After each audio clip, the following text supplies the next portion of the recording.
I know why it's loud. Lol. That was really loud. Talk about the music being full blast. Holy shit. What's crazy is that was there we go. That's better.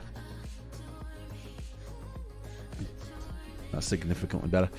Yeah, anyway. Let's crack on. I was going to pin a comment in my there was one sec.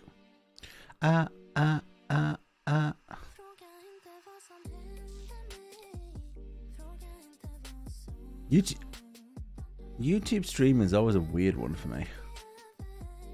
Anyway, there's the live channel. Let's mute this bad boy.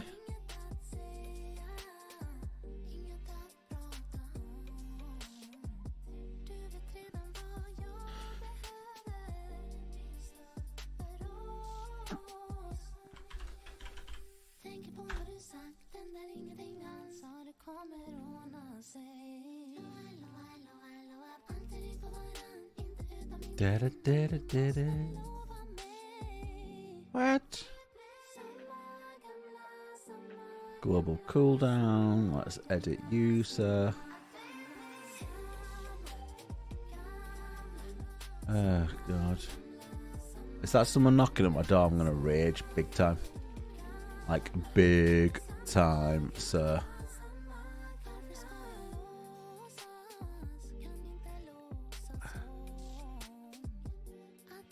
Oh, there we go. Command cost user cooldown 0. Global cooldown 0.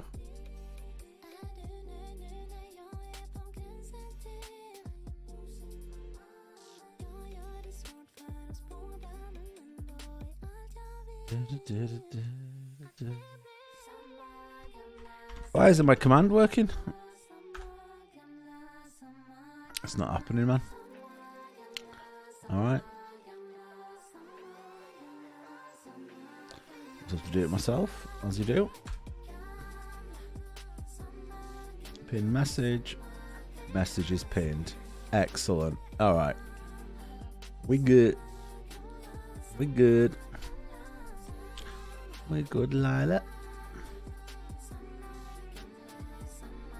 Ay, ay, ay, ay, ay.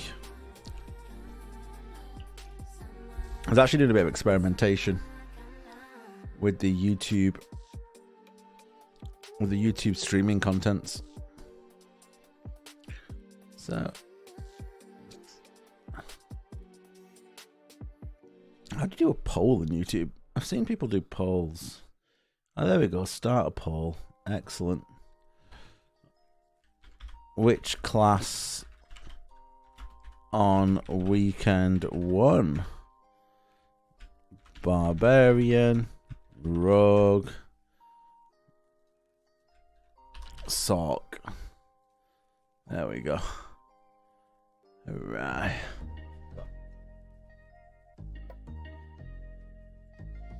Alright, cool. Check YouTube out having polls and stuff. It's pretty special. Right.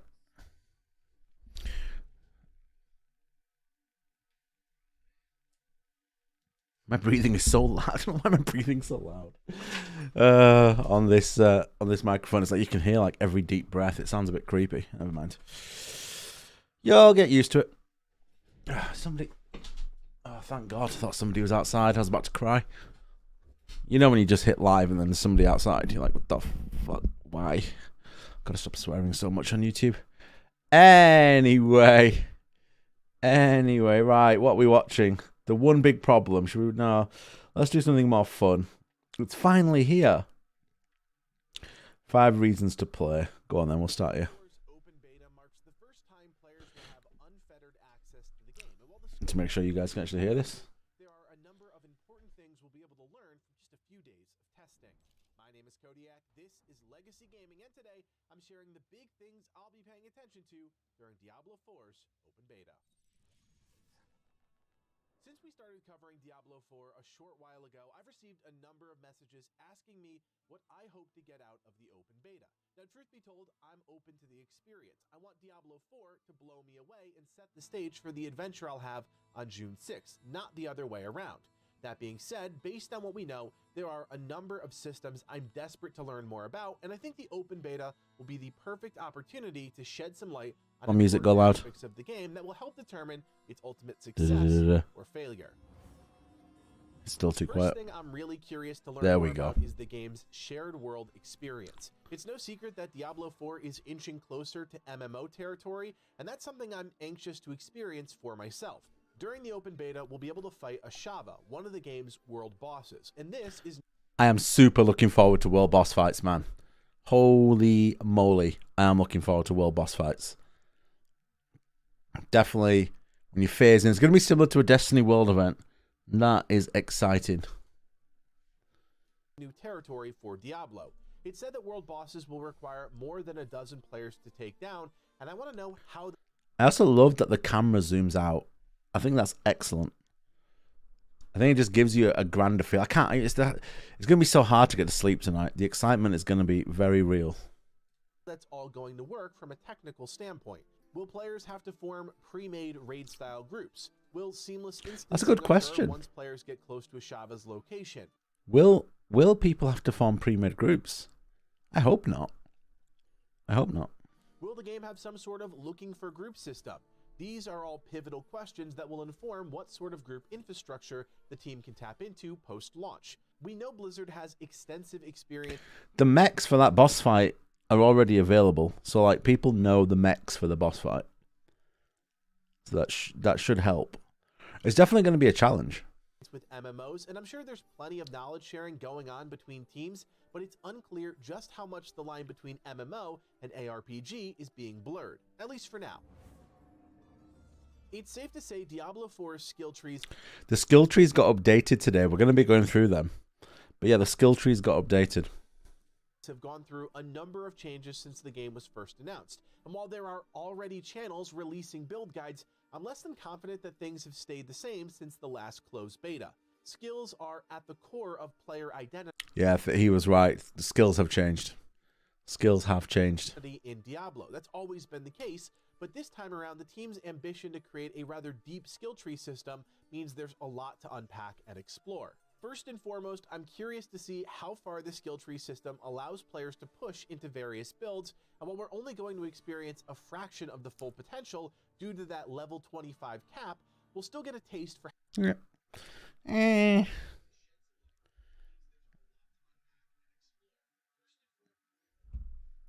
how skill tree progression will work and shape our experience. Second, I'm really interested to see how respecking actually works in-game. Yeah, the respecking gold cost is a worry. Especially if they end up going down the time trial route. So if they basically end up having all the end game content be time trial based, everyone's going to want to be speccing into fast clear builds, and that's going to be an issue.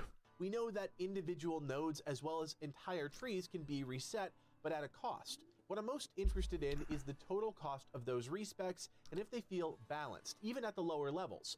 During one interview, Rod Ferguson, executive producer in charge of Diablo, said that at some point it would cost less to re-level a character than to respec it. That is being quoted a lot. That has been quoted so much, and I think it's rubbed people up the wrong way. I guess if he could take that back, he would take that back. That comment, most definitely. And that raised a number of red flags in my mind. For there you one, go. that doesn't seem like a great experience for players, especially after sinking all those hours into a character to level them up. On top of that, it's pretty clear that something like high respec costs could lead the team to sell gold within the in-game shop. I don't really like that take. I think that's a bit doom-mongering. I mean, the backlash from Immortal was so big. It'd be a very Blizzard thing to do, wouldn't it? Regardless of the backlash, to to sell gold in the shop. I don't think they will. He said fatefully. Oh, God. Imagine. Imagine they did. God. You'd be like, damn, son. You crazy. Wait, I'm trying to see where my blur's at. Right edge, top edge, left edge. Feathered area. Alright, cool. Sorry. Just a bit of a messing with this thing is. Okay. It's a slippery slope, one I hope doesn't ever coalesce into a real concern. Finally, I'm really interested to experience the build potential via skills. Enough power fantasies. Make me really think about my builds and make strategic choices about how to build out my character. The notion from the team is that ties into the time trial stuff. So not having something that's completely based on speed of clears will increase build diversity. If everything is based on speed clears, build diversity will be shit. 30 to 40% of a skill tree will be filled out at max level, which really excites me because it means players will have to make smart decisions about where to allocate those precious skills. I love the fact that the skill points like don't even max out like half the tree. That's how it should be. To be honest, I just want crowd control to be relevant. I want to go into a dungeon, see that someone's got crowd control or I've got crowd control, and people be happy that somebody's come into the dungeon with crowd control. Also means build diversity is a much more realistic thing, and while there will almost certainly be metas for every class, these sorts of system limitations encourage exploration. Again, we don't get the full scope of that during the open beta, but we'll get a taste. Without a doubt, the single most important thing I think we can all get out of the open beta is the class combat experience. 5 classes, all available for testing for free. Well, I mean, the 2 classes I want to play are not in week 1, but not everyone can be made happy all the time, can they? Perfect time for me to test out the Druid and see if it's actually still going to be my favorite class since it first burst on the scene in Diablo 2 over 20 years ago. Now that in mind, there are a few key things I'll be paying attention to as I test out classes. Diversity of moveset, impact of the unique class mechanic, how each class's resource is balanced, and overall how fluid and satisfying a class Diablo 2. Hold on, I missed that bit. I'm going to go back. I just think, by the way, if you think the browser volume's a bit too quiet in for what we're watching on the videos, just let me know. Without a doubt, the single most important thing I think we can all get out of the open beta is the class combat experience. 5 classes, all available for... One thing I really like whenever I watch anything, and I'm even more excited to see it when we see it in the beta tomorrow, but it's just the animations. The animations look amazing. Testing for free. It's the perfect time for me to test out the Druid and see if it's actually still going to be my favorite class since it first burst on the scene in Diablo 2 over 20 years ago. Now that in mind, there are a few key things I'll be paying attention to as I test out classes. Diversity of moveset, impact of the unique class mechanic, how each class's resource is balanced, and overall how fluid and satisfying a class is to play. Now, some of that is a little wonky, but at the end of the day, I want to play a class that I enjoy and that starts with a solid foundation. Keep in mind, again, we're only getting access to play up until level 25, and some classes won't get their full kit until beyond level 30. But well, the Druid's one of those. You won't actually get to test the Druid class mechanic at all in the beta. It is what it is. Still, it's all about understanding the core of each class and if the potential is there. As I've said many times in the comment sections of our Diablo 4 videos, the open beta is free to play. You don't need to buy or pre-order anything, and that's pretty rare nowadays. So take advantage of it and test out a class or two. Yeah, I think demos are coming back in a big way. Testing on that second weekend, and if one resonates with you, great. If not, you lose nothing by trying them out for that weekend. During the open beta, we'll have access to the prologue and Act 1. Now, I am by no means a Diablo expert, but I do generally enjoy the darker tones that are consistent across all Diablo stories. While not my main motivation to play the game, I'm definitely interested in the setup for the full Diablo 4 story. We know the events of the game take place... I think Diablo 4 is this thing where normally like stories and games like this, they don't really intrigue me. But the way they always deliver the story, especially in 2, maybe less so. But then again, I remember watching in 3 and just being blown away by the cutscenes. Or was that 2? God, it all becomes a blur after a certain age. few decades after that of Diablo 3. By the way, guys, there's a giveaway. I've got two. There was a giveaway in England, giving away in the United Kingdom, giving away early access keys from a phone provider. So I do have early access keys to give away. So if you do want to get an early access key, I'll be giving them away tomorrow. The giveaway is in the pinned comment. Just click the link or just go on one of the YouTube videos. And I've got Deluxe Editions to give away as well. So yeah, if you are interested in that, just click the link. And we know that Lilith, daughter of Mephisto, is our main antagonist. God, Mephisto and Baal, that brings back some memories. The story unfolds across Sanctuary as it has before. This mortal realm caught between the high heavens and burning hells has perished since the events of Diablo 3. The Haradrim, a group of mages and wizards tasked with protecting Sanctuary, are all but gone, and with Lilith's corruption spreading hatred across every corner of Sanctuary, things are plunged into darkness. That's all very Diablo-y, right? But the couple things I'm really interested to experience is the overall pivot to a female antagonist and how the Blizzard team presents her differently, if at all, to some of her former big bads in previous games. Of course, I'll also be paying... I hope they keep her mysterious. I hope it's not too much. Sometimes you can take away from the mystique if you're just talking to them too much. You know, if they talk too much. Diablo's bad guys have always been quite dark, quite like, you know, almost... like, you know, you fear what you can't really see or understand. Paying attention to the writing. Aside from a few key characters like Deckard Cain, the Diablo team hasn't done a great job of creating memorable supporting characters. I'm really excited to see if they can turn a page, develop some meaningful characters, and ultimately tell a story that's cohesive and engaging. Finally, it's worth mentioning that one of the biggest issues plaguing PC games as of late has been performance, with developers prioritizing console performance far more than PC performance. And I get it. Yeah, I don't think that'll be the case here. I'll be amazed. Blizzard have got such experience with PC games. I'd be amazed if that happens here. I'd be shocked if that happens. 3. Consoles are more widely accessible. That's a known factor, but the quality of recent PC releases has been a mess. I'm not saying Diablo 4 is going to suffer from these issues. Blizzard is no stranger to PC games, but it is something worth keeping an eye on. The recommended PC specs aren't outrageous like some other new releases, so from a technical standpoint, fingers crossed it's smooth sailing. Now on the flip side of that is server stability. Given that Diablo is leaning more into a shared world experience, I want to better understand what that means and how servers will work together to create a seamless... It's one thing that I really hadn't paid much attention to, but the fact that there's no region lock and crossplay is amazing for the game. It's absolutely amazing for the game. It's just like you can jump, a viewer can be there and they can just say, right, can you help me with this? And you can just go as a streamer and just go help them. Or, you know, people can just jump in your server and just play with you, regardless of where they are in the world. That's amazing. Regardless of what console they've got. That's such, I mean, that's such a big thing. Experience for players. The team has already said that the open beta is a chance for them to stress test, so while server instability is likely to be something we experience during the open beta, it's really... Dude, Battle.net.eu had queues today to log on. It wasn't long, it was like 2-minute queue, but still. How those servers impact that shared world almost... Just shut my curtains, one sec.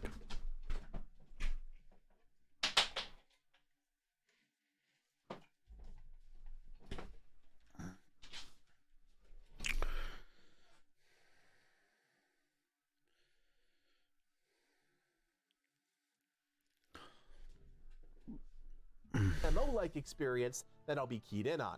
Performance is a huge factor. Let's not kid ourselves. And if the team creates a great game that plays poorly, you want to have smooth performance all over that. We've seen it time and time again, especially in the last year, so it's something worth keeping an eye on.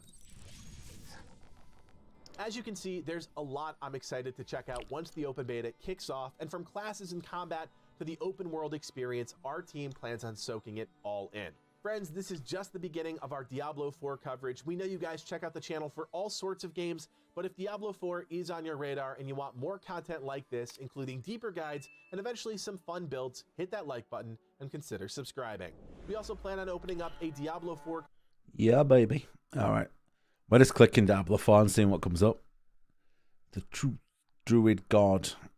Is Druid the most complex class? I don't think so.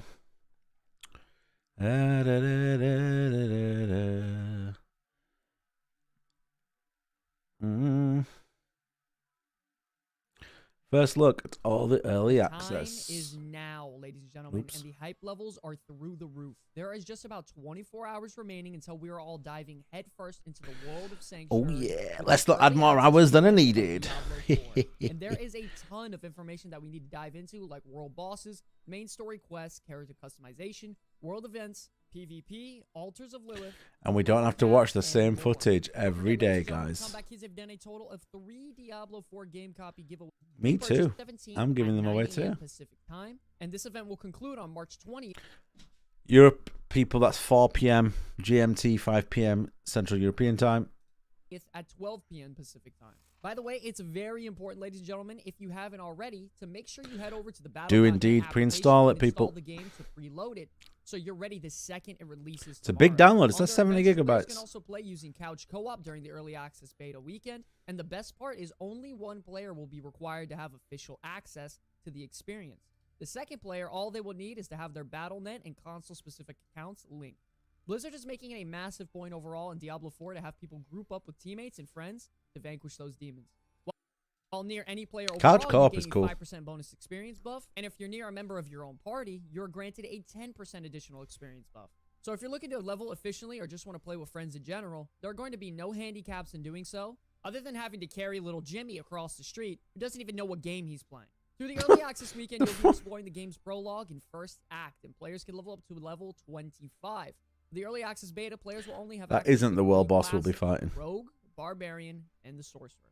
With this, you're going to be able to customize your character to your choosing, from hair, gender, tattoos, and markings, and once you're satisfied, you then Have they said if you can make weird, like, mixes of characters? Is that something they've talked about? venture out to start your temporary journey out in the world. You're going to be progressing through the Fracture Peaks zone and diving straight into the rich main storyline of pursuing and trying to kill Lilith, which consists of multiple acts. In doing so, you will have access to loads of side quests throughout Shattered Peaks, some great exploring, and even being on the lookout for some altars of Lilith, which can give your character permanent boosts to your core stats. Another couple of great features. God, I've seen the same information so many times. Diablo, man. Oops, I didn't mean to do that. The time is now in first act, and players can level up to level 25. The early access beta, players will only have access to 3 classes: the Rogue, Barbarian, and the Sorcerer. With this, you're going to be able to customize your character to your choosing, from hair, gender, tattoos, and markings, and once you're satisfied, you then venture out to start How your long are people temporary gonna journey spend? out in the world. You're going to be progressing The through character Fracture creation in the Peaks beta. zone, I wonder. diving straight into the rich main storyline of pursuing and trying to kill Lilith, which consists of multiple acts. In doing so, you will have access to loads of side quests throughout Shattered Peaks, some great exploring, and even being on the lookout for some altars of Lilith, which can give your character permanent boosts to your core stats. Another couple of great features is while you're digging through this zone, slaying countless of demons and monsters, you will also have 3 votes for Barbarian. Damn. access to world. I thought Rogue would be winning. Now, I thought these Rogue world would be events the are main going to one. be small experiences that arise at random within the zone and may require you to do things such as escorting a lost soul to its loved one or satiate the hunger of bloodthirsty obelisks. All these events can be completed and can be quite difficult, so make sure to try and party up with your fellow heroes to get some amazing rewards. There are going to be a wide variety of these events to complete, but the most notable one this weekend is going to be fighting the world boss, Ashava. Ashava Yup. is the world boss in Fractured Peaks and should 100% not be engaged alone, so bringing a group is mandatory, and the release times for this boss are... Wonder what the death penalty is here. Like for this boss. Like if you died, you just respawn back in. displayed on the screen here. Additional events you're going to have access to are called Legion events. These are primarily going to be very difficult challenges, and these events will usually be marked on your map, or are sometimes revealed after conquering a stronghold. Like every very difficult event in Diablo, you'll be able to obtain loot and rewards worth your time after completing so. Moving on to some more exclusive rewards. Now, what kind of a Blizzard game would we have without having some exclusive rewards, am I right? As you play Diablo 4 during the open beta, Yeah, you get the weekend, wolf you can pet collect all pup 3 thing. open beta rewards, and players who unlock these rewards... Oh, we got Rogue. We got Rogue in the house. Diablo 4 launches. Someone These clicked rewards Rogue. include the initial casualty title. The Rogues have been changed. They've changed the people have data mined this beta already. We're going to the class trees, but all the class trees are updated today. Earned by reaching Kiova Shad with one of your characters. The early Voyager title, earned by reaching level 20 on a character. And lastly, you have the Beta Wolfpack cosmetic item earned by reaching level 20 on one of your characters. It's great that they make all these very easy and straightforward rewards to grab to really allow all types of players to achieve these things. Now, all this content is what has been announced officially, and there has been no news at all on if PvP is going to be testable during these weekends. So for all you PvP Oh yeah, they lovers didn't like say, me, did they? try not to get your hopes up. Overall, ladies and gentlemen, I'm so excited for this game and how... They didn't say, did they? What's in my watch list? I did put some things in my watch list the other day. Watch list. What the hell? Lost Ark stuff that I never watched. Top 5 must-know tips to get started. Because I've already played it and there are a few things worth knowing. So let's get started. So number 1 is when you finish creating your character after you've done all the customization and entered your name, you'll be able to log in and you will be asked to choose one of 2 difficulties, Adventurer and Veteran. So those are the 2 starting difficulties. There are definitely Veteran. Unlock later in the game, but we won't have access to those in this open beta because it ends at level 25. So you can play those 2 difficulties from the start. And there's not really all that much difference between them actually. The first one is tailored towards complete newcomers to the game and just not really gamers in general, I guess. But it doesn't seem like the difficulty really rises all that much. But for the second difficulty on Veteran, you actually get a 20% XP bonus and more drops and gold and these kind of things. So in my opinion, if you are in any way believing in your ability to play a video game, you should probably just go with Veteran. And you have I wonder if those type of people play Diablo. I think they get caught up in the hype and just pick it up. Number 2, making a functional build. So there are a few basics that you should consider when you're trying to make your own character, making your own build. In general, Diablo 4 is quite forgiving with respeccing, especially in the early game, and it just becomes more expensive later down the line. So you can experiment a lot in this beta, and you won't really have that much trouble like undoing some mistakes on your skill tree or changing your main ability all around and these kind of things. But in general, you should focus on one main ability and use that as like your normal attack as much as possible when your resources allow it. Here's a screenshot of what the skill tree looks like in the game. So every class starts here at the top with the basic skills, and then once you have spent 2 points, you can unlock the core skills, and those are the bread and butter of your build. So this is, for example, the sorcerer tree, and there's the fireball, and there's the frozen orb, and then some ice shards. We will go into and you want to pick skill one of trees. those abilities as your main skill in most cases. There are obviously also some combos possible with maybe 2 different skills and these kind of things. But from what I've gathered from when I played, most of the time it's better to just go down the road with like one main ability, and you can try to fit in other abilities that also do some damage later down the line. For example, again on the sorcerer tree further down the line, there are these mastery skills. So there's Meteor, for example, and Flame Wall. And those are like cooldown based skills, or they can give you some extra procs, for example with the enchantment slots. So you can invest into several abilities in some cases, but most of the time the core skill is what you're going for. So you shouldn't just fill your entire skill bar with these 6 different core skills and invest 1 point here and 1 point there. Just take one and then fill the rest of your skill slots, for example with the basic attack, some utility, some movement, and maybe some extra ultimate skill or something. There's like basically 3 different... I should really load the skill trees so we can look at it. Build calculator. So, I mean, I'm going to play Barbarian. This has been updated today. So, yeah, you do basically... Oh, the rogues are coming in hard here. The rogues are catching up. Yeah, you pick a base, you've got a core... Then you get 6 skills in total. So one's going to be ultimate. One's going to be your basic. One's going to be your core.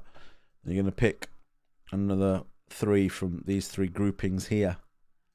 So that's basically how it works. Like that to deal damage when you need it. You don't have that many skill slots, and you have very few points to spend on a skill tree in general. And there are a bunch of like very useful passive abilities as well that, for example, boost your damage or defenses. And you can usually just get much more out of the entire skill tree by investing into those together with one main skill. Tip number 3, weapons matter a lot. So when you start out the game, you will level up and gain levels frequently and find a lot of loot very frequently as well. And this will slow down over time as you go to higher levels. This is pretty much the nature of any ARPG, but in this case, the weapon is the by far most impactful item in your entire build. You want to make sure that you always equip the highest DPS weapon that you own. So make sure every time you pick up a weapon, especially in the early levels, try to check it out and equip it if it has a higher DPS value than your current one. Obviously, there might be exceptions in case you have like a legendary effect that is very useful for a build. If you have they said anything about legendary items dropping in this beta? I hope they do. Get lucky with a nice drop or so, you might want to replace that later. But in general, higher DPS wins. So this is pretty basic, but it can definitely speed up your early game progression. The rest of the gear, the other pieces and jewelry, doesn't matter all that much because they all roll rather low values. So there are some quite good stats, for example, movement speed on boots that you might want to look out for. But in general, it's not really as impactful as the weapon. So make sure you have a good one.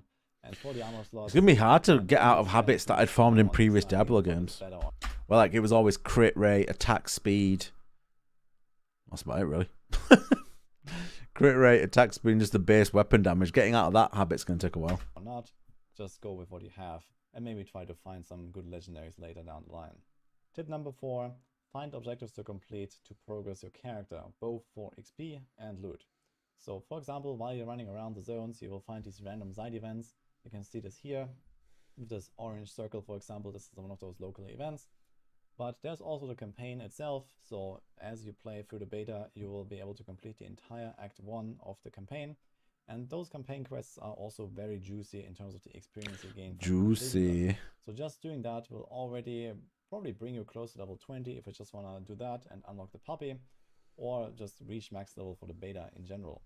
So what I'm getting at... I do hope I can max... I don't know. I definitely... So for weekend 1, my plan is just to get all the bonuses, all the stuff you can get in the beta. But because I'm not really interested in playing Rogue or Sork, I'm hoping I can just push the Barbarian, explore the areas, gain all the information I can. Then weekend 2, which by the way is also Resident Evil 4 weekend, but, you know, let's not talk about that. I'm going to push Necro and Druid. That you shouldn't just like aimlessly wander around and trying to grind monsters in the middle of nowhere. Because, yeah, you can do that, but it's not really very effective. You don't get a lot of loot, you don't get a lot of XP. All the juicy stuff is really in those events and in those side quests and all these kind of things. And there are a lot of them. So you're not really gonna run out of anything to do. And just following whatever just comes your way is already a good step. Obviously, I don't want to discourage anyone from just exploring the world. There's a lot of stuff to see, even without an objective. So you can find random quests in the middle of nowhere even. Or for example, these altars of Lilith that you can see here right now. These hidden objects that give you a permanent buff. So it can be quite fun to hunt those down as well. But in general, for fastest progression, make sure you always have some objective and you're gonna find more on the way. And number 5, my final tip for this video, save backup gear and legendaries when you find them. Okay, so there will be legendaries in the beta. Okay, cool. This game, you will have no clue about what... It's getting hot in here, man. Take off all your clothes.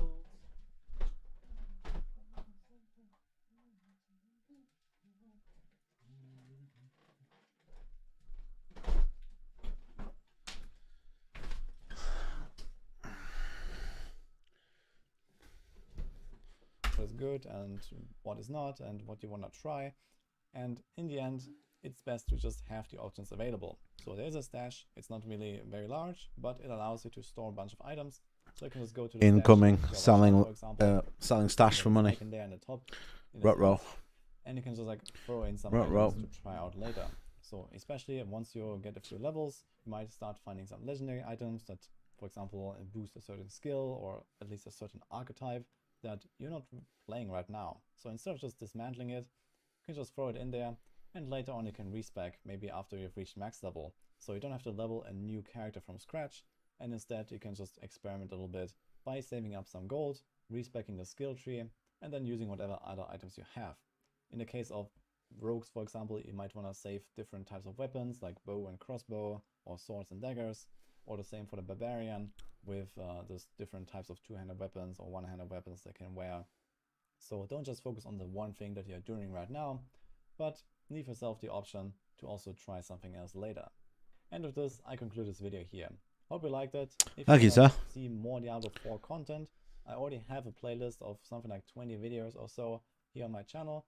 And obviously we have the maximal page with a bunch of guides and game mechanics, etc. already explained.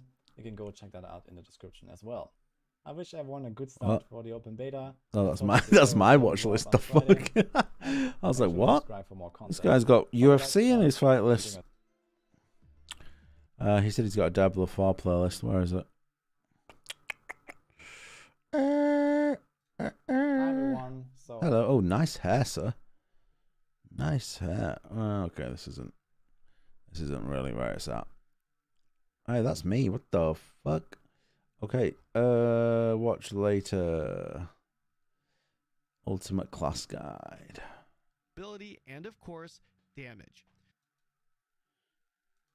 Diablo, the Barbarian. If you've ever played this class in previous Diablo titles, you'll feel right at home as it stays close to its roots, but better. Barbarians can equip a whopping 4 weapons at the same time, 2 two-handed weapons and 2 one-handed weapons. In Diablo 4, all classes have their own unique class mechanic. Barbarians have what's called the Arsenal system. The Arsenal system allows barbarians to assign one of his 4 weapons to a specific skill for additional effects. No manual weapon swapping will be needed, as you'll automatically use the weapon that you've assigned by simply using the skill. When unlocking this feature at level 5, you'll see that this is on max roll, this information.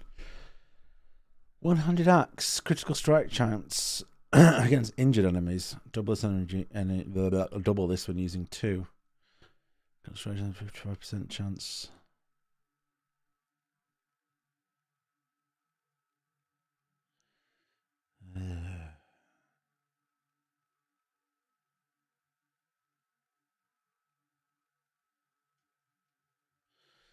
What's the lucky hit mechanic?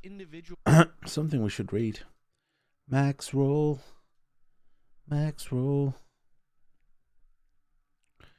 Resources. Let's have a look. Let's have a mechanics. No.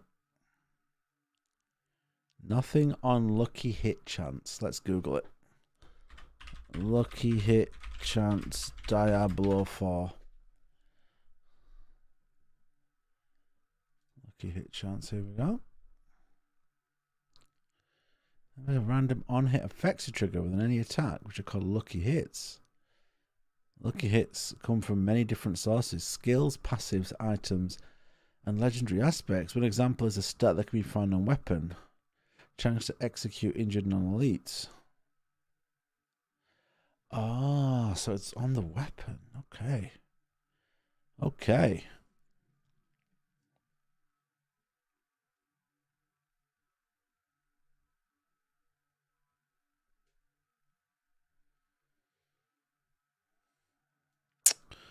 Oh, okay. This actually is interesting. I don't see many people talk about lucky hit chance. Interesting. Weapon has an effect that comes with it when used. Each of these can be leveled up to a maximum level of 10. What's up to the Sark who's got involved? With the respective How you doing? This arsenal system allows the barbarian to have access to multiple stat bonuses at once, including legendary effects. The damage, however, is going to be scaled from your main weapon, so be sure to prioritize one really good weapon while the others provide additional stats to buff your main weapon. Additionally, there is also something called the technique slot, which is unlocked at level 15, that is also part of the Barbarian's unique class mechanic. However, this feature is currently unavailable to us. Back to the basic functions of the class now. Barbarians will have 4 basic skills, which are your... So, I'm a bit wary of doing builds that people are saying, you know, to do, because then everyone just ends up doing the same builds. I always used Bash back in the day. So things have changed a lot. I know the main build now is Flare. Flare is the main build. Less damaging gauge generating ability. The orange gauge here is called Fury. You'll spend this. We go back and look at those. Hold on. Flare the animating. I know Bleed's a big build on Barbarian as well. I like Stun though. I've always been a stunner. Stone Cold Stunner. Stone Cold Stunner motherfuckers. Which are your less damaging gauge generating ability. The orange gauge here is called Fury. You'll spend this Fury via your core skills, which you will have 5 options for. A lot of these skills should sound... I mean, Whirlwind's the traditional one. Hammer of the Ancients was another, but as Diablo 4 skill building is so different, I don't know if you'd be able to run Whirlwind and Hammer of the Ancients, but yeah. I mean, Whirlwind's the classic. Mains out there. Next, we have the defensive skills and brawling skills. You'll have 4 options from your defensive skills, which Rally Cry. Those classic. On your defenses, and you'll also have 4 options from your brawling skills that provide a little bit more utility and movement to your kit. The 5th skill set for Barbarian is the weapon mastery skills, which you'll have 3 options to choose from. These skills are high damaging skills that incur a cooldown when used. Finally, we have 3 ultimate skills to choose from. Wrath of the Berserker, which gives you a big berserking buff that roids out your barb. Iron Maelstrom, which is a big damaging attack utilizing all of your weapons. And Call of the Ancients, which is an ultimate summon, another classic, pets, specifically known as Ancients, to come out and deal damage. I don't really like calling them pets, but fine. Rogue is an I don't think an ancient would want to be called a pet. I think he's above being called a pet. If you see me grimacing in pain, it's because I think I pulled a muscle while I was asleep last night in my back, which is perfect for a weekend of Diablo. Versatile class that can utilize both ranged and melee attacks to deal damage. The versatility doesn't stop here, however. Rogues also have a ton of utility in the form of traps and CC, while also having access to very solid mobility and, of course, damage. Rogues will equip both a ranged weapon and 2 one-handed weapons. These weapons will be used and swapped automatically in combat depending on the skill you're using. Rogues will have access to skills that use both your bow and dual wield. You do have the option. I never have enjoyed the rogue class. I remember playing a Demon Hunter, sorry, in 3. I played every class in 3. I played that game so much. I remember playing a Devil Hunter in 3. It was alright. And in 2, I did try the what were they called in 2? In Lord of Destruction. I want to say they were called Assassins. Can't really remember. Customize your own playstyle by choosing to go for melee exclusive, ranged exclusive, or a hybrid build. At a base, you have 5 basic attacks to choose from that will generate the purple gauge, otherwise known as energy for the rogue. Then you have 5 what's called core skills that spend that energy. On top of the basic and core skill sets, rogues will also have agility, subterfuge, and imbuement skills. The agility skills allow you access to key mobility skills. Subterfuge skills allow you access to traps and stealth. Imbuement skills allow you to add an elemental property. So you can see for every class, you've got your resource generator, you've got a resource spender, and then you've got 3 branches that let you go into a style of play or a specific kind of buffing, debuffing, self-buffing, blah, blah, blah style. And then you got your ultimates and the capstones, which further double down. And effect to your skills. Outside of these 5 skill sets, you'll have your 6th and final one, the ultimates. You'll have 3 ultimates to choose from: Shadow Clone, which will summon a clone to mimic your attacks; Rain of Arrows, which is exactly what the name implies, a large ranged AoE attack; and Death Trap, which is, well, a trap. Rogues have a unique class mechanic called the Class Specialization System. These can be swapped freely at any time and open up further builds. Your basic skills now generate combo points. Certain skills consume combo points for additional effects. Develop your inner sight gauge when it's full. Gain unlimited energy for 4 seconds. Preparation unlocks at level 30. Okay. Which unlocks at level 15. Rogues will have access to 3 systems, or stances, as some may better understand: combo points, inner sight, and preparation. These stances can be changed. By the way, the giveaway link, guys, is in the pinned comment. If you want to enter the giveaway, feel free. I will be doing the draw tomorrow, giving out the Deluxe Edition and Early Access keys. I do have a Twitch link where I'll be on Twitch. So, yeah, we're going to be on Twitch tomorrow doing the, playing the beta, doing the giveaways. If you do win the deluxe edition, I'll just be gifting it to your battle.net account, which is why I've asked for your battle.net email address. So yeah, feel free to go for it. On the fly, even during combat. Combo points will make your basic attacks generate combo points, as you see here, while your core skills will spend the points. Are there anybody else who wanted to play Druid and Necromancer? And if you are playing Druid and Necromancer on the first weekend, what you playing instead? These points or are you just protesting and saying you're not going to play this skill weekend? Effects such as increased damage. Inner Sight is the second stance you'll have access to at level 20, and this will mark one enemy for 10 seconds. Attacking that enemy will build up a separate gauge that we don't have footage for, and when filling that gauge, you'll have access to unlimited energy for 4 seconds.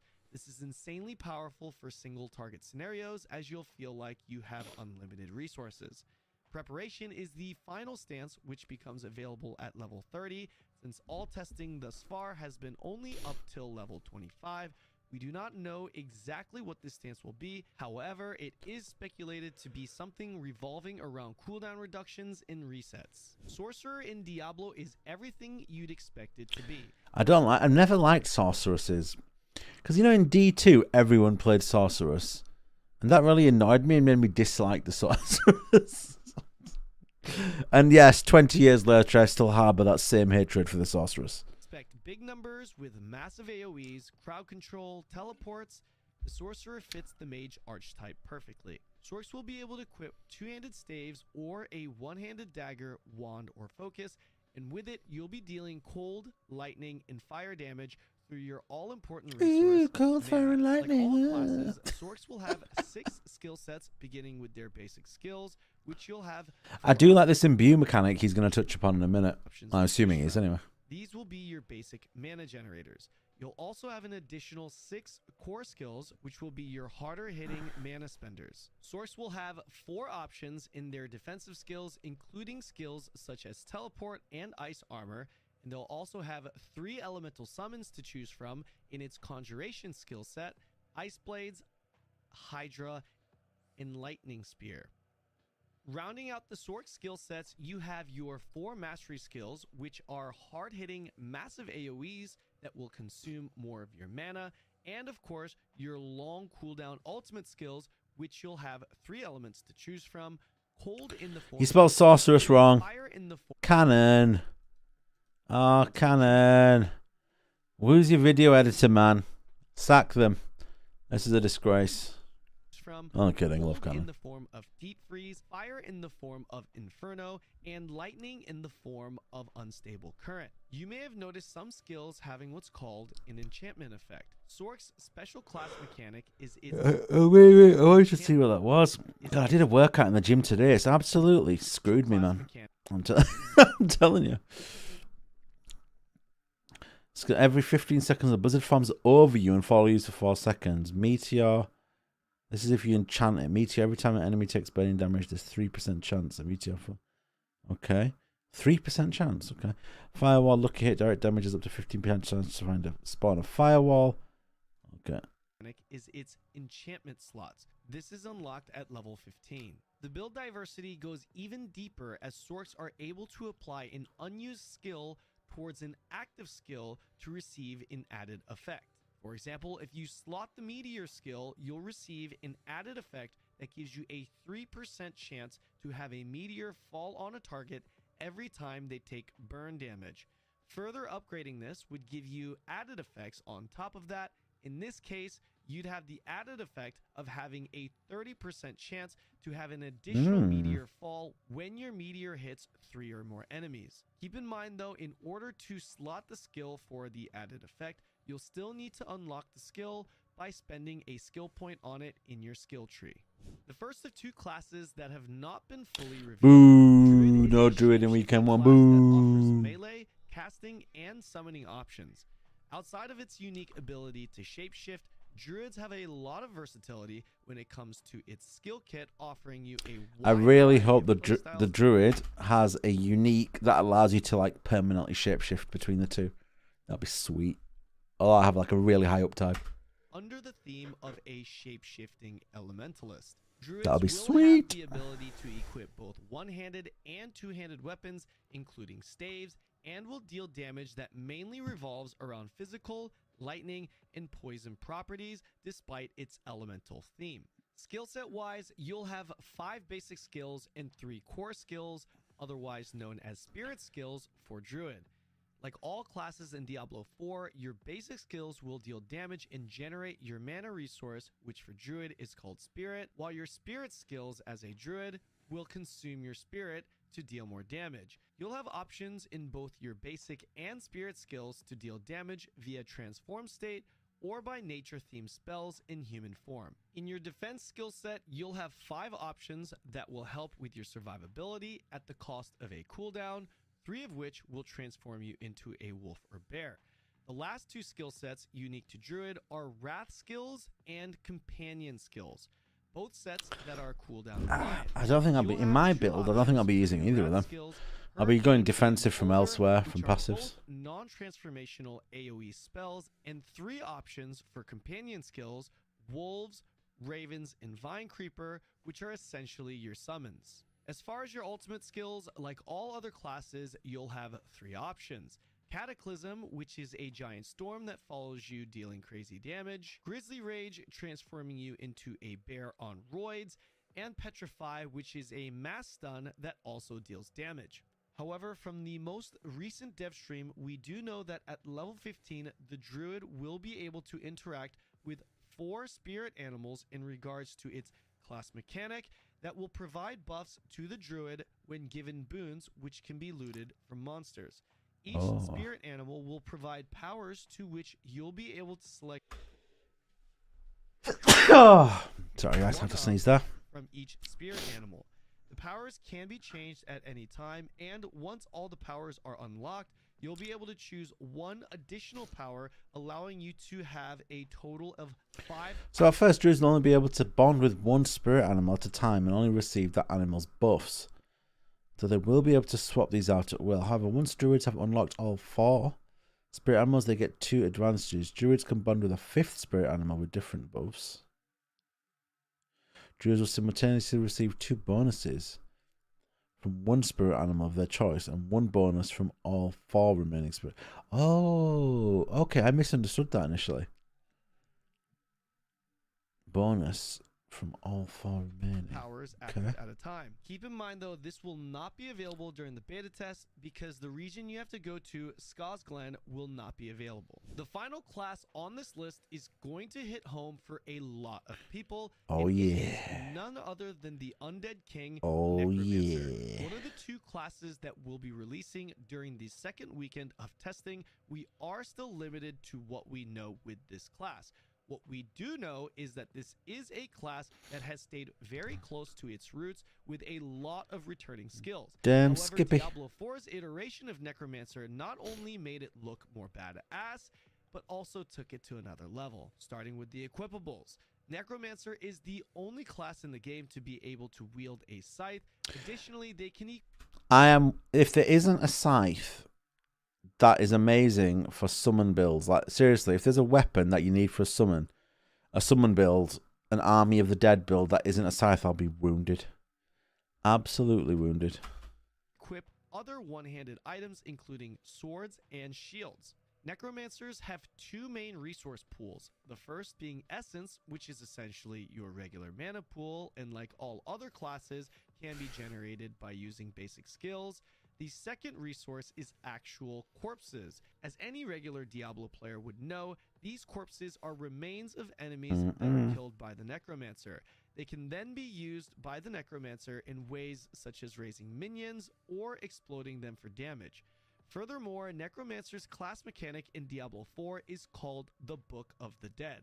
This mechanic Book of the Dead is really cool. I've been looking at the different options on Book of the Dead. It's actually very cool. allows you to customize your summon minions even further. You'll have 3 types of minions: skeletal warriors, skeletal mages, and a golem. Each of these summons have an additional 3 specializations you can choose from. For example, you can have your skeletal warriors be skirmishers, defenders, or reapers. Skirmishers having increased damage at the cost of reduced health, defenders having increased health, and Reapers having slower but larger AoE attacks. On top of all of this, each specialized unit has additional unique upgrades available to them that synergize with different playstyles. And if you're the type to prefer a no-summon version of Necromancer, Book of the Dead also allows you to sacrifice your minions for permanent buffs to make all playstyles viable, whether you want to run solo or with an army of minions. Outside of the Book of the Dead, Necromancers will have 4 types of playstyles that you can choose between or mix. The first being Bone, which are more physical in nature and will consume a large amount of your essence. Darkness, which focuses more on dots, debuffs, and CC. Blood, which can siphon life and provide defensives. And finally, the Army, which focuses on your summons, which can synergize quite well with all the aforementioned skill sets. Damn right. All 5 classes. Darkness and an army for the win. Playing both the beta weekends. We're going to be going really. Yep, we're going to be giving away Deluxe Editions, boys, during the beta weekend. Keep an eye out for it. Keep an eye out for it. All right. Yada, yada, yada, yada, yada, yada. Why isn't this in upload date order? Where? Upload date. Yeah, this is OP. Uh-oh. The Druid is the most complex class in Diablo. Let's watch an RX video. Got to spot my fellow British creator.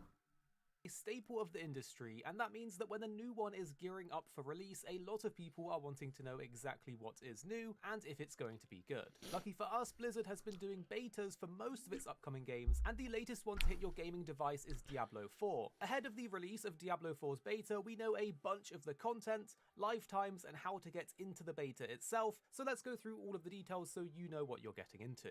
And talking about Blizzard games, if you ever had to get rid of one of their big franchises, which one would it be? StarCraft, World of Warcraft? That's a great question, One Arix. of them has to go, so That's a great question. If you were to get rid of one Blizzard franchise, what would it be? Heroes of the Storm. tell us in the comments down below which one you're picking. And if you enjoy this video, make sure to click like down below to show support, because it really does help. made And myself subscribe laugh. so you don't miss out on the next update from us here on the channel. The first thing to know is how to get into the beta and when they are happening. The early access to the open beta begins on March 17th at 9 AM PDT and concludes on March 20th at 12 PM PDT. Meanwhile, the open beta, which is available to everyone, opens on March 24th at 9 AM PDT and concludes on March 27th at 12 PM PDT. So if you want to get into the early access beta, then you're going to need to pre-order the game, which luckily includes any edition of Diablo 4 on your preferred platform. Meanwhile, the open beta will be for everybody and is happening a week later. So if you want to get your hands on the game as soon as possible, then you're going to need to pre-order the game, but luckily it can be any version. Or win the key here, because we got some keys to give away.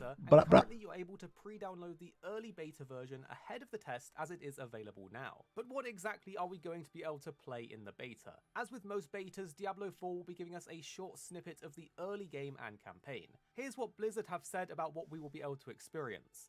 Players will be able to initially explore the early game of Diablo 4, including the first taste of the campaign via the prologue and the entirety of Act 1. The first zone, Fractured Peaks, is yours to navigate as you please, stampede through the rugged landscape and cut down demons. We also know that players will be able to complete both side quests in addition to the usual main quests. Blizzard has also highlighted that there will be world events and Legion events to complete, with the Legion events rewarding you handsomely for completing them. So hopefully these will be a good source of items and gear. Just thinking, you know. What's my username on here? Oh, God, can I change it?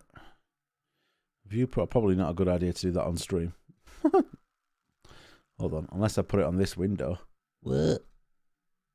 Farm out early on to make some nice early game builds and try out all of the new abilities, as you can complete them more than once. If you are looking for a more traditional experience though, the beta will have loads of dungeons to explore and complete. That's close. Which will be another method of obtaining Luckily. gear. You will 100% want to look out for the Altars of Lilith, as they will grant you permanent bonuses to your core stats of all characters on the Eternal Realm. One of my favourite activities to do in games like this is to explore the world and find world bosses to take on in large groups of players. During certain times during the beta, the world boss Ashvara will appear and give you the option to take it down. So look out for it at the following times: March 18th at 10 AM, 12 PM, and 10 PM and midnight PDT. And also on March 25th at 10 AM, 12 PM, and 10 PM and midnight PDT. One of the most important things to most players when playing in the beta for the first time will be to try out the different classes, and there are a few things to know about how it will work in the two betas so you don't get confused. Players will be able to level their characters up to level 25, and you're able to make 10 characters per account, meaning you can try out a few of the different classes. However, initially in the early access beta, you will not be able to create all 5 classes that will be available in the final game, as in the early access beta, you will only be able to create the following classes: Barbarian, Rogue, and Sorcerer. However, in the open beta, players will also get access to the Druid and Necromancer, along with the previous 3 classes mentioned. So if you want to try out all of the classes that Diablo 4 has to offer, then essentially you'll want to play both betas. We definitely think one of the most common questions will be if any of the betas will carry over your progress into the final game. And while progress will carry over between the 2 betas, unfortunately all characters will be deleted after the betas have finished and will not carry over into the final game. So essentially use this time in the betas to mess around as much as possible, try out all of the classes, and just have fun because you will not be keeping these characters. Playing Diablo. Aaron, how you doing? Sorry, mate. I was just messing with my account details. Are there only 3 available on first weekend in that pod? That's correct. There are only 3 available on the first weekend. My apologies, mate. I was just trying to change my my account name on Battle.net. I haven't been on Battle.net in so long. I was like, oh shit, my name's like really old. But I can't change it to the name I want. But Aaron, yes, first weekend they've only got the 3 classes that are in the poll. Second weekend you get those 3 classes and the Necromancer and Druid. How you doing? It's typical that as soon as I click off my chat and go on to something else, I get a message in chat. That's just perfect. Hope you're well, mate. Interestingly, if you are playing couch co-op on console, only one person needs access to the beta for the other person to join them in the couch co-op session. It also seems that playing in co-op will be beneficial, as Blizzard have said this. Note that vanquishing demons while near other players will grant you a 5% experience bonus and 10% if you're near a member of your party. In addition to just having fun in the beta, you can actually get some rewards that you can use in the full game by participating. There are 3 different rewards that you can obtain, and they are dependent on how much progress you make within the beta. The initial casualty title, earned by reaching Kyova Shad with 1 character, and then you'll also get the early Voyager title and the beta Wolfpack cosmetic item by reaching level 20 on 1 character. So ultimately, try to get to at least level 20 and you're going to get these goodies on your character. Tell us in the comments which class you plan to play. We're pushing level 25 all the way. Damn, man, so having people in your party and leveling is going to be beneficial. On screen now, we think you'll really enjoy if you did enjoy this one. You don't have to watch them if you don't want to, but watch this before playing. Okay, fine. Ladies, gentlemen, and Nephilim Cool of voice. all ages, the Nephilim, oh, that brings back some memories. Nephilim. upon us, and for anyone interested in this game, there are of course loads of questions. Of course, the game has been in development for years, and little bits of information have been dripping through the pipeline one tiny bit at a time, but this is the first time that the game will be properly available to the public, and so I thought it was the right time to talk about the things that you should know diving into it for the first time. Some of them are of course about the game itself, in fact the majority, but others are just information about the beta that you'll be getting yourself into. Without further ado then, let's dive into 10 things that you need to know before jumping into the Diablo 4 beta. Number 1. Beta periods and details, and this bit here is important because it defines your experience as a whole before we even get into the more nitty-gritty side of things. Diablo 4's beta will be split into 2 weekend time periods, the first of which runs from March 17th at 9 AM Pacific time until March 20th at 12 PM Pacific time. This beta is only available for people who have pre-ordered the game, and it's been labeled by Blizzard as essentially an early access to the open beta, which is sort of a really funny term, but it makes sense for this situation. The second beta weekend, though it's the week after. I'm doing all right, thanks. I forget how far behind sometimes YouTube stream can be of real time. I'm doing all right. I asked then in stream. Probably going to be missing this first weekend, but I'll be watching wherever I can. Yeah, have you pre-ordered the game? The second weekend's going to have like everyone back on trying the new classes anyway. As well, aside from the fact that you do not have to pay to enter the second beta, there is another very major difference. I know a number of people who have considered buying the game ahead of time simply for this extra beta period, for no other reason than having this extra beta period. But for starters, it's worth considering that there is a free to everyone open beta weekend as well the week after. Yeah, we know all this. For some people, this doesn't matter at all. For others, it makes all of the difference. But in Diablo 4, there is actual character customization, unlike the previous numbered entries within the series. In the past, you picked your class, and that class was just the character that you selected. They looked how they looked. In some cases, you could change the gender, but you couldn't change the way that they looked anything past that. In Diablo 4, however, there's an actual proper character creator. It is relatively limited, in fact, quite limited. It lets you choose things like the face markings, the eye color, hair, skin color, jewelry, slight bit of body and face customization. Ooh, you see, that's Necromancer for me. Necromancer was my first ever character in Diablo 2, and therefore I'm playing Necromancer in Diablo 4. My other option was a Druid, so I'm proper gutted that they're not doing both Druid or Necromancer on weekend 1, man. Like, I was just like, really? Neither of them? Oh, so I'm going to play Barbarian weekend 1. And then Necromancer and Druid, I'm going to try hardcore push them both on weekend 2. So that's the plan. Okay, cool. Well, we've got a giveaway, by the way. Giving away 3 deluxe editions, 1 before this beta and 2 before release. And then I've got early access keys that I'm giving away that I've got through a promotion that were in the UK. But there is at least some character customization. How am I doing? Just generally, I'm good. I'm good. I slept. Sort of picking a I slept a bit weird, so like my neck's really sore. I've been to the gym today, and that didn't help. But other than that, I'm just excited to play this tomorrow. You know, Diablo is a big game. I think people who've never played Diablo before don't realize what a big occasion a Diablo release is. Do you know what I mean? I think there's definitely a certain age of player that will be really excited, like tomorrow. And then slightly modifying that preset. Number 4, World Tiers. Like in previous Diablo games, you can actually play through the game in multiple different difficulty levels. These decide the entire difficulty of the world around you, every enemy, every dungeon, every quest, and as a reward for Yeah. taking on a high... Druid looks cool. I mean, like, so I played Diablo 2, I played Necromancer, Diablo 3, I played Witch Doctor. So that tells you everything about the type of characters I like to play. Now, eventually in Diablo 3, I played basically every class. Like, my other main was Paladin. Played a lot of Paladin. And who else did I play in Diablo 3? Actually, I only remember really playing Witch Doctor Paladin. Yeah, your Sork. I'm not a big Sork guy. Who are the classes in D3? What were they again? I forget. You know, it's been so long. You forget. Who are the classes in Diablo 3? So, Monk. I played a lot of Monk. Yeah, I played a lot of Monk. Is this Diablo 1? What the fuck? Wait, Diablo Immortal. Yeah, no, I played Witch Doctor and Monk. Was what I played in 3.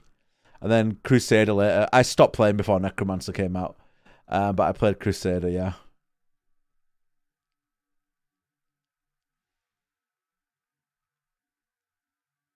First game you ever played. So I still remember picking up the CD of Diablo 2 in like a little stall in like a little crappy little...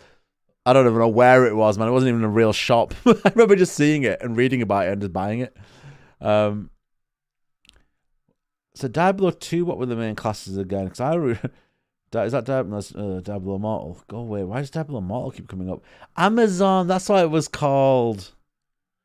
What? Wait, there was a Paladin in Diablo 2. Oh, God, of course there was a Paladin in Diablo 2. He was called Crusader in Diablo 3. Yes, so I played Necromancer and Paladin in Diablo 2. I totally forgot about the Paladin in Diablo 2. Shit. The memories, man. Holy shit, the memories. Just that screen. The memories. Yeah.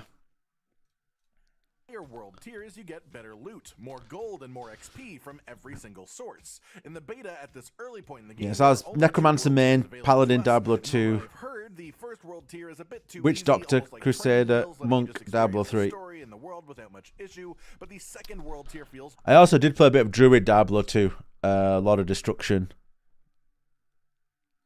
Yeah, luckily I didn't start it. I made a rule that I will never play a game that has money progression transactions in it. My last 2 main games have had money progression transactions, and I won't do it again. Played Genshin Impact a lot, and then played Lost Ark a lot. Loved Lost Ark. Amazing game. Those raids are unbelievable, but you wanted Amazon back? Yeah. She was like an amazing class in Diablo 2. I've got my Reaper of Souls steelbook somewhere, like, you know, the metal box somewhere in my room. Properly without being overly punishing to you either. Number 5.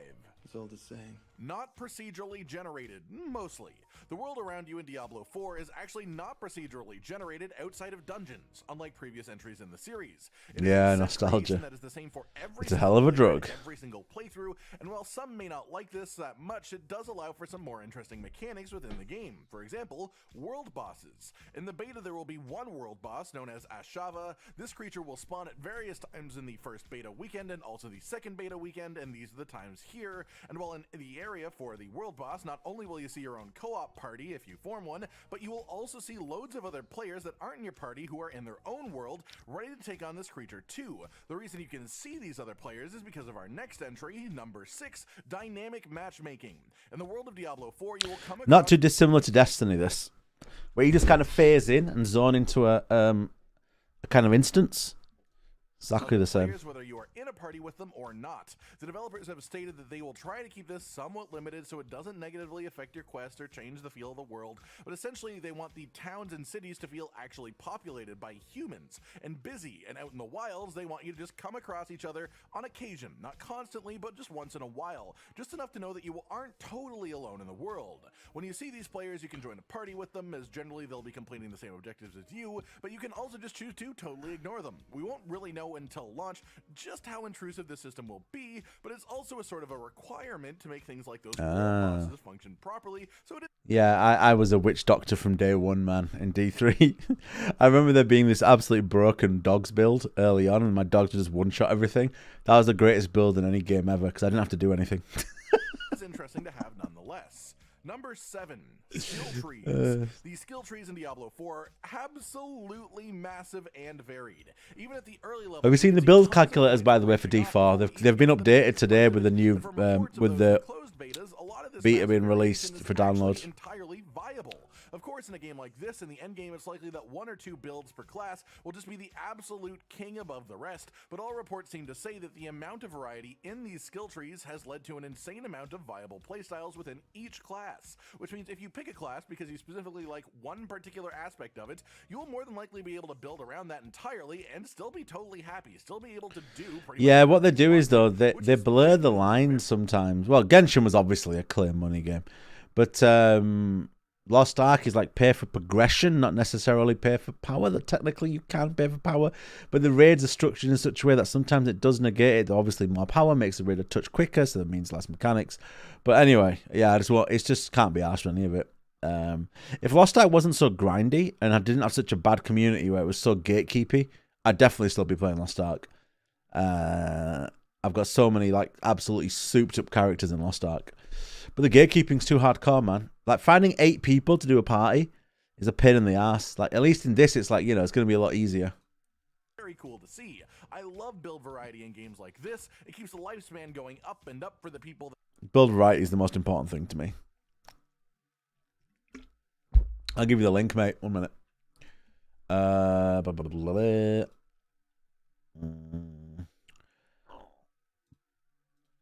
I don't stream on YouTube that often, so I'm not sure if I can post links in chat. Let me try.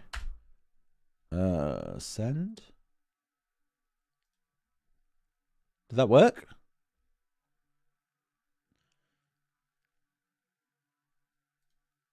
that actually care, and it sounds like Diablo 4 will have a ton of that. Number 8, wealth of content available. They've all been updated today as well, so they've all changed today. I had like all these builds saved. I did all these builds, and all the bloody calculators changed today. It's like, fuck. Earlier on, I I mentioned that this beta test will include the prologue and the first major area, considered to be the first act of the game. But don't take that the wrong way. There is actually a ton of things to do within the area that we have available to us. It is in theory about 1/5 of the game, but that 1/5 is incredibly densely packed. In this Fractured Peaks area that you reach past the prologue, there are a handful of different towns, 24 different side quests, 3 strongholds, which are bases full of enemies for you to slowly clear out room by room, 28 altars of Lilith, which are statues that you interact with for a permanent stat buff for your character, and a whopping 23 dungeons, all in the first... What? There's 23 dungeons in the first area we're getting on the beta? Holy shit. That's a lot of dungeons. Act, all in the beta, all available to play around with during these weekends. We may be getting capped at level 25, but that doesn't mean that you have nothing to do. There is a ton to play around with Damn. to take advantage of those levels within. And this is about 1/5 of the game, in theory. The devs have stated previously that there are around 125 dungeons in the game as a whole, so there is quite a bit to look forward to. Not to mention I thought it was 150 dungeons. I think he's misquoted that. that unlike previous games where only some specific major dungeons would be ended with a proper mechanically interesting boss, all reports state that every single dungeon in Diablo 4 so far ends with a big meaty boss that has proper mechanics of its own to pay attention to and is a reasonable challenge. Of course, we don't know yet if any of these bosses repeat or how often they will if they do, but having a challenge like that at the No worries, man. No worries. No. Yeah, and the raids are amazing. The raids. I mean, I can't deny this how good those raids were in Lost Ark. They're all fantastic. Like top content tier, brilliantly designed. It's a shame that the general structure of the game is hard work. Story and world feel. If you've played previous Diablo games, you probably have an expectation of what Diablo 4 is going to be like as far as its story and the way that the world presents itself. But this game has actually decided to deviate just a bit. Not in a bad way or a particularly drastic way either, but this game is just notably darker than previous entries. Of course, Diablo 3, Diablo 2, Diablo 1, they were all pretty dark games, but this game is darker than that. I'm really looking for. You know what? My channel's called Lost in the World because I love just getting lost in like a game world that's built well, that's got good atmosphere, and everything that you watch from D4, it just seems that way. That it's just built that way for you to get absolutely consumed by it. Of course, visually speaking, it is obviously darker as well, but I mean the story itself and the individual lives of the people within this world. This world as a whole is just quite a bit darker than the previous games. Rather than focusing on the effect that demons have had on humans or the effect that the wars between the angels can have on humans, we are now getting the much grittier side of seeing what humans themselves will do to each other when thrust into this world of angels and demons in permanent conflict. The world may surprise you, but it is quite interesting to see these differences from previous iterations as a sort of growth for the series. Number 10. Movement and skill usage. This is a big thing to be aware of before it confuses you. If you played Diablo 3, you'll remember that attacks and skill usage was extremely snappy. If you clicked on an enemy that was behind you, you would flip around and instantly start swinging your weapon at them. If you aimed a spell at a direction that you weren't facing, it would spin you around into that direction in the briefest of moments. This is in stark contrast to Diablo 2, where the characters had a decently long turn rate, meaning they didn't turn quickly. And if you hit one of your attacks... Yeah, that's the time investment's huge in Lost Ark. You know what? Since I stopped playing Lost Ark, I've just managed to play so many other games, and I think, I made a video about this on the channel, but I just love games more than I love Lost Ark. I love general video gaming. I've played like Hi-Fi Rush. Hold on, let me look at my list of games here on my PS5. Oh my god, my neck. Warlong Fallen Dynasty, Dead Space.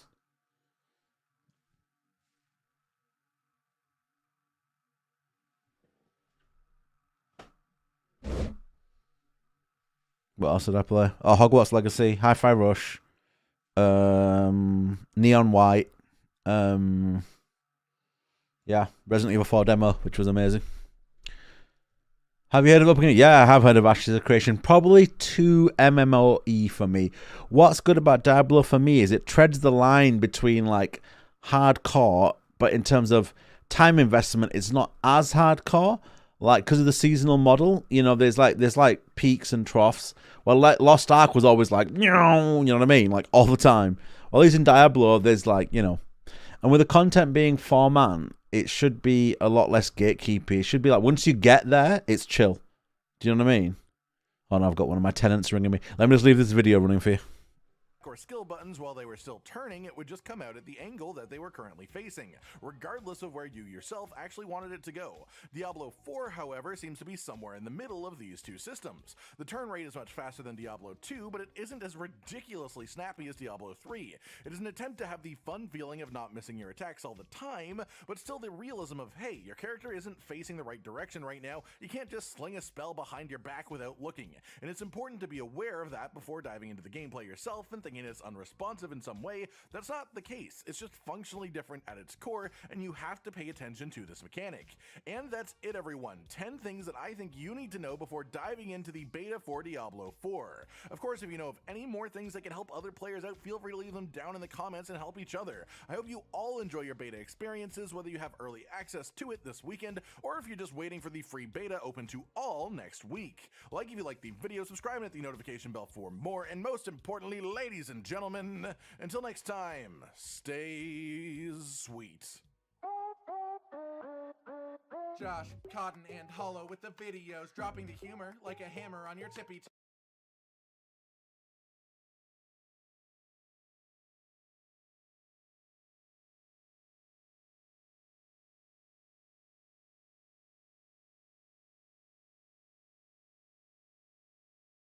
Sorry.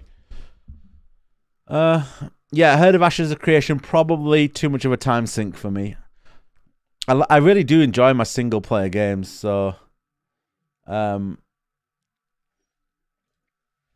story driven single player games, so I like to have time to play those type of games. Oh, they've got a new video out. Oh, no. There it is. It's like, when is Dev gonna die? There you did it. No, it's I'll couch avenge you, co-op. Don't worry. Beautiful, disgusting Diablo. Hello, welcome to Adventure with a Dev. I'm Zavin Hartunian. I'm one of the lead game designers on Diablo 4. And I'm joined today with Bloodshed. We're going to be playing some dungeons. I decided to go full werewolf with this one. Which build are you playing?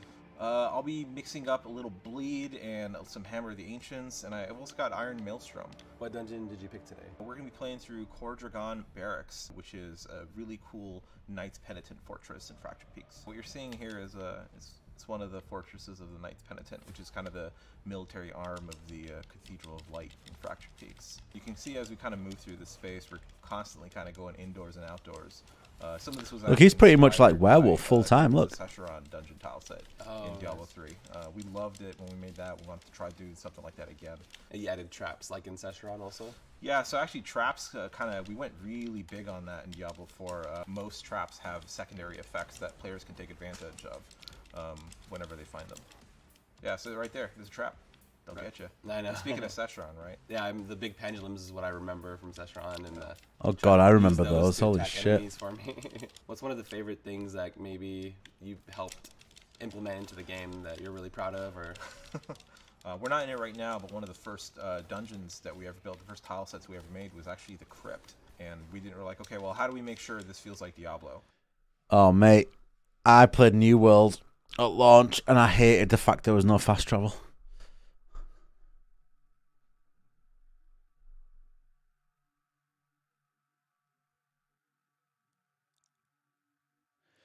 Yeah, I mean, I was a hardcore Destiny player. Destiny 1 from day one, Destiny 2 from day one. Again, gave that up because it just became, when I gave it up, it became a bit of a bounty fest. And they stopped doing raids. So there was like just bounties and like cashing in tokens at a vendor and shit. And I was just like, oh, mate. PvP was broken. There was just cheaters everywhere. So I just gave it up. So what we did is we went and played Diablo 1. I love Diablo Played 1. through the Crypt, took a screenshot of what that environment looked like, and then made it in this engine. That's awesome. So like they took a little bit from every Diablo game. Yeah, we looked at every single one. Yeah, even the names of some of these monsters, like these are skeletons, right? But even the names of some of these we actually went back to Diablo 1, like what do they call it? But anytime we can inject any of that, original feel, that original tone. I'm surprised we haven't had a friendly. There it is. I was about to say, I'm surprised the ballista hasn't shot us from off screen, and as I said it, It did. right there. High corpse, bro. It'd probably be good to tackle these first, I think. Yeah, Yeah. get them off the battlefield. That was like such a transformative monster. It started to really help keep the gameplay spaces distinct. There's a really So at level 25 here, they are getting rares and legendaries. wide open space. If you have a monster like the corpse bow, who can shoot you if he can see you. In the beta, is there any like end game goal maybe for people to reach? We're keeping that at level 25, and then obviously they can complete the entirety of Act 1, which is the act that takes place inside Fractured Peaks. Full story mode, the cutscenes, everything? Yep. Oh, nice. Beyond just like, you know, the main campaign, there's multiple strongholds, there's a bunch of dungeons, there's a bunch of side quests on top of that. Each one of those is a little story. You know, every dungeon that you play, you're going to be able to get a legendary aspect, you know, over 100 of them in the game. We've tried to fill the dungeons with just a bunch of possibilities. Even if you run the same one over and over again, you're never going to be sure exactly what the layout is, exactly where the monsters are. There's a bunch of other, you know, neat surprises that can happen. Traps is one of those. We have a bunch of random events that can happen anywhere in any dungeon. Treasure goblins, everyone's favorite. Those are back too. But there's also things like this. You can find little tidbits of story that you can kind of listen to as you journey throughout. As the dungeons go up in difficulty, like are there like different tiers, different rewards? You know, all these dungeons that are. So my New World character back then was like very, very hardcore farmed. I guess New World actually was quite enjoyable. The whole gathering aspect for it again was too time investy for me. It's just got to, for me, these type of games just got to teeter on the balance, on the verge of hardcore. I think I used to be hardcore, but now I play so many different games. Like, for example, right, Resident Evil 4 Remake's coming out on Friday. Like, I'm so hyped for that game. Like, I want to just play it for 2 weeks straight. But what I don't want to do is have a game that I'm playing where if I don't play it, like, properly for 2 weeks, like, I'd log in every day and do a little bit here and there. But, like, if I don't play it, I feel like I'm miles behind. It shouldn't really be like that. I don't mind if initially getting somewhere is like a climb, but then it should be like we're chilling after that, and we should just be able to enjoy the content as it comes. Then there'll be, you know, a new expansion or season comes out and you play, and then you can, you know, that's what I'm looking for. Kind of like random. I feel like New World, man, the freaking dude, all the life skills and all the crafting skills just like too much. It was just too much. Every single one of those can become a nightmare dungeon at the end of the day. I didn't mind the end. I got to all the end game dungeons and stuff, like, you know, the final dungeons. They were all right, but yeah. We actually have just like a huge built-in library of end-game content from the get-go. You're going to be able to play all these things, get your aspects early on. As you level, get renown, they'll feed into that too, get even more rewards, and then by the time you hit endgame, you actually have a chance to revisit these dungeons, and when they become nightmare dungeons, they actually pull in dungeon affixes alongside with them. What's the most affixes you can get in one dungeon? Oh, that actually, I'm not sure anymore. There's quite a bit. It's not like a one and done deal, right? You start with a couple maybe, but over time that number will increase. Oh, no. There it is. Ah, man. We did it. It's like, when is Dev gonna die? There you did it. I'll avenge you, don't worry. Remember me. I'm gonna try to res you without getting hit. Make it happen. There we go. Welcome back to the world. That's actually a very small change we've made. Getting hit one time doesn't immediately break the channel in Diablo I thought 4. it would. Yeah, that's how it traditionally worked in the past, right? We actually changed that because we played the games too. We're like, okay, you know, that guy barely touched me. That shouldn't break my channel. I'm 99% done. Yeah, don't click that yet. It's agreed. Yeah, is it though? Sometimes that's a curse shrine. Oh, okay. And you won't know until you click it. We're gonna roll the dice. I love that it breaks like if you're like in the zone. And it won't tell you. It won't say like curse shrine. It's like, that's a greed shrine. I'm gonna click it. Oh, okay. Lucky. Okay. We made it. This one's great. Enemies drop gold when hit. So let's go hit a bunch of things. All right, let's get paid. There it is. The money build. And then it might push you, especially if you're playing hardcore, right? It might push you beyond your limits. But hardcore is a stressful experience, isn't it?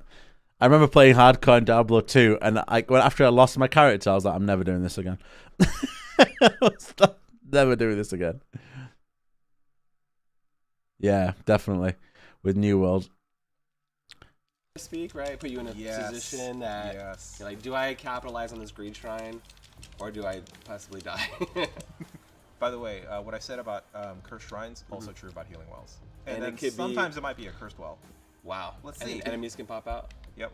It actually starts. Yeah, I've been streaming the demo, man. Streamed the demo, played it for like hours. Amazing. I'll be streaming it for sure.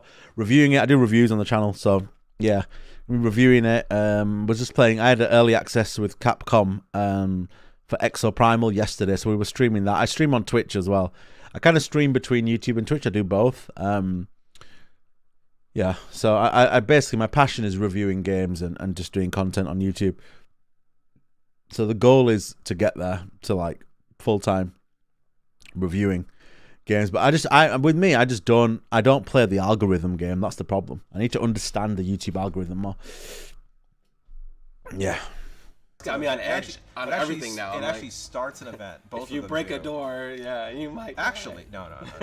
There's no mimic door. But if you haven't played the Resident Evil 4 demo, definitely pick it up. It'll get you so excited. Doors or anything. All right. Yeah. But actually, funny enough, monsters can open doors in this game. Really? Yeah. So if they That's a change, can right? see you, they are like, I mean, Gone are the they days can of they'll just open a door. Throwing firewalls over the. And then how funny is this? We got a shrine, a well, and a chest. Sometimes a cursed chest. So you're like, you don't just click on it. You better. Oh no, that's painful. We try to keep things kind of interesting. We have a whole crew of people on this team who spent an inordinate amount of time making couch co-op as awesome as we're feeling right now. Yeah, like we can do everything independently, our skills and abilities. I was like, maybe I do have some upgrades here that I haven't put in. Now that you mention it, I noticed like you just pushed one button and jumped right in. Also, very very seamless. Logging out, logging back in, switching characters. We can do all those things. All right, let's see where we are. All right, put some work in. It's a good sized dungeon there. You chose this dungeon. Is there any surprises at the end? I mean, if I tell you. Oh yeah, okay. That in itself wouldn't be a surprise then. I guess we'll have to see. I was kind of getting that feeling that there was something here. Blood boils. Are they coming out of? Yeah. Yeah, this isn't a good thing. We should get rid of this thing. They just keep spawning until you break it? Yeah, I mean, it's those knights. They left a mess. We gotta clean it up. Beautiful, disgusting Diablo. As it should be. Yeah. So when you're doing like co-op, can like... Oh, it's so good. It's so good. What have you got? Console, PC? Yeah, it came out like I think 4 days ago. I've completed it like 10 times. It's like so short though. Like it's such a short demo. Like it's like when it finished, I was like, no way. But that's because I was enjoying it so much, and I've still played it like 10 times. That's how much I enjoyed it. It's like classic Resident Evil gameplay, 4 gameplay, but modern twist. The parry with the knife is a super nice addition. Yeah. And one person wants to go to town. Do you have to accept it, or can? No, we call it couch justice, right? Like if you want to do something and I don't want you to do it and you do it, I'll just like punch you on the shoulder like that. Yeah, definitely. Earlier. Yeah, it's going to be habit though. That's the habit. If you're a hardcore Diablo player, that's just a habit. Like just click the shrine. Like if I pause it or whatever, the game's not paused, is it? Nope. Yeah. So on the dungeons, did you guys have like a target average playtime for a dungeon? Like if I only had... You know, we actually tried very, very short, like, 5-minute dungeons. We built, I think the longest one we tried internally was maybe 30 to 45 minutes. Wow. And we kind of figured like, okay, well, if we make something kind of reasonably sized, it can always grow. So when you hit nightmare dungeons, things just get harder and they automatically already get slower, so it takes longer to do them. But one of the other things that we did is we made cellars in every zone that you can find, and every single time you go inside one of those, they can have a completely different outcome. There's a whole quest line later on. Yeah, Xbox. So I don't know what the PC performance is like of the demo. I haven't actually read up on that. But the Xbox demo, is running great. You mean Xbox? What the new? I never had an Xbox. I never understand what the names are of the different Xboxes. It's like Xbox S, X, One. I don't know what is that the latest Xbox? I just got PSs are easy. 1, 2, 3, 4, 5. But yeah. Get it, man. It's sweet. One of the game that you can find. Okay. That has to do with kind of a major character in the game. Oh man. Okay. And it's a Is side it quest. going to be in It's a side beta quest. or I mean, like? No. This is like well beyond, unfortunately. Okay. But point being, it's actually a main character from the campaign that has their own side quest line that you can go and experience, and that quest line takes you through 2 cellars and a dungeon. Not everybody's just going to do everything now. Always. I think dungeons being 10 to 20 minutes is a good balance, good time, depending on the difficulty of the dungeon. I think that's about right. I think going towards 45 is a bit long, like 45 minutes. I don't know. Well, unfortunately, that's all the time that we have today. Why, Zav? Why you gotta do this? Don't worry, you have open beta coming. Everyone's going to have a chance. They're going to kill monsters, get loot. It's going to be great. My name's Bloodshed. I guess I'll see you next time. Yeah, and I'm Zavin Hartunian. Thank you for joining us for Adventure with a Dev, and I'll see you all in hell. I liked him. He was a cool guy. He was my kind of guy. Must know Diablo 4. God, I've seen this a billion. What's his YouTube? Diablo 4 search. Don't look at my YouTube splash page. No, it's the Xbox One. Yeah, double check if it's available on that. That thingamabob. What's a puppy cam? What the?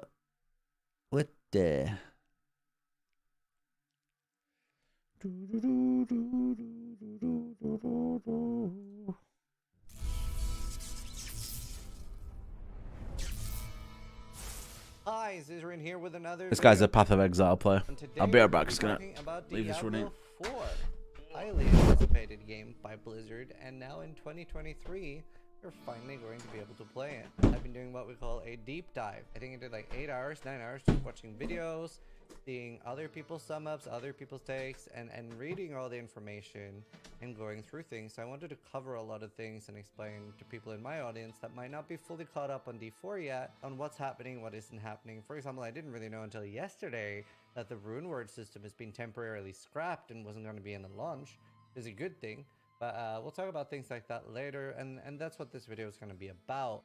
And I've seen a lot of people have like very extreme takes one way or the other, whether you're a lover or a hater. There are some things I see that I definitely think I will like or dislike, but so I'm gonna wait until like the game is out. So I'm trying to, as always, temper my expectations a little bit, because I feel like every time I have like super hype expectations, they get shot down and I get disappointed. So with that being said, let's talk a little bit about items and progression.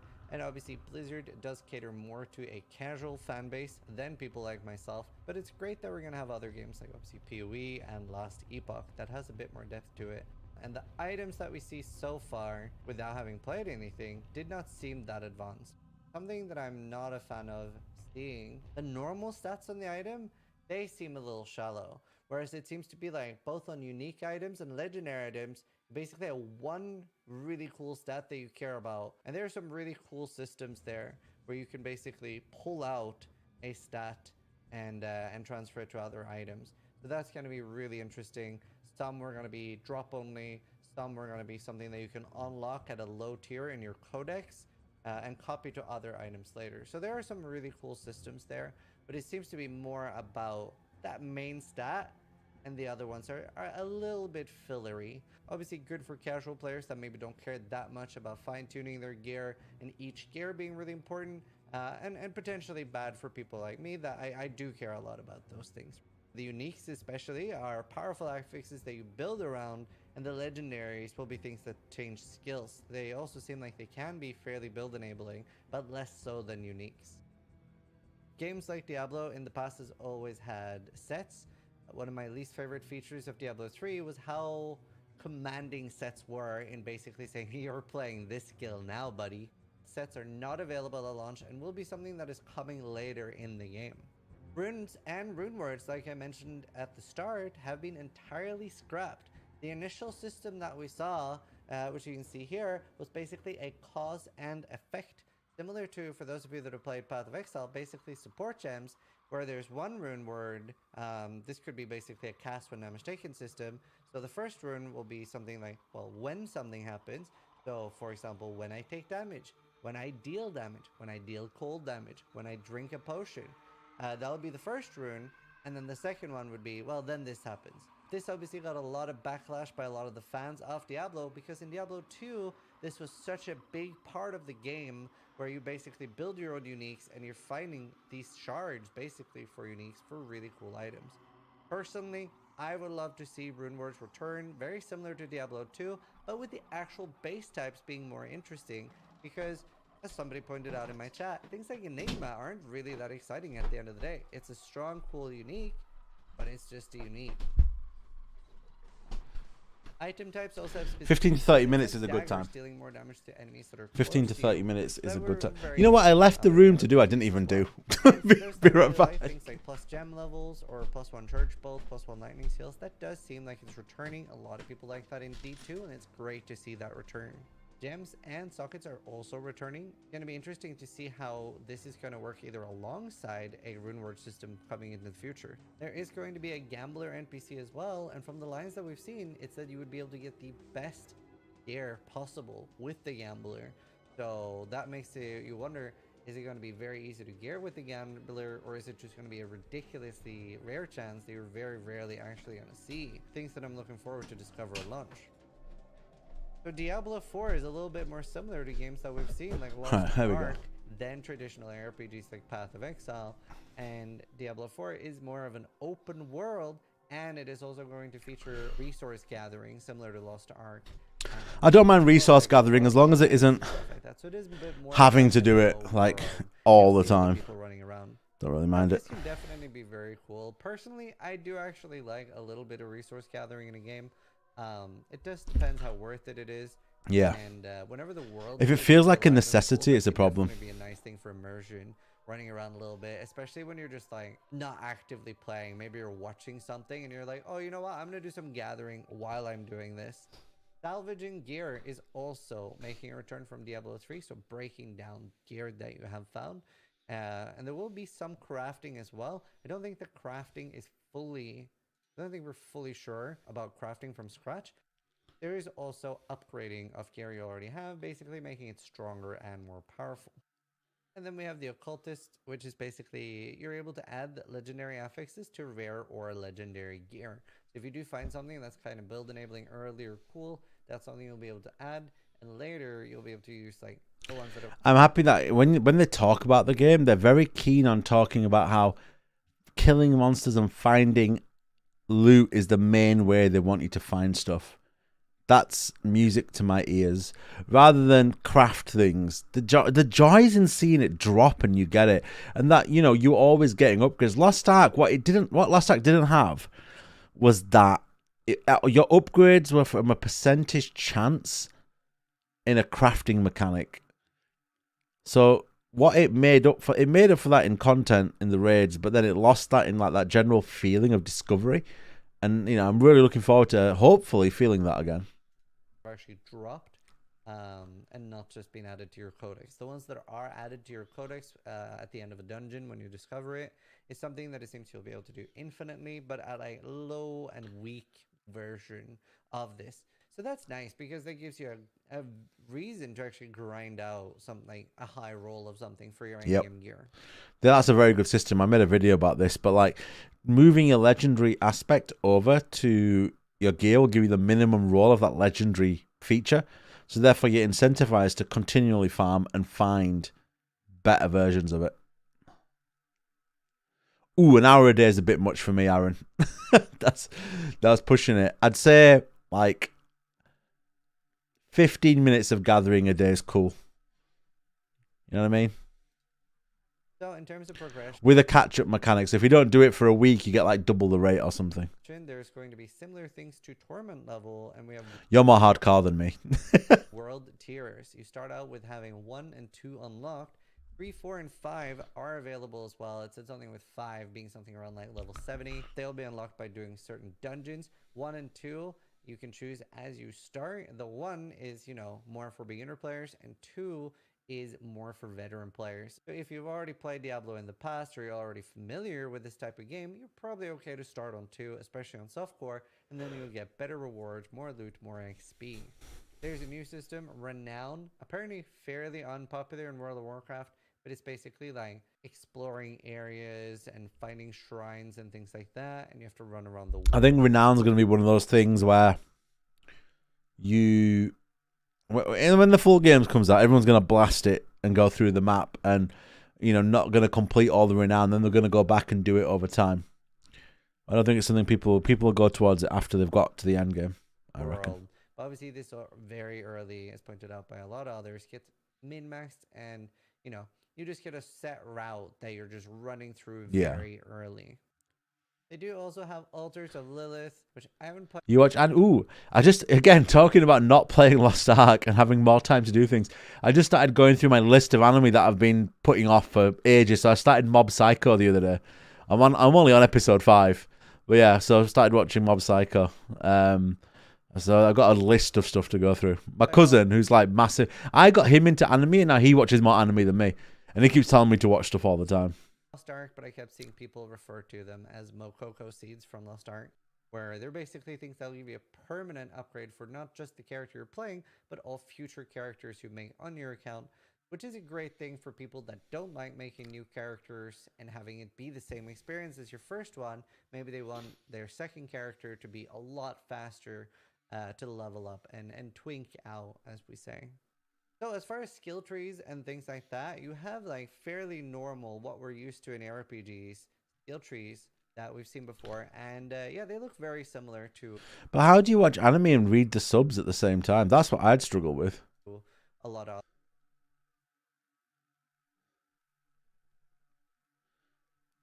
Biggest complaint, daily limit on resource activity. I think it's because they don't want a majority of players to get left behind. That's a really good question. Have they touched on that about daily, weekly limits? How does that work? I mean, if there's a season, there's obviously not really any need to do that. You're limited by the season, so. Other games where you have, a skill that branches out, etc. And you see what you can pick. They did say that quite soon after the second beta ends, they're going to have a full, video and live stream about the end game and the seasonal model. And at the end game, you also have the paragon board that looks very complicated and convoluted. I haven't interacted with this at all. So I've got Mob Psycho, Jujutsu Kaisen, Spy X Family, Chainsaw Man are probably my next 4 I'm going to watch. So definitely something I'm going to have to learn as I'm playing and read up on more. But yeah, hopefully I'll be making some... Hi, Scissorin here with a new video talking about the paragon boards. Ooh, you're a dubbed watcher. Oh, I don't know, man. I grew up watching subs. I struggle with dubs. I really struggle with dubs. And yeah, it'll be interesting to see. It's cool to see because obviously the first announcements for Diablo 4, we started out with... I mean, the good thing about dubs is, like, my nephews, they're getting into anime now and they watch dubs. So at least it gets them into anime, which is cool. So we have something in common. I'm calling a skill twig to see it evolve from that and getting more depth. That is nice. And it's going to be really interesting where Diablo falls on the whole complexity and depth scale and for how much we're going to be playing it. They've said that they're hoping to do up to 4 leagues per year. So for somebody like me, the dream would be a combination of having a month of PoE, a month of Diablo 4, and a month of Last Epoch would be absolutely the dream. Maybe half a day of Wilson. I'm obviously worried about the game being absolutely dog shit. You gotta hope, and we'll play it by ear. So we'll see how it goes, and call it out if it's not good. So hope you guys enjoy this video, and I will make some other videos talking about what I've liked from what I've seen and what I haven't liked from what I've seen. So check that out, and either way, thanks for watching. Sub if you liked the video, but more importantly, sub, boys. Sub if you like the video. Let's do Nico. He's a Lost Ark creator who I used to watch a couple of videos of. Let's see what he's saying. There will not be room words at launch. They are coming, though, but they won't be room words at launch. That has been confirmed. If you want to do the giveaway, by the way, guys, there's a pin in the comment. There's a pin in the comment. There's a pinned message in the chat if you want to get into the giveaway. I would say exclamation mark giveaway, but the command hasn't been working, even though I have set it up. So there you go. But anyway, there's a link if you wanna get into the giveaway. 2 early access codes, 3 deluxe editions, giving the whole shebang away, baby. Oh yeah.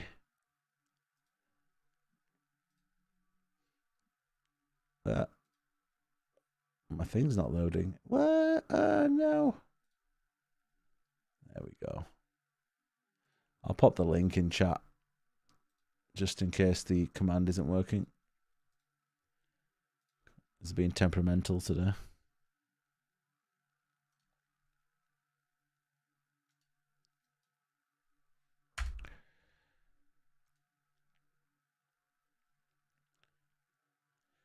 I will watch the sub if that's all there is, but if I can just listen to a dub from a game, 5 minute game, okay. Part of the Diablo 4 beta test.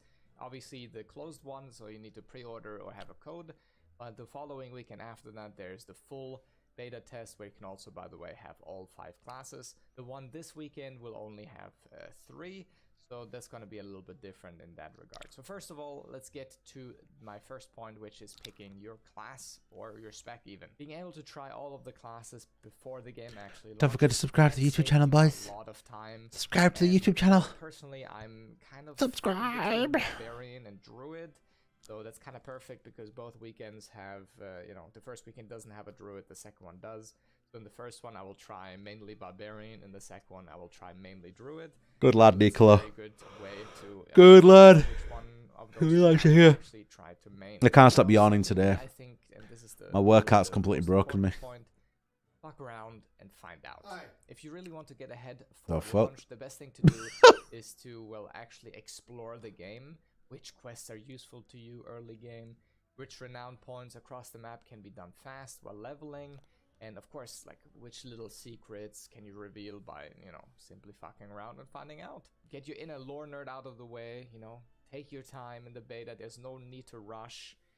You won't fall behind if you're taking your time in the beta. So it's the perfect time to actually just, explore and have fun at your own pace if you care about, being fast. Also, quick reminder for some people that maybe aren't too familiar with betas, no progress you make in these betas will carry over. Obviously, there's some goodies and stuff that you get for being a part of the beta, but that has nothing to do with your inherent character. And third, and also an obvious point, is understanding the systems, which kind of ties into point 2. By fucking around and finding out, you will get used to some new systems. First of all, obviously, we have the fractured peaks that we can explore, and there's also a couple of endgame systems that we can also take a look at, like world events, legion events, strongholds, dungeons even. Obviously, which they have also promoted a lot, the world boss Ashava. For anyone who missed it, here's a quick schedule for the beta world boss spawns.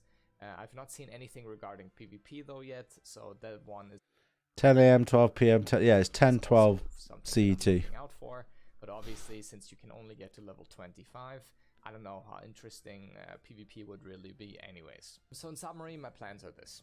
The open betas are the perfect place to just, explore and see for yourself what's gonna happen, what you like, what you don't like, and what you want to focus on when the game actually launches. Choosing a main early obviously helps in that regard a lot. And also a quick side note, if you have pre-ordered the $90 packet, or the one above for 100, I think you can already pre-download the beta right now. Baby. Simply go to your Battle.net, click on Diablo 4, click on the game version drop-down menu, and select the Diablo 4 beta. This is around 85 gigabytes. So, it will probably take a while to download it. I was surprised how big it was. So, no one really knows what the fuck's going on. So, if you see videos going around which class is good or not, or like something like that, just, It does, yeah. That's the world boss spawn time. The open world, like MMO light bosses they've got. The beta starts tomorrow. I don't know. Which country are you from, Aaron? But 4 o'clock in the UK. Wait a little bit until people can actually try out the game fully, especially because even in the beta we can only get to level 25, so there will be a lot of subjects to change, and there's a lot of stuff that we simply don't know, so there's no way to really tell what is good and what isn't yet. So the perfect time to try out for yourself is now. Thanks for tuning in. Have a good one. Cheers, Nico. Appreciate you, son. Peace out. Are you from America? I don't know what time it's out. Probably 10 a.m. New York time, I believe.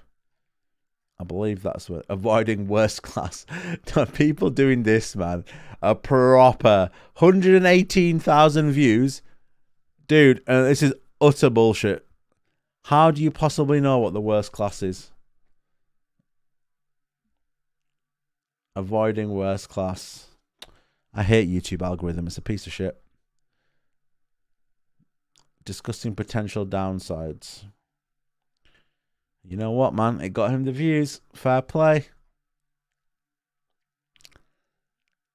Don't make these critical mistakes for Diablo 4. Beta begins in 4 days for any early access member. This is going to be super exciting. I'll be diving into it, streaming it, and making a ton of videos. But today, let's dive into our first mistake. If you guys want to check out more Diablo 4 content, be sure to subscribe. It is honestly not that much more difficult, especially if you're doing the other, staying away rather, from the other mistakes in this video. The higher difficulty ramps up the damage numbers of all the enemies, but it doesn't necessarily give them a higher HP, mess up or misallocate your stats. Each class has stats that they want to focus on. This is nothing new for a lot of you that play other MMORPGs or RPGs in general. MMORPGs. Certain builds require certain stats, and without prioritizing those, these builds will not work. So if you're playing a barbarian, focus in on your strength. If you're going to play a rogue, focus in on your dexterity. If you're playing sorcerer, focus in on your intelligence. These classes what about necromancer? Bonuses for having those stats, and by yeah, it's a lot of clickbait in Diablo at the moment. By not having and not focusing on those stats, you're going to get a lot less skill damage and a lot. I mean, the best thing to do for if you want to do clickbait for Diablo is just go back to when Elden Ring was launched and just copy every single format of every video that was released. Best weapon, best armor. Doesn't matter if it's true or not. Just put it in there. What's up, SOS? You good? Hope you're well, mate. Less damage in general out of these. Best class. Tier list in a PvE game, definitely. And do PvP tier list day one, even though no one would have freaking played PvP day one. Classes, which will prevent you from getting more XP and getting you to that max level of 25 in the beta. Mistake number 3 is going to defensive. When I say going to defensive, I mean making sure that you're not necessarily taking up an upgrade in armor or upgrade in weapon because you're losing some sort of defensive stat and you're a little worried about dying. Do not worry about dying. Yeah, not bad. Just excited for tomorrow. Excited. You know, first big Diablo release since Diablo 3. Yeah. Hype. Dying. Looking forward to getting into it.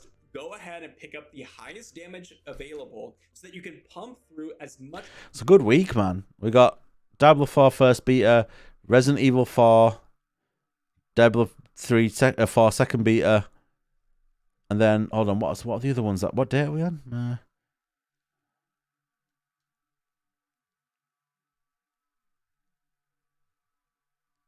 I've got a list of games here that I always go to. Then you got Dead Island 2, Jedi Survivor, Redfall, Zelda Tears of the Kingdom, Atlas Fallen, Diablo 4, Final Fantasy 16. No, it's hype. Oh shit, I didn't mean to do that. Creatures as possible, experience as much content as. Number 3. Don't go defensive. Yeah, this guy's never played hardcore. He's never felt the pain of losing a hardcore character. And by the way, this is the thing about it's a big thing I keep talking about when it comes to Diablo 4. Is the end game? Yeah, I have installed the beta. Yeah. Is the end game content going to be time trial based? Because if it is, he's probably right. Because you're just going to want to push fast clears. Obviously not in hardcore, but you're going to want to push for. I hope it isn't strict time based. I really hope there's a lot more leniency and therefore giving a lot more creativity to builds and a lot more diversity to builds. If everything's on like greater rifts, everything just super strict time. Everyone just goes for the fastest DPS. There's no like room for buffing or CCing, debuffing, etc. You know what I mean? Going to defensive. When I say going to defensive, I mean making. Have you installed the beta, guys? Oh, SOS. I don't think Aaron, you got it. Have you? Upgrade in weapon. Because you're losing some sort of defensive stat and you're a little worried about dying. Do not worry about dying. Just go ahead and pick up the highest damage available so that you can pump through as much creatures as possible, experience as much content as possible, and enjoy leveling up as much as possible. I think he means in the beta, which is probably right. I mean, you just want to whack a crap ton of damage on everything. Just absolutely roll everything and just push through and explore. I'm basically, obviously, just for the next few months, I'm going to be recording everything. So I'm going to be recording all the side quests, all the like open world instances, all the events in the open world, the dungeons, everything, just for content over the next few months. Especially for those people that may not have a lot of time and need to get to that level 20 so that you can pick up your permanent cosmetic for the D4 live release. This is going to be extremely important so that you guys can actually reach that level if you don't have a ton of time. But even if you're someone like myself who plans on maxing out on every single class available and diving into all the content and making videos about it, I want to be able to experience as much as possible with my time, and so I'm going to go as offensive as possible. Mistake number 4 is skipping the open world. Do not do this. This is a huge one. If you're coming from a game like... So one thing I've noticed on the skill calculator is that I don't see support builds really for possible... What do you mean? Support builds for possible... New World or Guild Wars 2, you may be like, well, obviously I'm not going to skip the open world.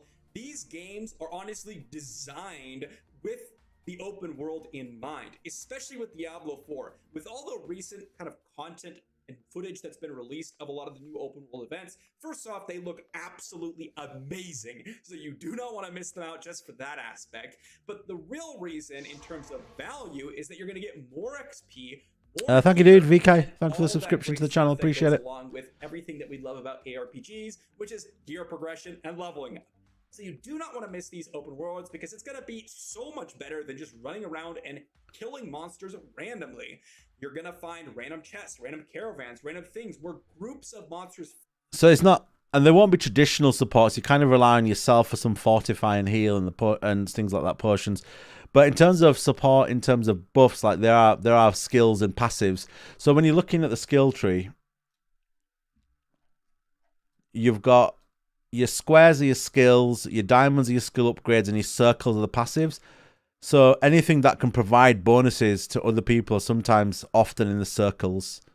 And they provide a boost to allies. Barbarian's got one. I don't know about the other class. I've looked at Barbarian, Druid, and Necromancer myself. Flood in to attack you, so you are clearing large amounts of monsters, but you oftentimes be with other players, which will increase your experience gain and loot gain, and then also the events themselves are going to give you more opportunities to get more loot. Do not skip open world events. If you're going to take out open world events are big. Game, if you're used to Diablo 3, used to Diablo 2, if you haven't played a ton of MMORPGs, do not skip out on the MMO aspect of it if you want to get the most value out of this game. Number 5 is don't spread your skill points too thin, okay? This one is a big one, and honestly, it goes into my kind of extra mistake or tip that we're going to go over after this. Do not spread your skill points outside of your main skill. The way this game works, the way the skill tree works, is that you're going to be moving from one skill or a couple skills that you can choose to unlock, and then moving down vertically through the tree and earning separate passives, potentially separate skills. But the problem is that you move down that way, you're going to get mediocre skills. There are other ways to upgrade your skills, which are branch nodes off the normal skill that you're using. Let's say you take rapid fire arrow as one of your skills, and you're going to go ahead and pick up all the bonuses associated with that, potentially getting more crit chance, potentially getting more damage on repeat targets, things like that. Amping up one skill is going to be the crucial key to go ahead and get a working and efficient, and honestly sometimes absolutely broken and stellar builds for the beta. Progress does stay between the 2 weekends, but doesn't last. Doesn't go into the full game. 24 dungeons available in the beta. Yep, that's just pretty crazy, man. There's a lot of things to get through. A lot of things. I mean, that's definitely a good content video there. Just do like a location of all the dungeons for Fractured Peaks. Do it all. Put the video up before beta 2, where the open beta is. Would probably be a smart video to make. Don't tell anybody, though. That's my idea. Allow you to crush content. This is no different if you were playing Path of Exile, if you're going to play D2R, and you want to focus in on one skill, amping that skill up through the roof, and then focusing it purely and annihilating everything with it. That doesn't mean that you don't have to experiment with all the other skills during the beta. It just means focusing on one skill and then get to that max level with that one skill. And then after, you can mess around, change some stats up. And again, this goes into my last and extra mistake, which is not actually paying attention to your weapons and your legendaries and your gear that might be dropping, okay? Because there are oftentimes gear that will give multiplier bonuses to a certain skill or a certain play style. Now, you could just be like, screw this. That's big for me. I need the uniques to really amp up certain play styles. And I really hope they've been original with the play styles available. I mean, I find it silly if you're going to call a weapon a unique and it doesn't give you a unique play style, you know? So I'm hoping they've got that part down. I don't want to deal with that. I want to play my, I don't know, whirlwind bar build or whatever it is. You know, I want to go with that specific skill. I don't want to do anything else. That's totally fine, but you're going to be weaker for it. That is a fact. If you drop items that boost up a skill, focus in on that skill. If you don't drop items that maybe boost up your skill, potentially consider swapping. Also, making sure that your gear amplifies the skills and build that you're running. Do not just hyper focus in on one playstyle because one particular person mentioned this is a good build, because it could be different for every player, one for gameplay experience and what you like, but also based on what gear you get. Now, one disclaimer before I wrap up the video here, this all is for those people that want to get the most out of their experience and don't take their time too lightly. At the end of the day, if you just want to jump in, kill some monsters, you're going to be fine. But for those of you that want to play it a little bit more hardcore, maybe do some extra stuff, get some extra content in, get some extra experience in, these are some things that you're going to want to keep in mind. Thanks for watching. If you guys want to check out more D4 content, be sure to subscribe on your way out. No problem, sir. Cyberpunk has a big problem. Well, it's not out yet. That's probably the biggest problem it has. You know? Oh, I hate this. I hate when people are doing videos like how, negative videos without the game being out. Like, dude, just if this game's going to have fucking shit stuff, we'll wait for it to have shit stuff. Let's not say it's going to have shit stuff when it doesn't have shit stuff. All need to know beta. Oh, Diablo 4. Wait. Let's go for view count. View count. Oh, God. Meow. Tier list. What is this? The Barbarian can go extremely tanky or extremely hard on DPS. It is heavily reliant on getting 4 good weapons with the arsenal system. But once you do, it becomes amazing and nice to have in a party. The Necromancer is arguably the most versatile class in the game. You can play minions or sacrifice them all and work solo with enhanced passive buffs. Not very mobile, but it has high damage. The Druid is overrated. Only furries will play it. Its special mechanic is a scuffed version of the Necromancer's sacrifice. The Rogue can play melee, range, a mix of both with elemental damage options, a trap playstyle. Let's feed the algorithm for this video. As well. The diversity of playstyles and speed puts it over the rest. The Sorcerer is arguably the worst class when it comes to mobility. Their special mechanic isn't great. The build options are not as impressive as other classes. Also, Lightning Sorcerer sucks, worst class. The Barbarian can go extremely tanky. What did I just watch? What did I just watch, man? And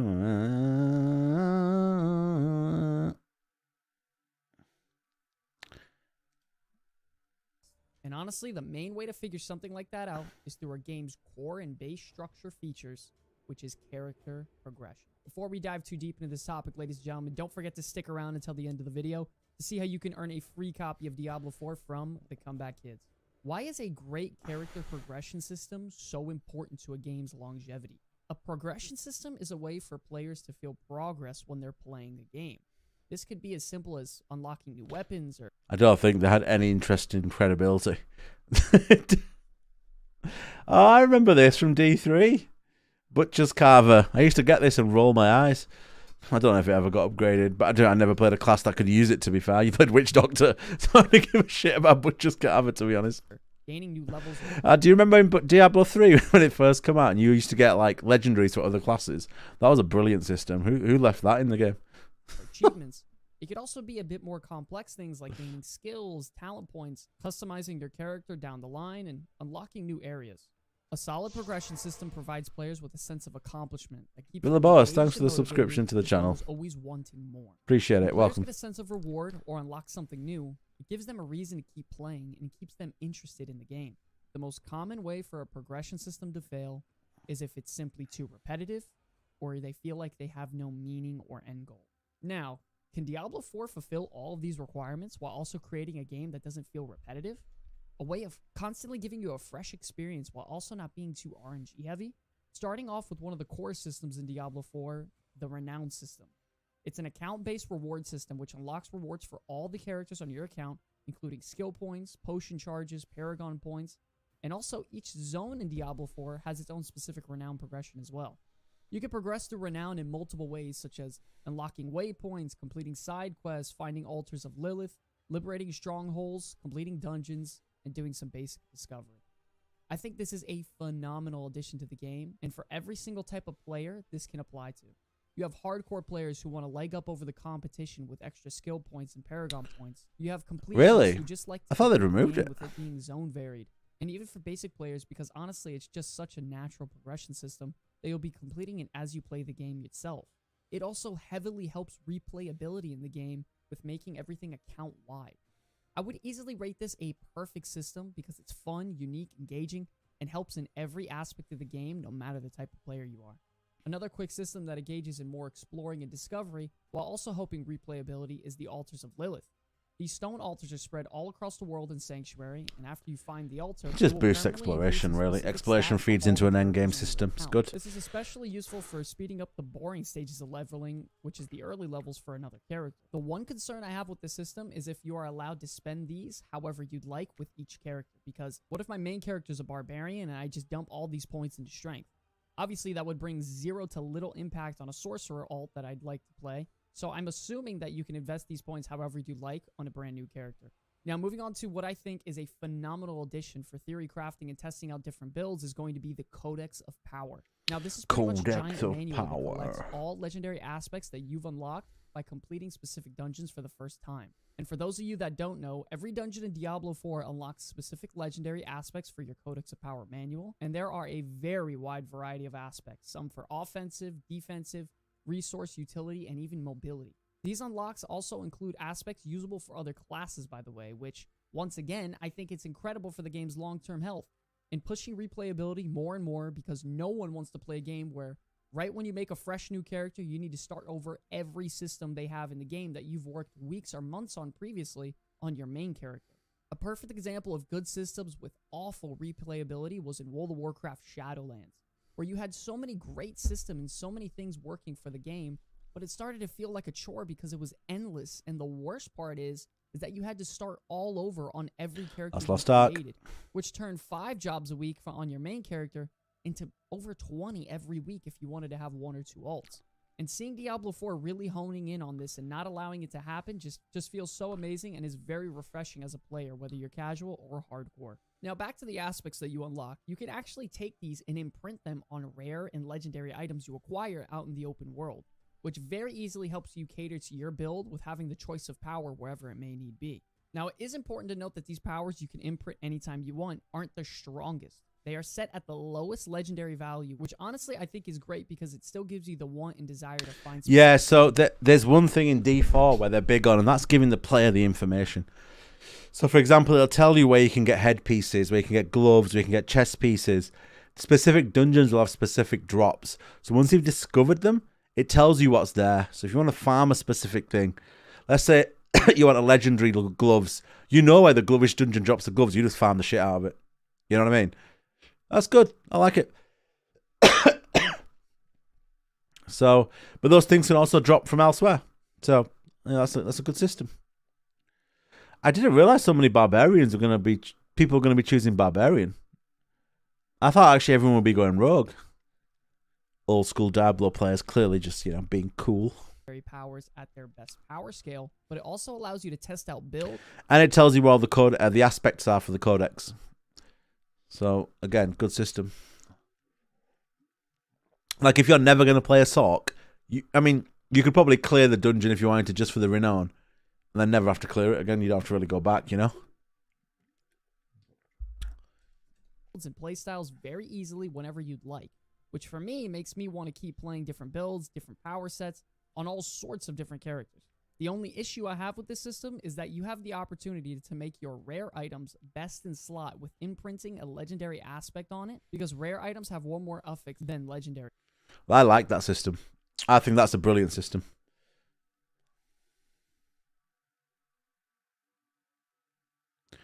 I think that system is brilliant because it means the rare drops could always be best in slot, and you get more rares than you do legendaries.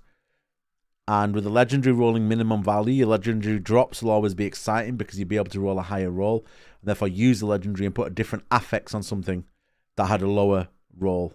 So I think that system is very, very good and will keep drops exciting. Items. I go over this greatly in depth, as well as some other major concerns I have with the game overall in this video displayed on the screen. So if you want to learn more, go ahead and check that out. Next up, we have skill trees, which will be very similar to Diablo 2, but overall with a nice facelift. They have gone through tons of variations with this visually, and honestly, I think it's starting to look great.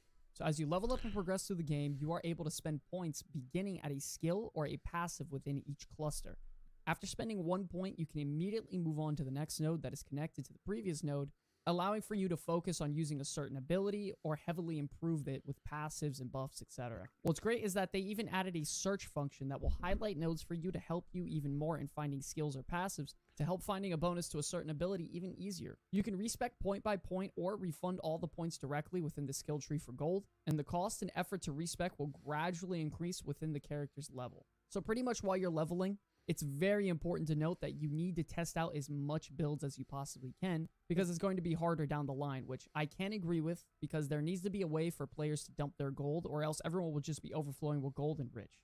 Okay, so now I've saved the best for last, the only system in Diablo 4 that I am actually worried about, and it's going to be the paragon system. Now pay attention very carefully, as this can get very confusing fast. Now, this system unlocks at level 50 and will serve as an endgame system.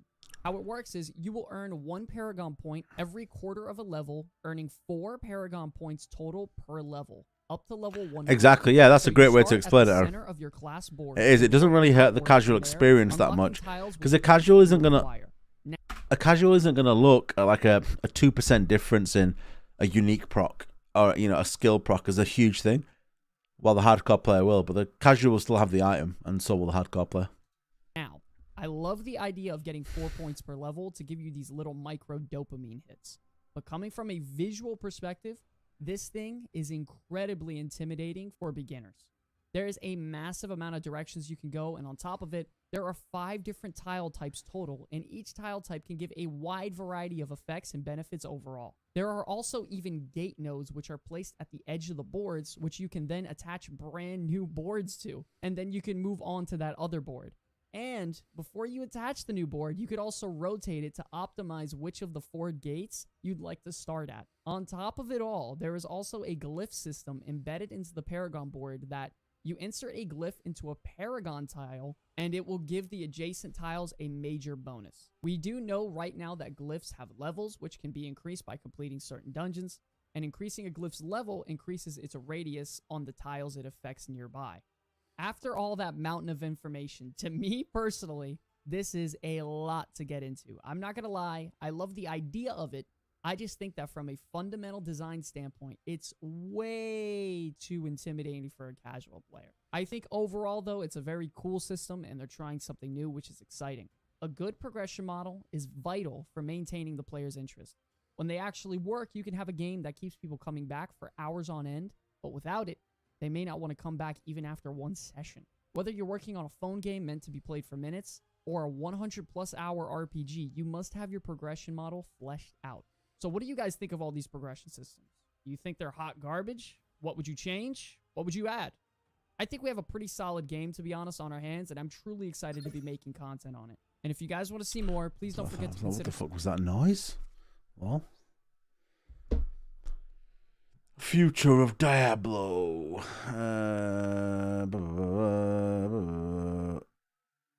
The $90 deluxe And edition is gamers OP. all around the world, no matter your genre preference, are eagerly anticipating the release of Diablo 4. I disagree. The action RPG set in the darkroom world of Sanctuary Reacting is to a going reaction be of on a reaction. everyone's must-have Yeah, game Bo list Burnham of will be happy. 2023. A lot of And this is people, all yes. happening prior to the game's actual release. Yes, that's whenever people are excited about the game. Whenever the game comes out, that's whenever they hate it.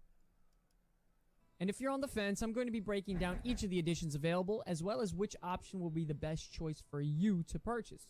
Before we dive too deep into this topic, ladies and gentlemen, don't forget to stick around until the end of the video to see how you can earn a free copy of Diablo 4 from the Comeback Kids.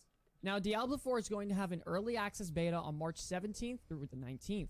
This is exclusive to pre-orders, as well as a complete open beta on the 24th to the 26th. Right. Diablo 4 is coming. So if you pre-order the game, you can play the game this weekend coming up.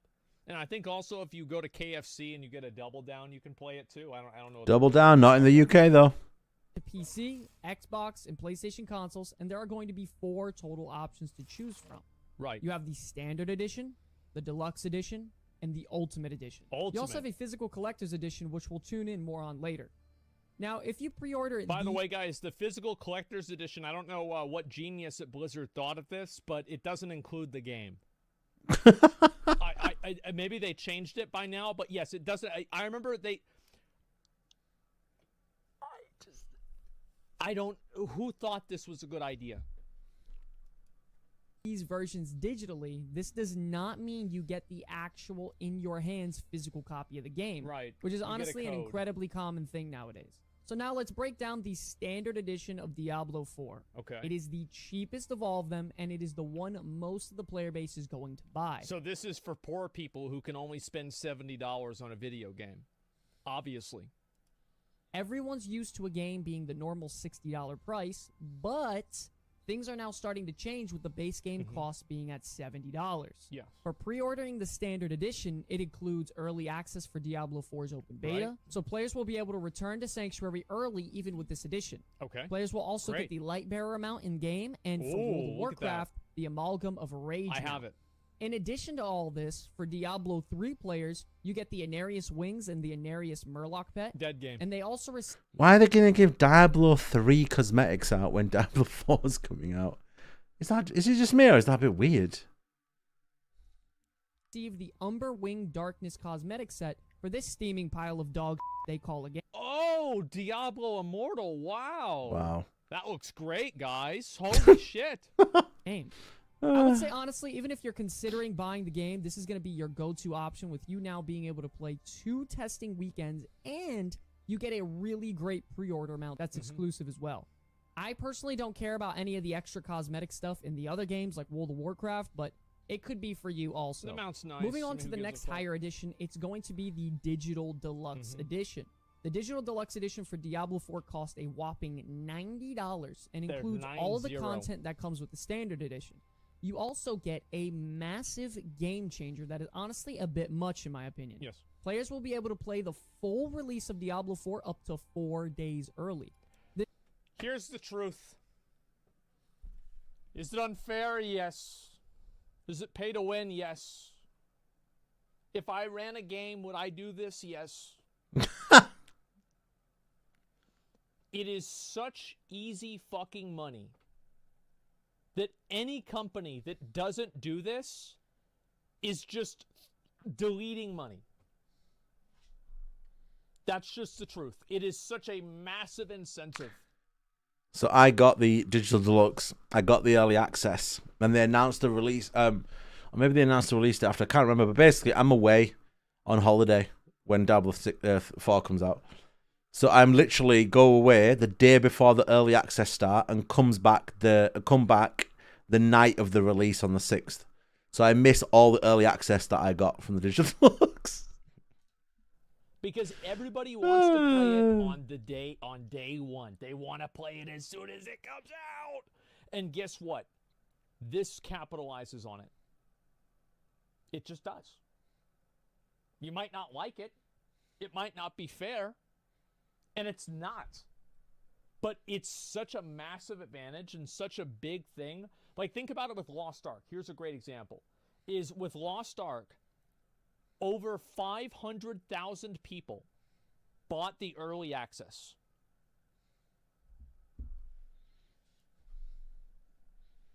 There's like half of the entire player base bought the early access. Think about that. It works. Hogwarts Legacy did it too. That's right. Every game should do this. From a business perspective, not from a gamer perspective, but from a business perspective, every game should do this. This is an absolute massive head start if you're able to get this version and play the game 4 days early. I personally don't like the idea of this being a thing. You know, True, spend but I hate it. $20 Yes. more and get a big head start over everyone that's, you know, either casual or just not interested in spending the money, or they just don't have the money. I don't know. To me, that doesn't feel too right. I always love the idea of everyone starting to launch the game at the same time. Yeah, but not everybody's the same because some people spend $90 and some people spend $70. So how can you be the same as somebody else if you have different amounts of disposable income? You're clearly two different classes of human being. So obviously you want to profit off of that. The company wants to profit off of that. That's how it works.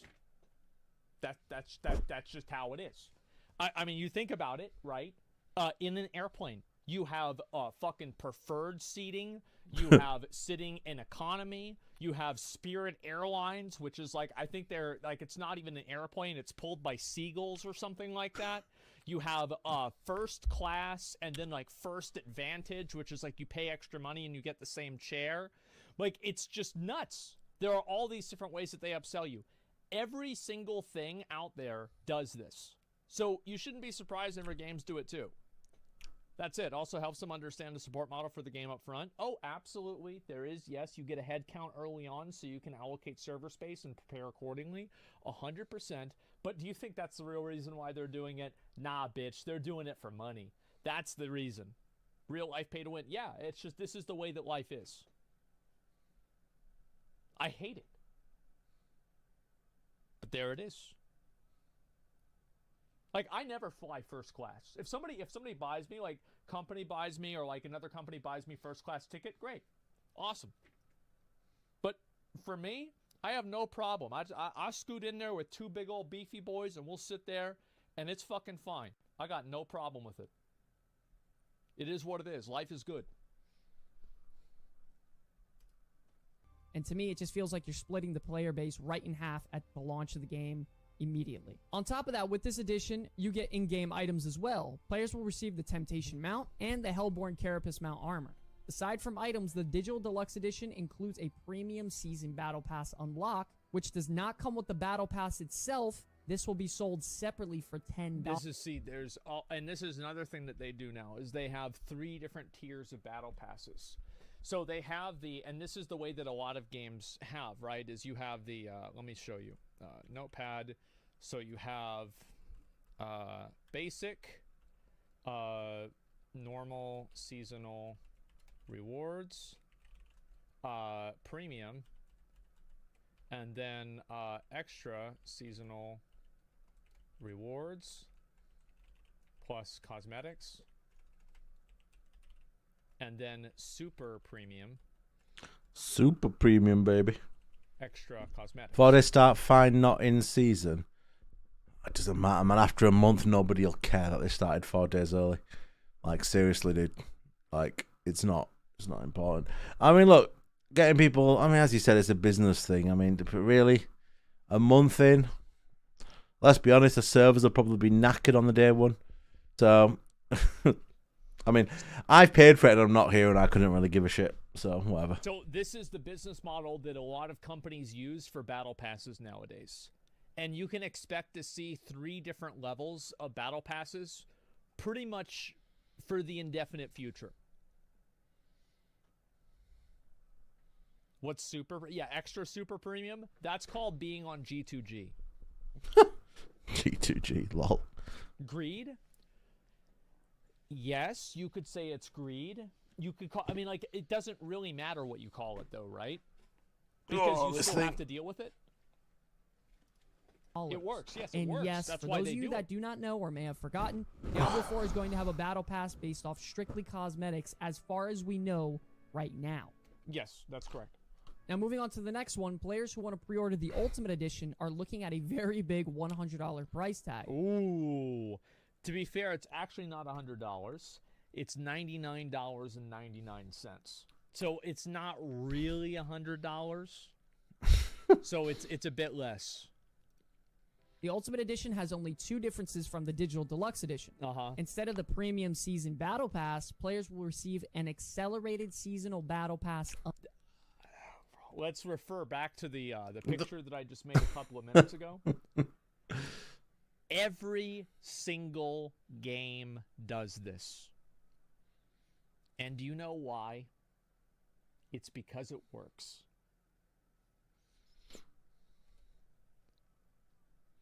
To be honest, I didn't have the $100 version. But when I knew I'd be missing the first 4 or 5 days of Diablo 4, I upgraded for $10 so I get the extra 20 levels on the season pass. Unlock. I'm that guy. Sorry, man. 20 tier skips and cosmetics. The second difference is that the Ultimate Edition also gives players the Wings of the Creator emote. Aside from that, these editions are the same. And lastly, for you collectors out there, you have the Physical Edition, and it's that does not no game included. You buy a limited collector's edition box, because who says wouldn't be collecting Diablo 4 without not even getting the fucking game? Why would they do this? I don't understand. Mainly for collectors, as it does not include a physical copy of the game whatsoever. At a price tag. Yeah, that's just how it is. Somebody says in chat, I'll read this comment. It's a paragraph. A lot of people don't understand the budget that goes into AAA titles nowadays. They spent over $150 million on Hogwarts Legacy, and that isn't even the most expensive. This isn't me justifying 3 Battle Pass tiers, but it gives additional incentives in case the game flops. All right. Let's just fucking cut it down. Let's get down to basics here. All right, guys. You're an executive at a company. You've got stock options with the company. So if the company makes more money, you get more money. How many Battle Pass tiers are there going to be?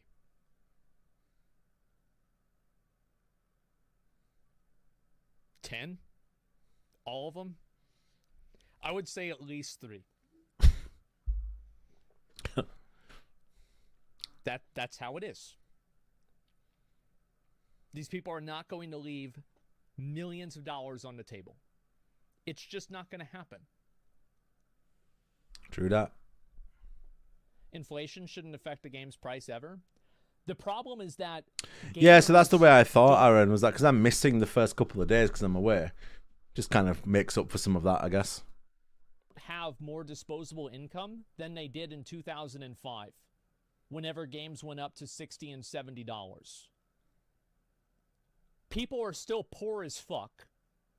Wages haven't gone up, but everything else has. How many fucking things are the same price that they were in 2006? Basically, I remember the double stack came out at Wendy's in 2006. I went there. It was the Wendy's. Which one was it? The Wendy's, it was like, I forgot where it was. But I went to the fucking Wendy's with my friend Jason, and he drove because he's the only person out of car. And I got a double stack the day it came out, and it was $1. It was fucking delicious. You know what? I went to Wendy's the other day. I got a large drink, chili, a double stack. And, I did get six spicy nuggets. I got 4 things. Guess how much it was?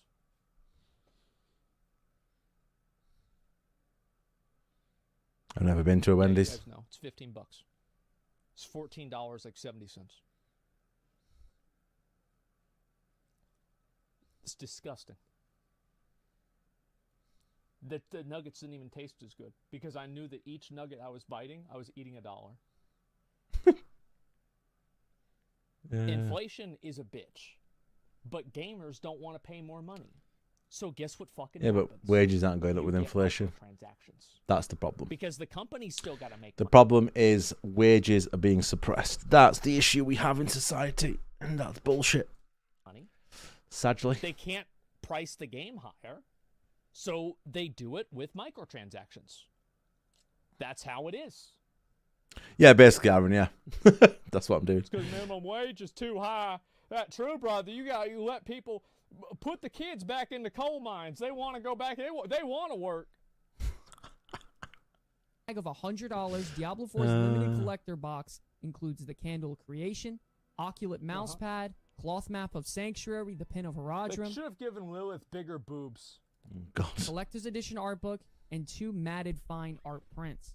Now, all of these are amazing, and honestly, they would be really good to put up in your room. Come Don't on. get me wrong, but man, I really feel like they could have at least given you a physical copy of the game and maybe increased the price point to $150 instead of spending an additional $100 for some physical art assets. That's true. Okay, so now to break down what is the right... Yeah, I think that's a marketing L. I mean, like, maybe the guys that work at Blizzard probably... Oh yeah, 100%, Aaron. It's bullshit. It's absolutely... In England at the moment, there's like everybody striking, and the way it's being covered is hilarious. So like in England, when COVID happened, like... Like everyone was like, "Oh, you're not like you're being a dickhead about it." And I was like, "Man, everyone's like on the step clapping for these nurses." And I was like, "Yeah, those nurses are making." My mates are all doctors and nurses, so like, I know the sacrifices they were making. They all got, they clap. Thanks, guys. Thanks for almost dying for us or dying for us. We appreciate it. And like now, they want a pay rise just in line with inflation, like nothing else. They just want a pay rise. The government refuses to give it to them, and they strike, and then everybody turns on them. And I'm like, well, your claps aren't going to pay for their fucking food. Like, you know what I mean? There you go, mate. Yeah, buy some food with this clap. Yeah. No wonder they're bloody striking. Fucking joke, mate, honestly. No more than I do. But damn, from this side, I feel like that's a huge marketing L. But this is what happens when a lot of these companies, man, like it's all about profit margins, and the best way to not cut into your profit margins is to reduce your wage bill. Edition for you. Now, if Relative to you're your about this income game as and a whole, or simply are profits. on a pretty steep budget, then I would highly recommend just waiting for the open beta weekend on the 24th to the 26th. There's no harm in simply waiting to test out a weekend for free with having... Yeah, but no, you can't do that, because if everybody else is playing and you're not playing and you're like doing something else, well, you're the loser. You're not playing the new game. Everybody else is playing the new game. Why aren't you playing it? Oh, it's because you don't want to spend the money? Why? Because you don't have any money? Oh, so you're poor then. So your value as an individual is less than other people's. Okay, that's what I thought. Well, I mean, I don't necessarily feel that if people don't want to buy a game for early. I don't go, oh, you're not playing it, therefore you're poor. I mean, I don't really think like that. Some people might just not, they might not want a game.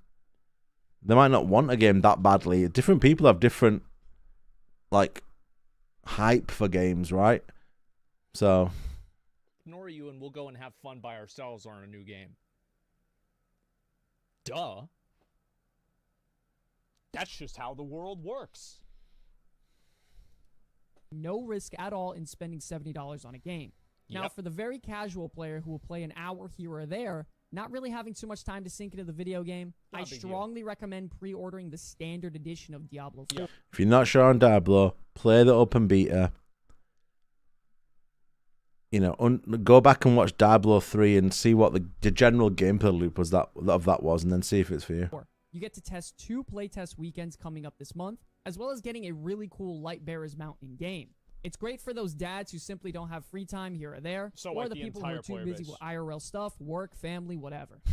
Now, going on to the player that will definitely sink their teeth into the game like this and 100% be playing it a ton, I would highly recommend grabbing the digital Deluxe Edition. Gaining access to a 4-day head start is a very big deal in the launch of the game. On top of it, you get some... Oh, it absolutely is. It's a massive advantage. 4 days, you're going to be 60 in 4 days. Really great cosmetics. I think so. Personally, this is the route I'm going to be taking. Now, $90 is a bit steep, I'm not going to lie, but... Yeah, like, yeah, 100 fucking %. Everybody can say, I'm not getting it. I'm not going to buy it. That's not me. I won't do it. Nope, not me. But you look at the Lost Art graph. It doesn't matter because a lot of people will. It's just that simple. You just look at the graph. I'm shilling. So the graphs are fake. The graphs are paid for by the Lost Ark graph was paid for by Blizzard. Lost Ark paid Blizzard to make this graph. Sorry, Blizzard paid Lost Ark to have this graph. Okay, that makes sense. Well, now it's all coming together. Passing up on a 4-day early access Look is at Hogwarts Legacy. Great example. How many people played Hogwarts Legacy whenever it came out on early access? I forgot the number. I don't remember the number. Me. Look at all those people spending extra money. 500, was it 500,000 people? 600,000 people. So over 500,000 people.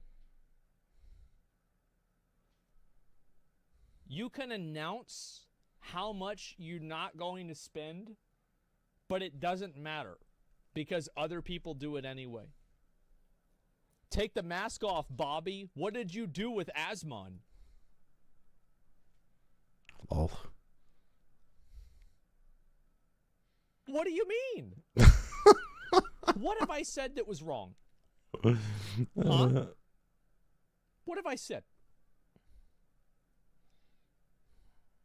Nothing. I've said nothing. It's Bobby's world. You're just living in it, okay?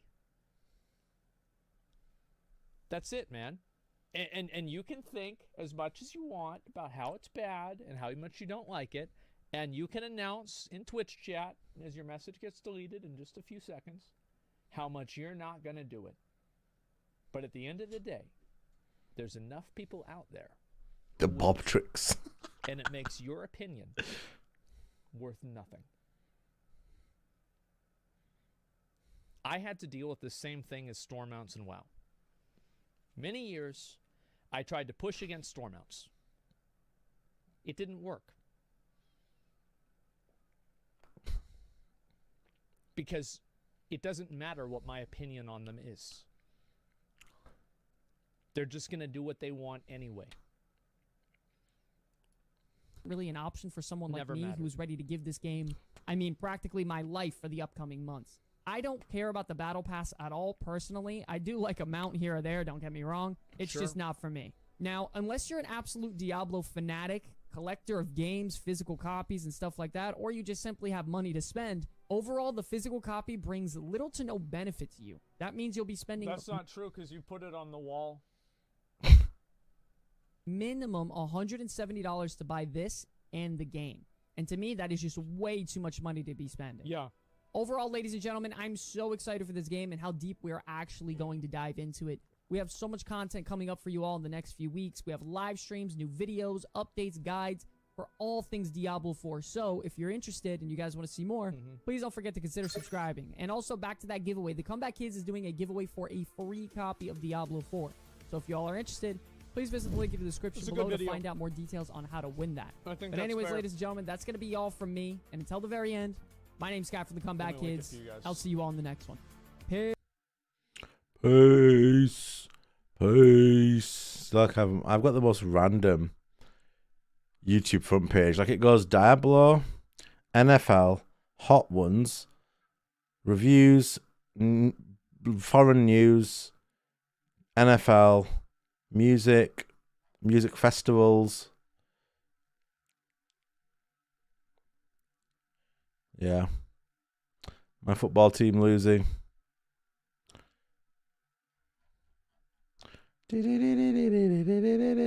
Let's do, where's Diablo? There we go. All right. Best class for you.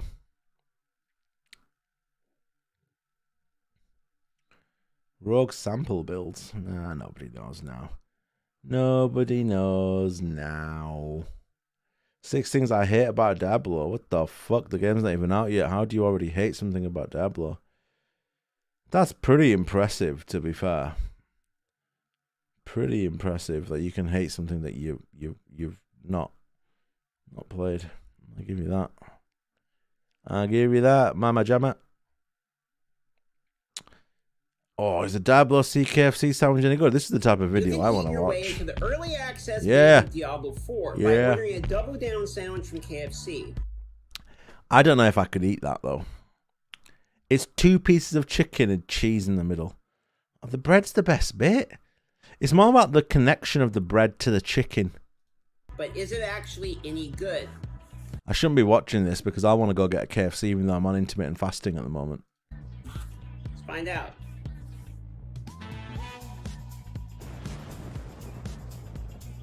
So I have ordered the double down sandwich, and I don't like bacon. I know, sacrilege. So I have removed the bacon, otherwise it's pretty much staple. And I've got a Diet Pepsi because, you know, if I'm going to eat 2 sandwiches, we probably want the diet, right? So the double down sandwich, it is fairly heavy. Oof. That's a fatty sandwich. Gee, just hearing that.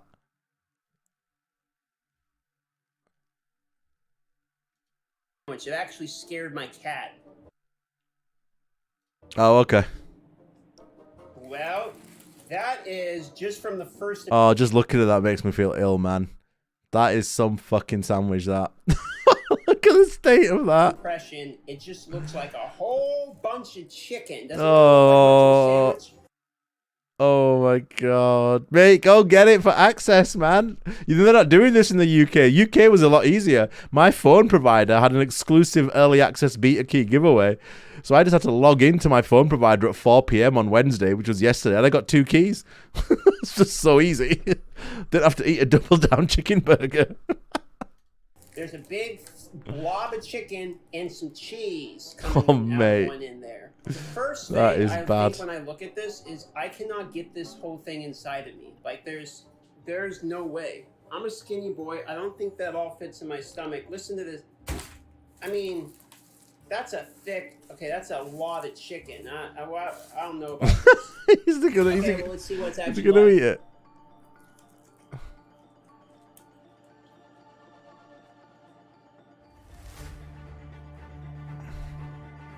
Okay. It's actually like kind of good. I'm not really like a big KFC guy. I'm gonna be honest, but I mean it's not too bad. It's kind of what it looks like. I mean it's definitely like the epitome of, it feels like absolute American. Like I feel greasy. It feels large.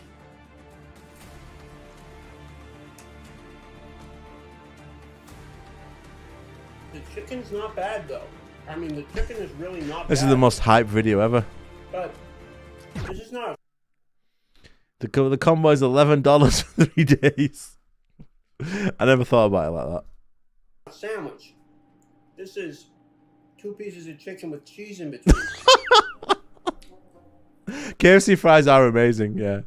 He's right though, sandwich is meant to have bread. That technically it's a sandwich if it's got bread. Well, it is in England anyway. I do like the 2 pieces of chicken with cheese in it. Him telling me he likes this fucking sandwich is making me want to go eat one. Stop saying you like it, man. You're gonna want a full row of napkins prepared if you're gonna eat this thing. Of course, I got Diet Pepsi because you gotta eat healthy.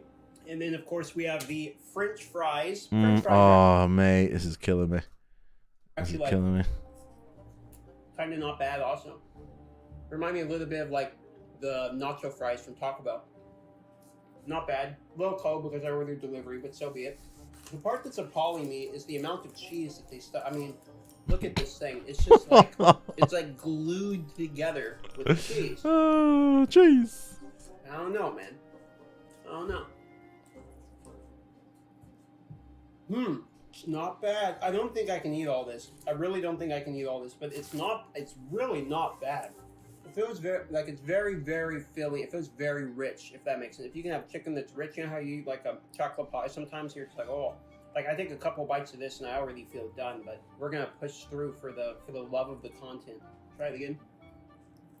Okay, start. Go on, lad, you can finish it. You can finish it. You know, the cheese makes it worse. The best part of the sandwich is the Cheese makes it worse. That's a controversial take. chicken. You That is a getting this, controversial like, take. melted cheese in there. It's just too much, man. It's too much. Oh, I mean, I've ate half this thing or so, and it's still. The way he drops. The way he drops this chicken burger, man, makes it sound like he's eating a fucking piece of iron. Dropping it. I mean, it's still like a hefty piece. Okay. Can I separate these two? They take 1 piece of chicken. They spray a bunch of cheese on here like it's salt, like some kind of adhesive solvent. adhesive solvent. They put it on top. And then they let it fuse together. And that's basically about it. That's kind of the whole thing here. Honestly, it's too much cheese. It's too much cheese. I mean, the chicken's good, but then you get hit with this, like, I'm eating a grilled cheese sandwich right in the middle of nowhere. Going through hell just eating. Chicken's good, though. The chicken's cooked nicely. And that is tasty. But man, I don't think I can go much more. I mean, honestly, like, dude, that is wasteful and extremely filling. I feel worse for having ate it, both about the decision as well as the food. The sandwich is 6 out of 10. I mean, the chicken's like 7, maybe even 8 out of 10. The chicken's actually pretty good. The rest of the sandwich I could do without, honestly. But if you want a beta code, okay, you can eat it for a beta code. I'd rather spend the 10 extra bucks or whatever and get the digital deluxe version if I'm really going to be buying the game anyway. That's such a good point. That's such a good point. Why do you need to spend the $11 on a digital deluxe, Aaron? You know what I'm saying? Just do it.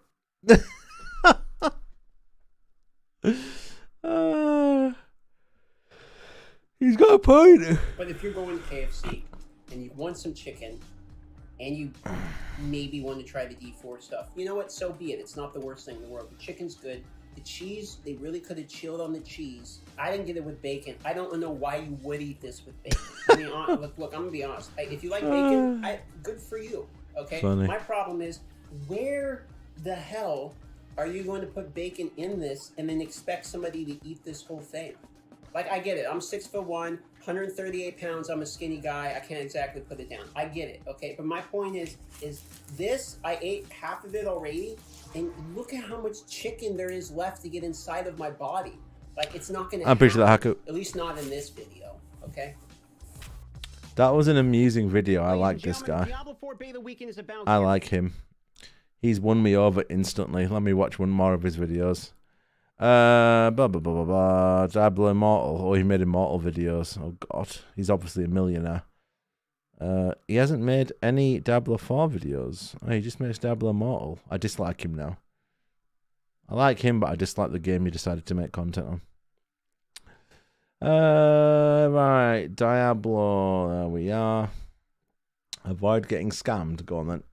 Hello everyone and welcome to another Diablo 4 video. Hello! As you probably know, trading is coming back with Diablo 4 and trading only trading comes with Raz. Scammers. In this video, we will go over the different strategies scammers will use to take advantage of you and what you can do to prevent it. If you played Diablo 2 back in the days, you probably remember at least one time when you got scammed or at least taken advantage of. Most of the tricks that worked in Diablo 2 will probably not work in Diablo 4 because most of them included dropping your items on the ground, third-party programs, or even hacks. Because you won't be able to trade legendary items, the yellows will most likely be the items you will trade for. To open trade, you will need to first invite the character to your party, then ask for a trade. The first scam and the most common is item swapping. The scammer will present you the item you want for the price you are willing to pay for. At some point during the trade, the scammer will swap the item for an exact replica in appearance.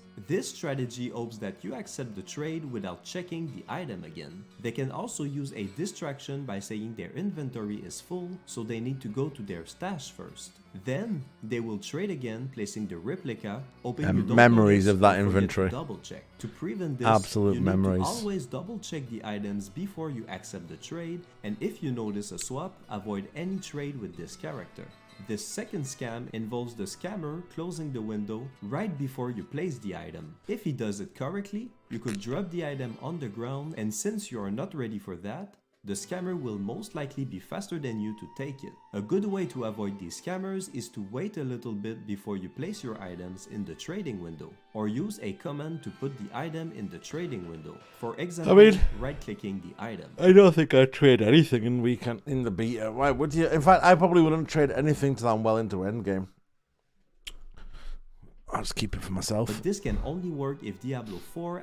Also, I just want to say, it's going to be so nice to play a game that doesn't have an auction house.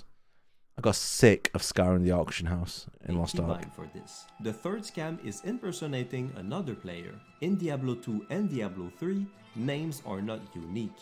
This means you can name your character, for example, Asmongold, and try to convince people that you are him to get free stuff or for a lower price, taking advantage of the fans of the creator. If you come across one of these players, just make a quick verification first. The fourth scam is anything that involves dropping your items on the ground. One example. Why would you drop any item on the ground? You deserve to be scammed if you did that. I'll be totally honest. I'll be totally, totally honest. Don't be dropping no items on the ground, boys. Come on now. Come on now. Okay, we're gonna. By the way, if you're not on max roll, really handy, really handy. I'm just gonna play some music, but it can't be music because otherwise YouTube will come to my house and beat the shit out of me. So bear with me while I sort the volume out on this music. Volume. Ooh. Right.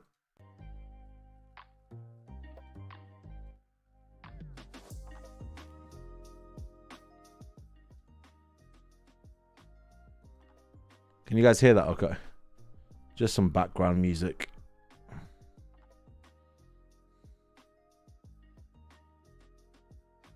Why not just have D3 trading system?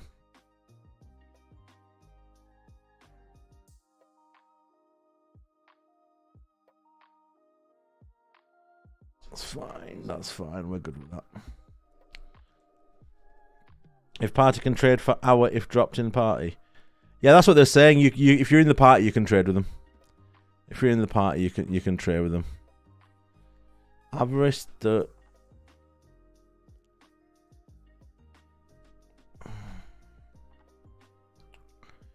dungeon rewards.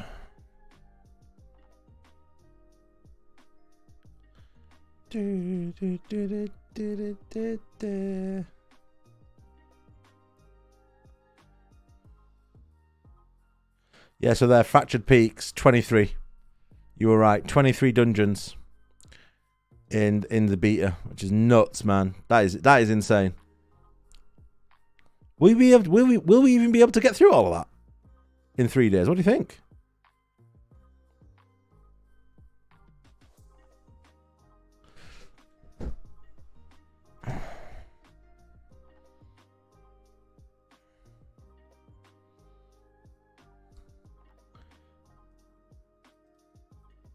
Okay, this is what I was hoping to find. Hold on. The objectives in these nightmare dungeons. So, most dungeons have 2 to 3 core objectives mixed with some quest steps that tell you to go to certain spots. The majority of dungeons finish in an epic boss battle against a boss. Here's a simple list of objectives we have seen in the press preview. Activate gate controls, free the prisoners, collect animus from certain monsters, find and return a bloodstone, find and destroy constructs, defeat all enemies, activate the levers, defeat the boss.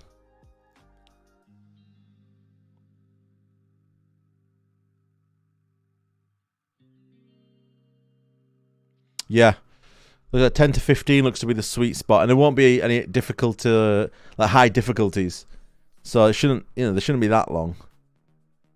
Well, that's cool, man. It's cool. It's gonna have so much content out the box. The big thing's gonna be, what they're giving us. I've always said the pinnacle content is something to aim towards.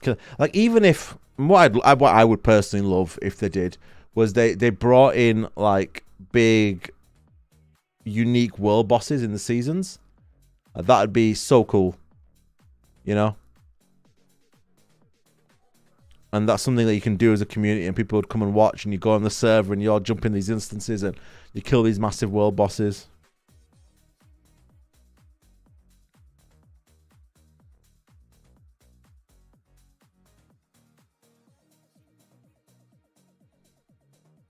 Okay, so some of these dungeons you can only get once you clear the stronghold.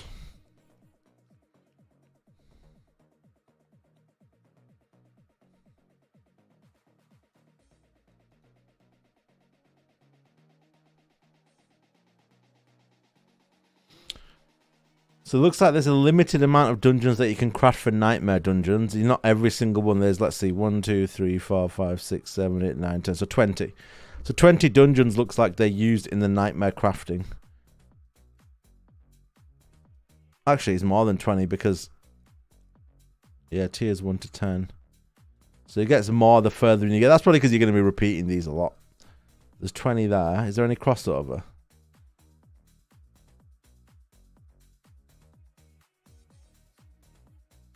Looks like there's crossover in the first two. Abandoned Mineworks, Ancient's Lament. Okay, there is some crossover. Yeah, there is a bit of crossover, yeah. Okay.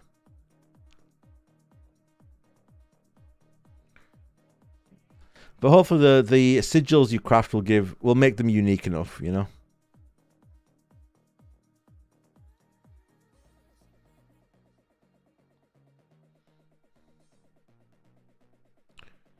Character customization.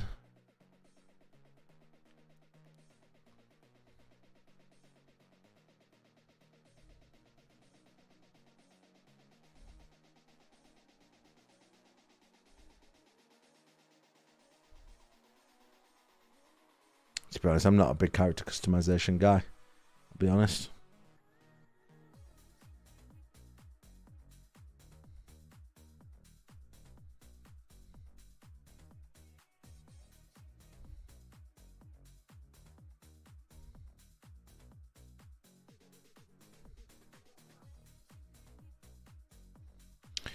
You know this arsenal system, it gets explained as he has like 2 weapons, but I don't get how it quite works, this arsenal system.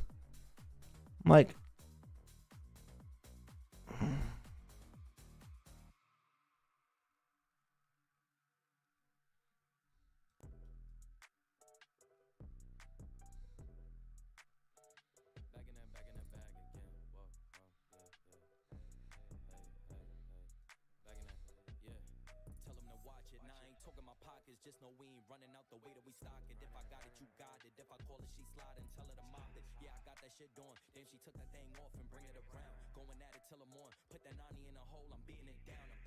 The rolled affixes of each weapon are always applied.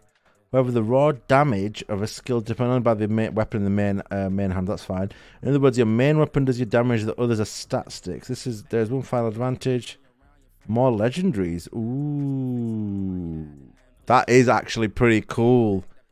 So they can technically get legendaries from 4 weapons. That is pretty sick.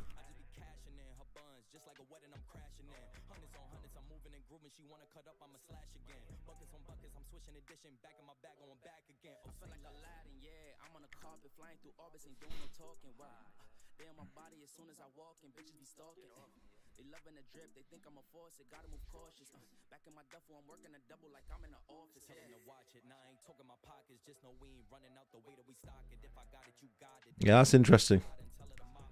That is interesting.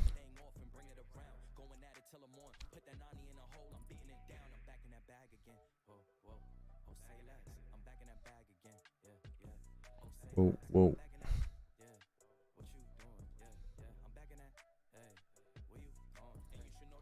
How many videos have I got in my Diablo 4 playlist?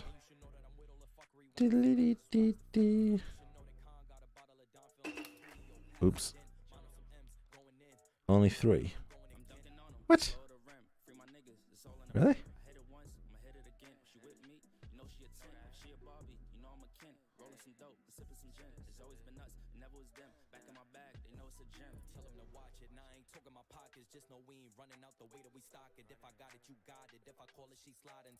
Bear with me.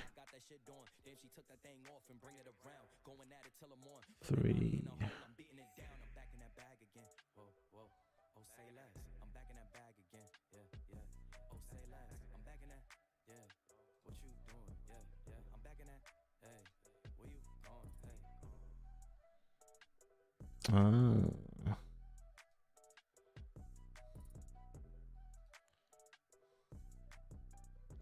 Bear me 2 seconds, just doing something. Something I forgot to do.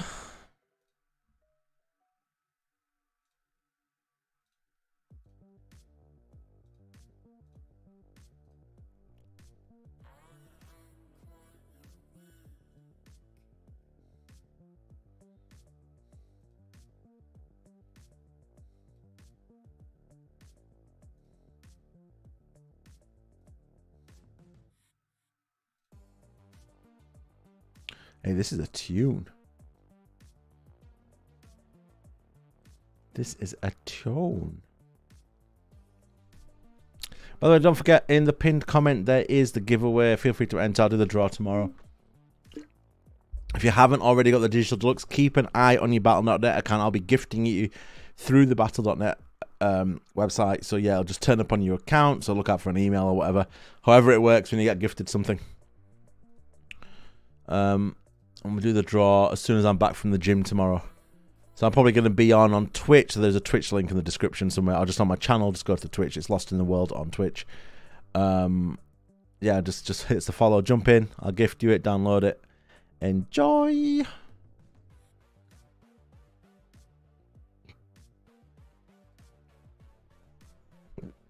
Oh, God. Right. I'm going to leave a playlist of mine running. As I'm going to go relaxo. So Diablo 4 around the corner. Well, cool. Aaron, thank you so much for being in chat, talking to us, mate. I appreciate it. I am going to leave the stream running probably overnight and just have some videos running. Just promote the giveaway that way. And leave it at that, really, man. I'm absolutely knackered. I'm going to probably... don't know what I'm going to do, really. Chill out for a bit. But I appreciate your time. Thanks for everyone who's been watching. The stream's going to be up. It's going to be having my own Diablo 4 content play. And yeah, just enter the giveaway. GLGL. I'll catch you later. I'm going to turn my camera off. And leave you to it. And have a good day. I hopefully see you on the beta. If you are on the open beta, or how many of the giveaways are left? Zuru, just caught me in time, buddy. They're all left. We've got 2 early access keys, and we've got 3 digital deluxe copies. One of the digital deluxe copies will be given away this weekend, and the other 2, the plan is to give them away. Will be given away before the full release. Now, depending on how many people we get, how active the stream is tomorrow, I could, to create hype, give more away tomorrow. Just depends. It's going to be a lot of people playing Diablo, and the way Twitch works is you'll get buried at the bottom of Twitch for nobody to see your stream. So we'll see. We'll see how it goes. But yeah, everything's still up for grabs, buddy. Links up there. Pinned comment. Feel free to enter GL.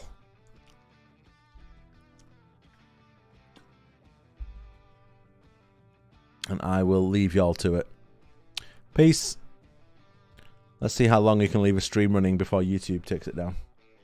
The beta is. And today I'm going to be discussing one of my favourite builds in any Diablo. I've always played a Necromancer or Summoning class, and I've been messing around with the build calculator, link in the description if you want to mess around with it yourself. And we're going to talk about the Summoning build. I'm going to explain to you what this is that you're looking at and how you can make it a lot easier to decipher it at a glance. The first thing you need to know when you look at this skill tree is that it starts at the top at the basic section, and then it goes all the way down to your capstone section. When you're looking at the shapes of each node, it's important to know what they stand for. Your square shapes are your skills, your diamond shapes are your skill upgrades, which obviously will be coming off the skill. Your circular nodes are your passives, and you need to remember when making any build, you can only have 6 skills. Now with the Necromancer, it's important to note when you are running a summoning build, 2 of those skill slots will be taken.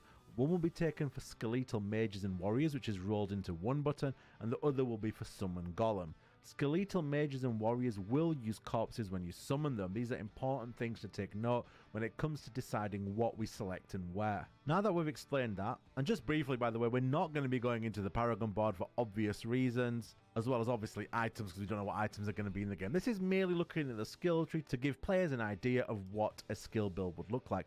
Now, when I make a build, I like to basically play a role. I like to play a fantasy. And in this build, I am a summoning necromancer who's building a bigger army as he possibly can that deals as much damage, basically zerging everything while I sit in the back having a sandwich or watching Netflix. That is the whole premise of this build. So let's start in reverse, just to have an idea of where this build is heading to and then building it backwards. It's what I like to do when going through a build, so let's go into it. So So starting off with the capstones. Capstone's basically exactly what it sounds like. It's a final skill, it's a final node that caps your build, that actually pushes you into a specific class fantasy. Now the first one is strength in numbers, which obviously for a summoner build is what we're going to be selecting, but I'll show you the others as well. While you have at least 7 minions, they gain 20% attack speed. The next one is Shadow Blight, which goes into a more skill focused shadow build. Shadow damage inflicts enemies with Shadow Blight for 2 seconds. I won't read every single one to keep the video short. Then you've got Rathma's Vigor, increasing maximum life. This is for tanky builds. Then you've got Bone Skill build, which is more of a physical spellcasting build. So we've decided we're going to go into strength in numbers, which is all about having lots of minions on screen. So obviously the ultimate choice is pretty straightforward. Army of the Dead. Call forth a deep buried dead. Volatile undead emerge over the next 7 seconds that explode when around enemy. We're then going to take both upgrade paths. When the Army of the Dead skeletons explode, they have a 15% chance to leave a corpse. Now a corpse is going to be a key mechanic of the summoner build. When an enemy dies, or you use a skill that can leave behind a corpse from which you can summon your army. And finally, you've got Army of the Dead, also raises your skeleton warriors and mages, which means basically you not only raise these exploding mages and skeletons, you summon your whole standard army. Going into the passives in the ultimate tree, we're going to be going for increased damage for minions, more tankiness for minions so they can't be taken out by a singular skill, as well as a bonus attack speed for your minions dependent on your health. Now there is this one here where you can gain 15% resistances. Now this will be important when you get into real end game content and specific enemies have huge amounts of elemental damage. Taking Golem Mastery to increase the damage and life of the golem. These are must takes when having a summoning build. There's a couple of these dotted around the skill tree which we will get to. Moving back, we go into now, I don't know if this is mislabeled, but this is called summoning. Now as we're going to have a lot of corpses on screen, I've gone for corpse tendrils for a variety of reasons. In this build, we're going to be doing increased damage to enemies that are slowed, stunned, or vulnerable, and we're going to have a lot of corpses on screen that are going to be summoning a lot of skeletons. Corpse tendrils is an interesting skill. Veins burst out of a corpse, pulling in enemies, stunning them for 3 seconds, and dealing 20% damage to them. Does not consume the corpse, is the key takeaway there. So when you summon corpses, you can use this to slow them down. Enemies slain while stunned by corpse tendrils have a 40% chance to drop a blood orb. So again, this increases your tankiness ever so slightly. Now, as I said before, you have 4 skill slots, but really it's 3 because the ultimate takes one as well. And obviously summon skeletons and summon blood golem take them as well. So we're going to have Decapify as a curse skill. Decapify gives you the option to slow, as well as giving your army time to get to the enemy and deal as much damage as possible before they can get to you. It also has a skill here that allows you to reduce your cooldowns. 15% doesn't sound great. Then we have the Horrid Decapify, which means when your minions hit an enemy with 10% life or less, they're instantly killed. Super handy at cutting down engagement time. We then have the Skeletal Mage Mastery, again increasing damage and life by 45%. You have to take it in this build. Then you've got Skeletal Warrior Mastery, same thing, 45% damage and life, you have to take it. This is a tanky passive used later on in the game. I think it's going to be super handy. When a corpse is formed, which is going to be often in this build, you are fortified for 2.4% of base life. And you'll be forming a lot of corpses. Down here we've got 2 more passives which we're maxing out. Consuming a corpse generates 9 essence. We will be consuming a lot of them. You deal 12% increased damage for 4 seconds after consuming a corpse. Nice bonus passive, nice bonus damage. We'll go into the Book of the Dead at the end. We're going back into the core section of the skills. We're going to pick up some passives here. Your maximum essence is increased by 9. Really, this is 3 points. I didn't quite know where to spend it at this moment in time, so this is just where I've gone as a placeholder. More essence is always good. And this is another passive that's really important because it does give you more corpses to play with. That sounded weird. Your damage is up to 12% chance to create a corpse at the target's location. This chance is doubled against bosses. Obviously, you're going to have less enemies to create corpses from. That's a 24% chance to create corpses at the boss. Important. Finally, moving to the basic section, which is where you'd start. I've gone for Decompose just for the auto chance to create a corpse. So Decompose, tear the flesh from an enemy, dealing 30% damage per second and forming a usable corpse. These are your essence generating skills, and this is going to be important. Let's say you lose all your minions, or you're just in a bad spot, or you've died and you've lost all your minions. You've got to be able to get that army up and going quickly. This is one of the opportunities to do that. Your upgrade here, if an enemy dies while being decomposed, you gain 10 essence. Allows you to spam some of your skills that spend essence. And obviously the final one, you and your minions deal 10% increased damage to enemies who are being decomposed. Lets them die quicker, lets them create a corpse nice and easy. Moving on to the Book of the Dead now. If you're not running a summoning build, you're going to sacrifice a lot of these. In the Book of the Dead, you can sacrifice each separate summon to give you a boost to your character, but we're not going to be using them because we are all about the whole fantasy of creating a huge army. So Just to give you an example, your critical strike chance is increased by 5%, but you can no longer raise skeletal warriors. It's just one such sacrifice example. But we're not doing any of that. We're going to go with the first option here for more damage. We do get 15% reduced life, but with the amount of corpses we're summoning, that should negate the quicker death of the minions by allowing you to summon more. And that's why we're focusing so much on corpse production. We picked the you can raise additional skirmisher option here. Again, more skirmishers is more damage. Now, skeletal mages, to be honest, I'm still neither here nor there on which one to choose here. I've gone for this for the extra CC to give me survivability later on in the game. Here, your mages can make the enemy vulnerable, which is increased damage across the board for your minions. The other one I like is the stun one, just because I love CC. I always play with CC. A 10% chance to stun for 2.13 seconds. Now, this is for every shadow mage you have, every enemy on the screen, but it can't occur more than once in 5 seconds, obviously, to keep it balanced and not broken. I quite like this one. Actually, just looking at it makes me think maybe I should go for that. 10% chance isn't huge, but if you're thinking about the increase in attack speed we're getting from other skills, this could actually be something we go for. In fact, I'm going to select it. And finally, we've got an Iron Golem again. CC, slam the ground and stun enemies. Golem slam attacks also make enemies vulnerable. Again, this is all about increasing the damage to enemies who have different vulnerabilities, slows, stuns on them. And that's the build. It's just really an opener on builds and what the skill tree looks like and what you're going to be selecting. One thing I really like about Diablo 4 is that you have to make important choices. You can't just select everything and have a boatload of skills and not really have to make any important choices. And I think that's going to really help build diversity. I think it's a fantastic choice, and it's better than just leveling everything up and just having everything. I think this is just much better this way. I still have got 2 points to use here, which I haven't used yet.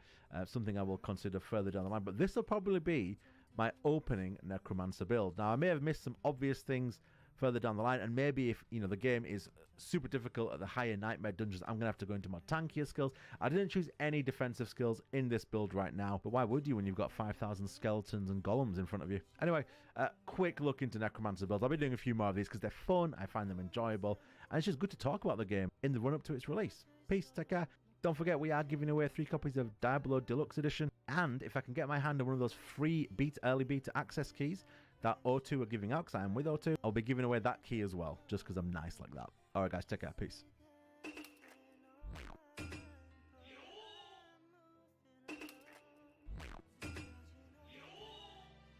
Quick reminder before we get into the build, I'm giving away 3 copies of Diablo 4 Deluxe Edition. That gives you 4 days early access to the full release of the game.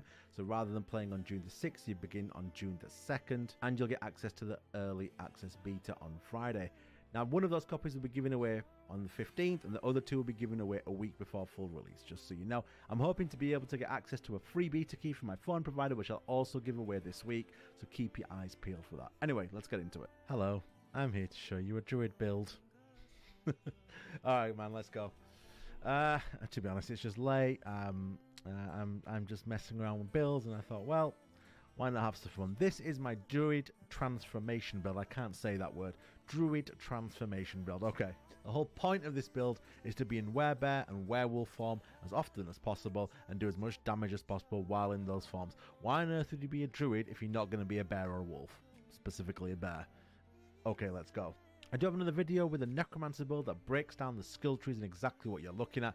Quickly to recap that, your circular options here are passives, your square options are your skills, and your diamond options are your skill upgrades. You can only have 6 skills, including your ultimate, equipped at any time on a character, so you have choices to make. You cannot select and upgrade everything. The capstones are basically a skill that caps off your build and lets you go into specific class fantasy. As we said, we are going to transformation, and therefore we are choosing Bestial Rampage. After being a werewolf for 2.5 seconds, gain 20% attack speed for 15 seconds.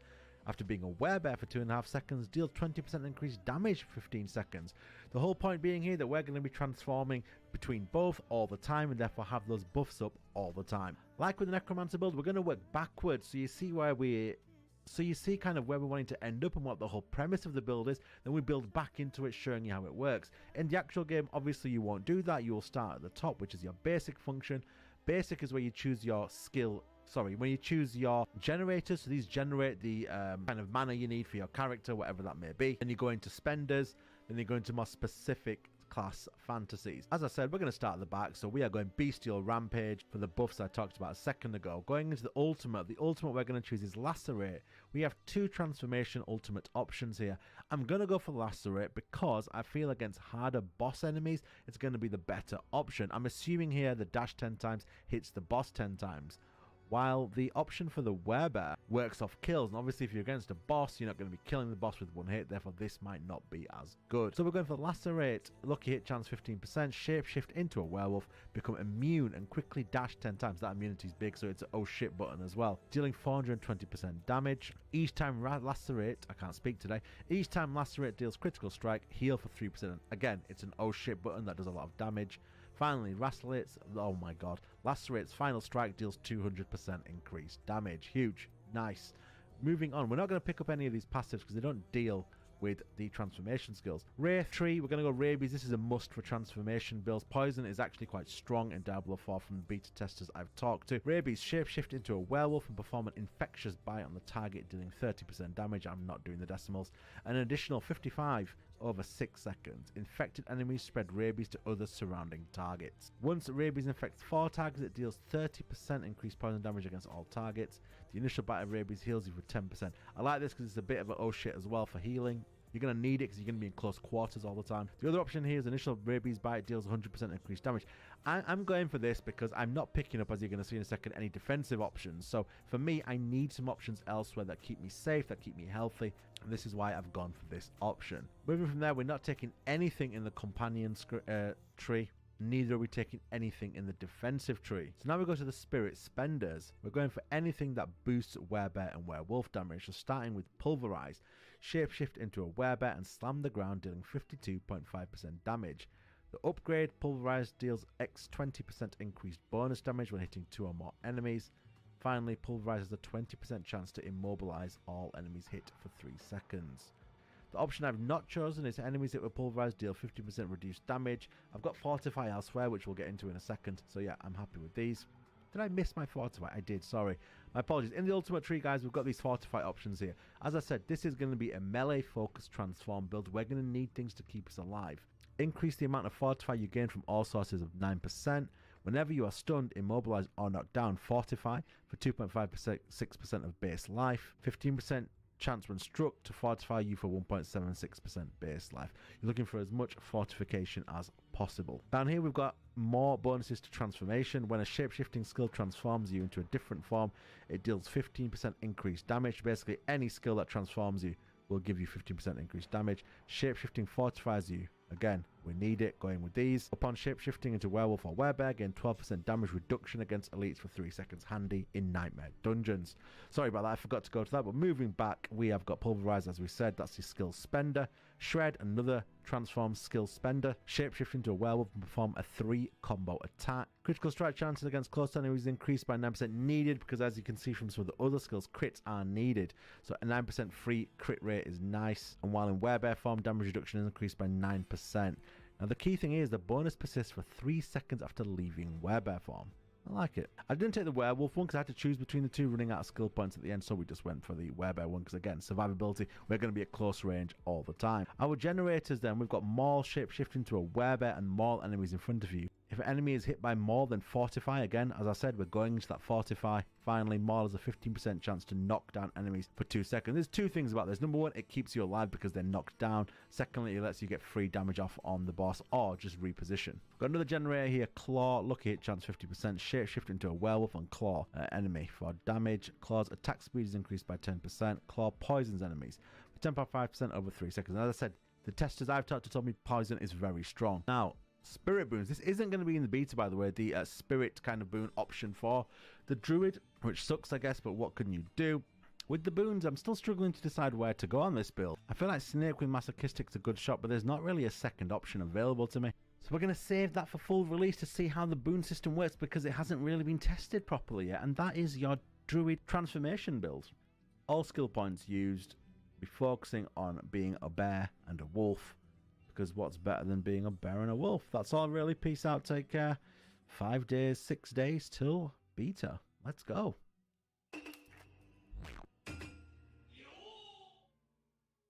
Quick reminder before we get into the build, I'm giving away 3 copies of Diablo 4 Deluxe Edition. That gives you 4 days early access to the full release of the game. So rather than playing on June the 6th, you begin on June the 2nd, and you'll get access to the early access beta on Friday. Now, one of those copies will be given away on the 15th, and the other 2 will be given away a week before full release, just so you know. I'm hoping to be able to get access to a free beta key from my phone provider, which I'll also give away this week, so keep your eyes peeled for that. Anyway, alright, Diablo 4 is coming. I'm going to make a video about the itemization system in Diablo. I am really excited about itemization, and there's one core reason as to why that is. For me, the best part of any itemization system in a game like Diablo or any looter is that every drop should at least hit you in the stomach with a tinge of excitement.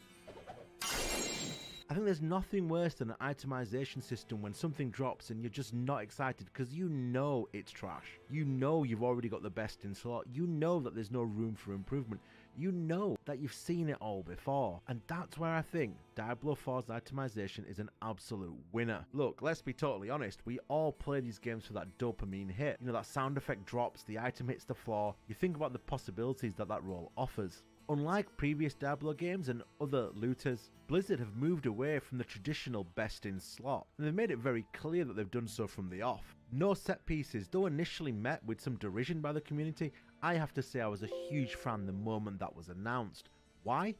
Because let's be honest, weren't we all just sick of farming the same sets every time, knowing that the sets were the best items we could get? For me, that's not fun. For me, the fun's in the excitement. If you're gonna have a dungeon crawler, make the dungeon crawling exciting, make it full of possibilities. Once you've got your 6 set pieces, were there any drops that were even exciting anymore? So let me break down why this is the case in the itemization system in Diablo, what Blizzard have announced with the way it's going to work, and then circle back round to this argument about why I think it's genius. I'm not going to go into detail on things that have been repeated in a million YouTube videos 1,000 times over already, but simply Diablo will have your standard class itemization, blue for magical, yellow for rare, and orangey red thingy-me-bob for legendary. You're also going to have uniques, but they're a completely separate category, and we're not going to touch too much upon that in this video. Now, the team at Blizzard have made it clear from the start, the higher the rarity of the item you get, the lower rolls it's going to have on its individual stat pieces. But by now we all know that you can take legendary aspects from legendary items and put them on rare weapons and armor.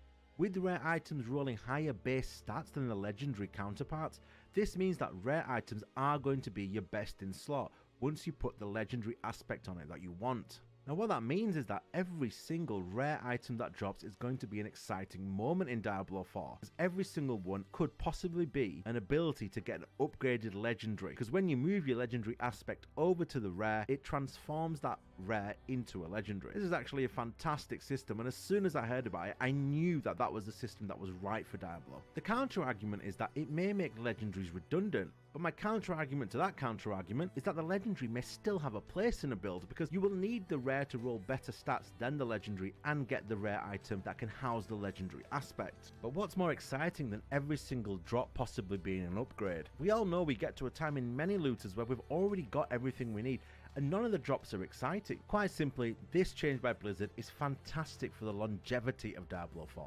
Now I believe the system at the moment is that the lowest legendary roll will be moved on to a rare, thus still giving a home for legendary weapons and armor. But I am all for a dungeon crawling system when you're loading into nightmare dungeons and your legendary and rare drops are all possible upgrades to your build. Not only to your build, but to your other builds, to your alternate builds, and that for me is a winner. Now, one of the negatives here, and I can see this argument, is that it's too RNG based. However, I'd like to think that due to Blizzard already saying that legendary and unique items are going to be super rare, and you will not see them very often, that rare items will drop at quite the rate, thus somewhat reducing the RNG. But let's be honest, RNG's always been a core component of these games, and Diablo's always been a somewhat hardcore game. Will the casual player be put off by the system of looting in Diablo? That's difficult to say right now because we've not seen the drop rates, we've not seen how the endgame gearing is going to work. But I'd say to anybody looking to get into Diablo, be prepared for your standard level of heartache from RNG.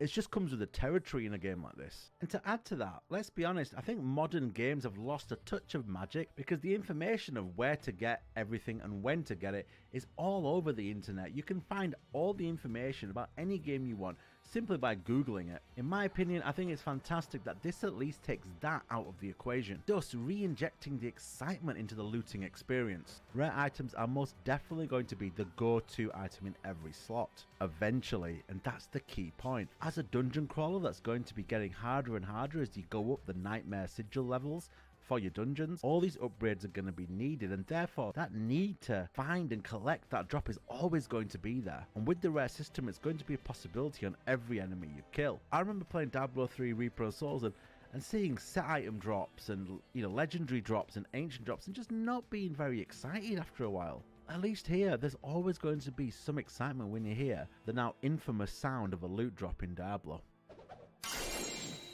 Now, you hear a lot of people say that the RNG aspect may be off-putting, but I remember Diablo 2 people complaining it was too difficult to kill certain bosses to get the items they wanted. So really, you know, it's 6 of one, half a dozen of the other. And so for me, you've got a trifecta of loot drops, which are always going to raise the excitement levels of any dungeon run.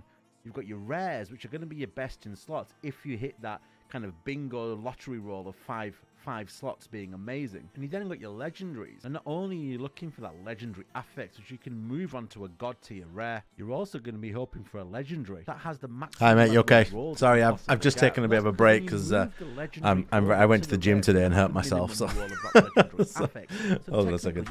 I don't speak. I'm gonna say Italian. Is that Italian? No, looking maybe Turkish. I don't know. But yeah, sorry, I'm les English. The legendary drop. I've just got some videos running. We've got a giveaway going on to help people get access to the beta tomorrow. I've got loads of keys to give away, deluxe editions to give away. So yeah, feel free to enter. The links in the pinned comment. For keeping legendaries exciting. So to circle back round as to why I feel the loot system is genius, this is how it's going to work in Diablo. To get your baseline up, it should be pretty straightforward, relatively speaking. Get your rares, get together a bunch of good stats, and start going through your nightmare dungeons. When you start getting legendaries, you don't take the aspect off them straight away, you simply use the legendary and start working on your build. And then you're going to be at a point where you start shifting legendaries from legendaries to your rares, thus freeing up the slot that your legendary was on previously. Hopefully at this point you'll have a unique that can push you down a path of a certain class fantasy. Throw this in with your rare gear, which will have good stat rolls hopefully, and an increasing number of legendary drops. You'll begin to start putting together a build, and once you have that, it's about getting excited about what's coming next. And that's all going to be about upgrades, min-maxing. As a foundation, Diablo 4 seems to have a system where every single drop can feed into other drops. Your rares can be affixed with legendaries. The legendary affix will roll the minimum amount it can when moved over to a rare, therefore keeping your future legendary drops relevant. And the unique items have unique class-specific skills and bonuses that cannot be found anywhere else. And if it's implemented as well as it sounds, we should all be getting that dopamine rush on a minute-by-minute basis, thus leading to a lifelong addiction, which is what we are all here for. And that's why Diablo's loot system is genius. The build, I'm giving away 3 copies of Diablo 4 Deluxe Edition. That gives you 4 days early access to the full release of the game. So rather than playing on June the 6th, you begin on June the 2nd, and you'll get access to the early access beta on Friday. Now, one of those copies will be given away on the 15th, and the other 2 will be given away a week before full release, just so you know. I'm hoping to be able to get access to a free beta key from my phone provider, which I'll also give away this week, so keep your eyes peeled for that.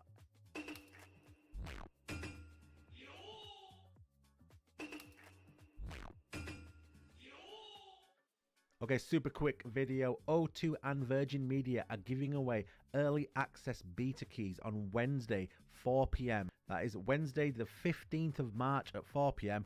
Early access beta keys. I'm assuming they're super limited, so I thought I'd give you the heads up about that as I just found out myself. You have to log in via the O2 Priority website. As you can see, I'm on the website right now. Address is up there. Virgin Media customers the same. You just type in your Virgin Media details or your telephone number that you have on O2, and they'll send you a code to log in. Go to the early access Diablo section, which is just at the bottom. There's a little icon there. Click it, and it gets you to this page. It just tells you to turn up, as you can see here, 4 p.m. Wednesday. I've already got access myself, so I thought I'd share this with everybody else. I will also be giving away 3 digital deluxe copies myself of the game, so you'll have access to the beta on Friday, and the other 2 copies will be given away a week before full release, so you'll get the 4-day early access window before the game is released on June the 6th. That's all really. There's no point making it more complicated than that, I guess. I'll see you all on Friday on the servers. So Diablo 4 is coming. As you know, it's well and truly on the way. The marketing is in full swing. So I thought now is a better time than any to begin my Diablo 4 coverage. It's a game that is close to my heart. I bought Diablo 2, the original, when it first came out. I then got a lot of destruction on day one. I was a day one Diablo 3 player, and despite the heavy criticism of Diablo 3, I played Diablo 3 non-stop. Yes, even during the dark and evil auction house days. I then picked up Reaper of Souls and again fell back in love with Diablo 3 all over again. Though to be honest, I was playing Diablo 3 non-stop until the day that Reaper of Souls came out. So, you know, I was one of those absolute crack addicts. So it goes without saying, Diablo 4 is a must-play for me, just out of pure nostalgia and emotion. But enough of that boring story. Let me just talk to you about the giveaway we're doing for Diablo 4. We're going to be giving away 3 copies of Diablo 4 Digital Deluxe Editions. One will be given away before the beginning of the Early Access Beta, and that draw will be done on March the 15th, and 2 of the copies will be given away in the run-up to the full release of the game. Now, if you do get the Digital Deluxe, you do get early access to the game, and that's a 4-day early access. So we will be doing the draw on May the 29th. The link's in the description. This is a simple Google form. On that form, it does ask you to subscribe to the channel. If you can, please, it helps me out a ton. I love doing YouTube videos. I love reviewing games. I love talking about games. A subscribe is free and a like is free. If you want to chuck one of them in as well, it would be appreciated. All right, let's get into what to expect from Diablo 4 on day one and what the end game loop is going to end up looking like. So the first thing to touch upon would be world tiers. Now, so being a hardcore Diablo player, I'm going to give you my opinion of what world tiers are.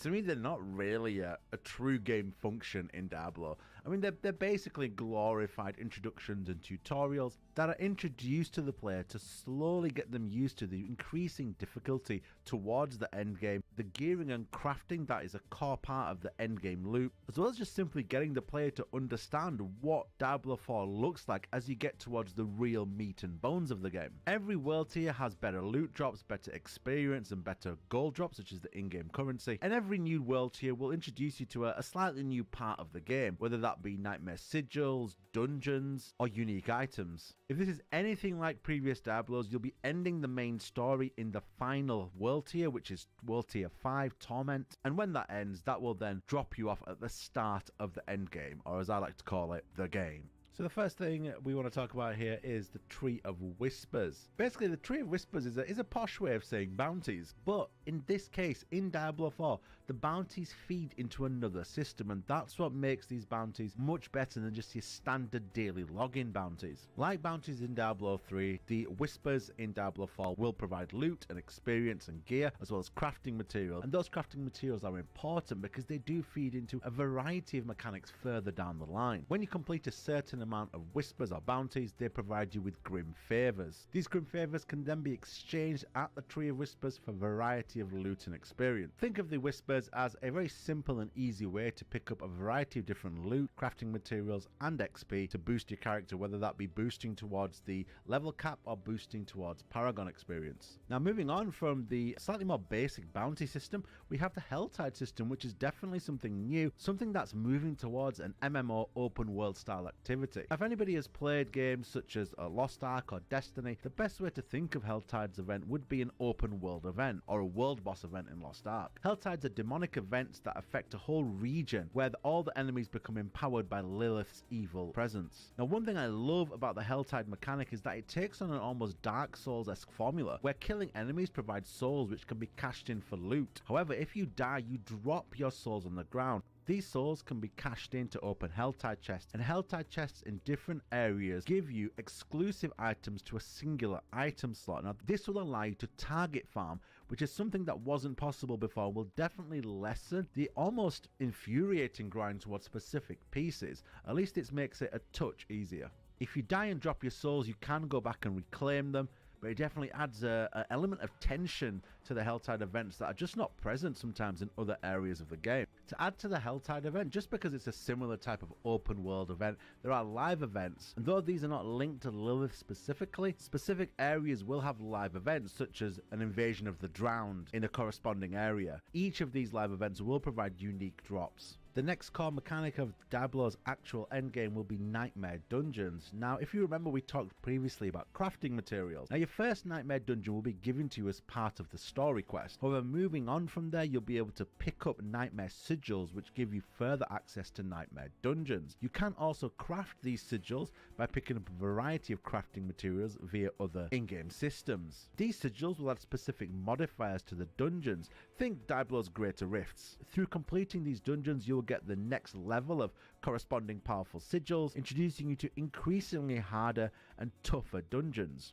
Now, if you think about it, there's over 150 dungeons at launch. Then via the crafting system, you're going to be getting another completely random bunch of empowered dungeons as well. There's a huge amount of replayability in these dungeons when you add in the different modifiers. Now, of course, the catch here is going to be, are the dungeons that come with the game, are they diverse enough? If they are not, there may be a lot of repetition in it, but here's hoping that the modifiers are original enough to keep it refreshing. And then finally, briefly, we'll touch upon PvP. Now, PvP is more like PvPvE zone in Diablo 4. Think of Division's Extraction Zone, or Dark Zone as it was known in the Division, where you kill a bunch of enemies and they drop a material that you have to extract from the PvP zone. When you try and extract those materials from the PvP zone, you are marked for PvP. Now, you can go in this zone and not be flagged for PvP and just kill the enemies, but when you try and extract the goods from the zone, you are automatically flagged for PvP. For me, this sounds like a really, really fun zone. I loved the Dark Zone in the Division, and this is basically the Dark Zone, but Diablo 4 style. Give me more of it. Now, at the moment, we've been told that the rewards are simply cosmetic, which I don't mind really, because I think it would take some of the toxicity out of PvP. I, for one, am excited to try this. Normally, I completely avoid PvP in this type of game, but this sounds right up my street. Next up, we have world bosses, and this is obviously something very new to Diablo. World bosses will spawn in the open world, which is a fixed open world. At launch, there's 3 world bosses that have been announced: Ashava the Pestilent, Avarice the Gold Cursed, and finally the Wandering Death.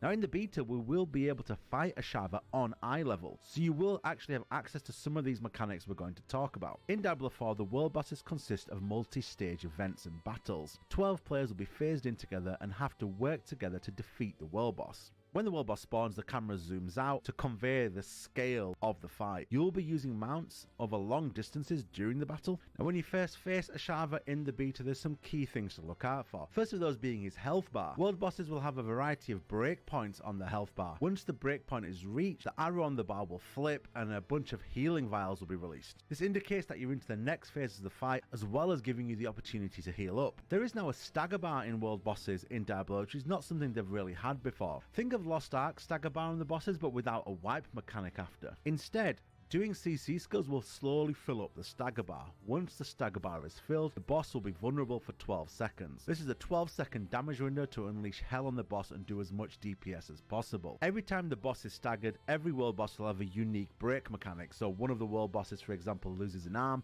and therefore loses a certain set of moves. As is to be expected, world bosses in Diablo have unique loot and a bunch of gold and XP linked to them, as well as providing some really MMO feels for the game that at times will be quite a solitary experience. Now, one thing Blizzard have been clear to point out is that in Diablo 4, your power isn't only going to come from your items, which it basically used to be in the past. They have tried to make it as clear as possible that actually a large chunk of your power will come from a variety of other factors, and this is where the true end game is for Diablo. And if you're going to get into Diablo for the first time, I'd say this is the key takeaway you need to have before you get into Diablo. Having a passion for perfecting a build is the heartbeat of Diablo, and it always has been. Unlike, let's say, a game like Lost Ark, there's no huge end game pinnacle content. Not right now. They have suggested it is something they're looking to do, and they have said that there will be pinnacle content in every season, but out of the box we don't get seasons. So why would you get into Diablo? Well, you need to have that burning passion, that fuel in your heart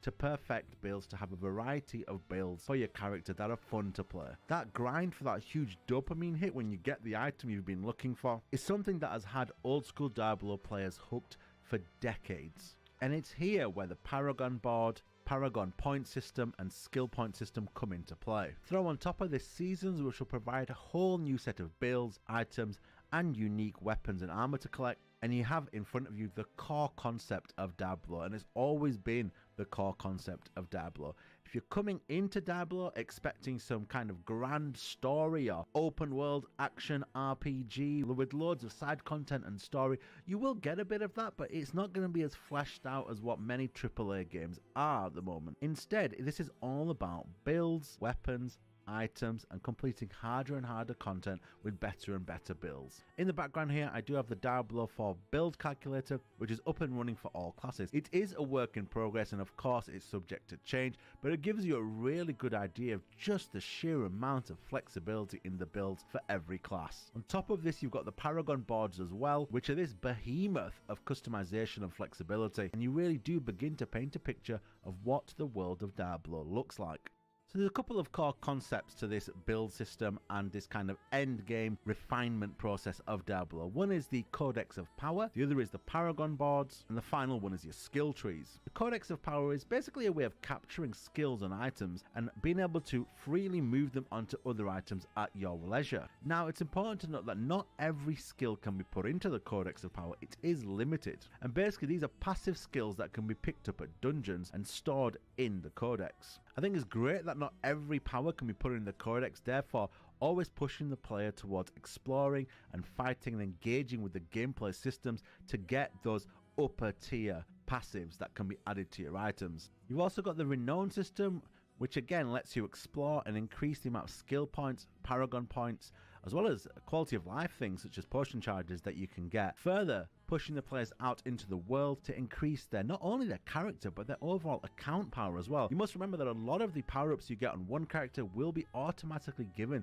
to the next characters you build, thus making every future and subsequent leveling of characters that much easier. Every renown level will give different rewards, but as a baseline you get bonus XP and 10,000 gold per level, and then at certain renown points you'll get certain quality of life and upgrades to your account. At 80 renown you get a skill point, roughly 180 you get an extra potion charge, at 300 you get more skill points, at 500 more skill points, and at 800 4 paragon points. Which nicely leads us into the paragon system. Every quarter of a level you'll be given paragon points. These can be used to upgrade your character beyond the level cap. This was a system that was infinite in Diablo 3, it isn't infinite in Diablo 4, but it does allow for customization and empowerment of your character after you've hit the level cap, and this is so important because it gives players a reason to keep playing. Now once you hit that paragon cap, you could argue that what's the reason to keep playing, and I think that's why Blizzard have been keen to focus on the power being split over various things, not just items but also paragon points as well as other in-game activities. Now my assumption is here that by the time people have hit the max paragon and got a bunch of builds together, the new season will be out and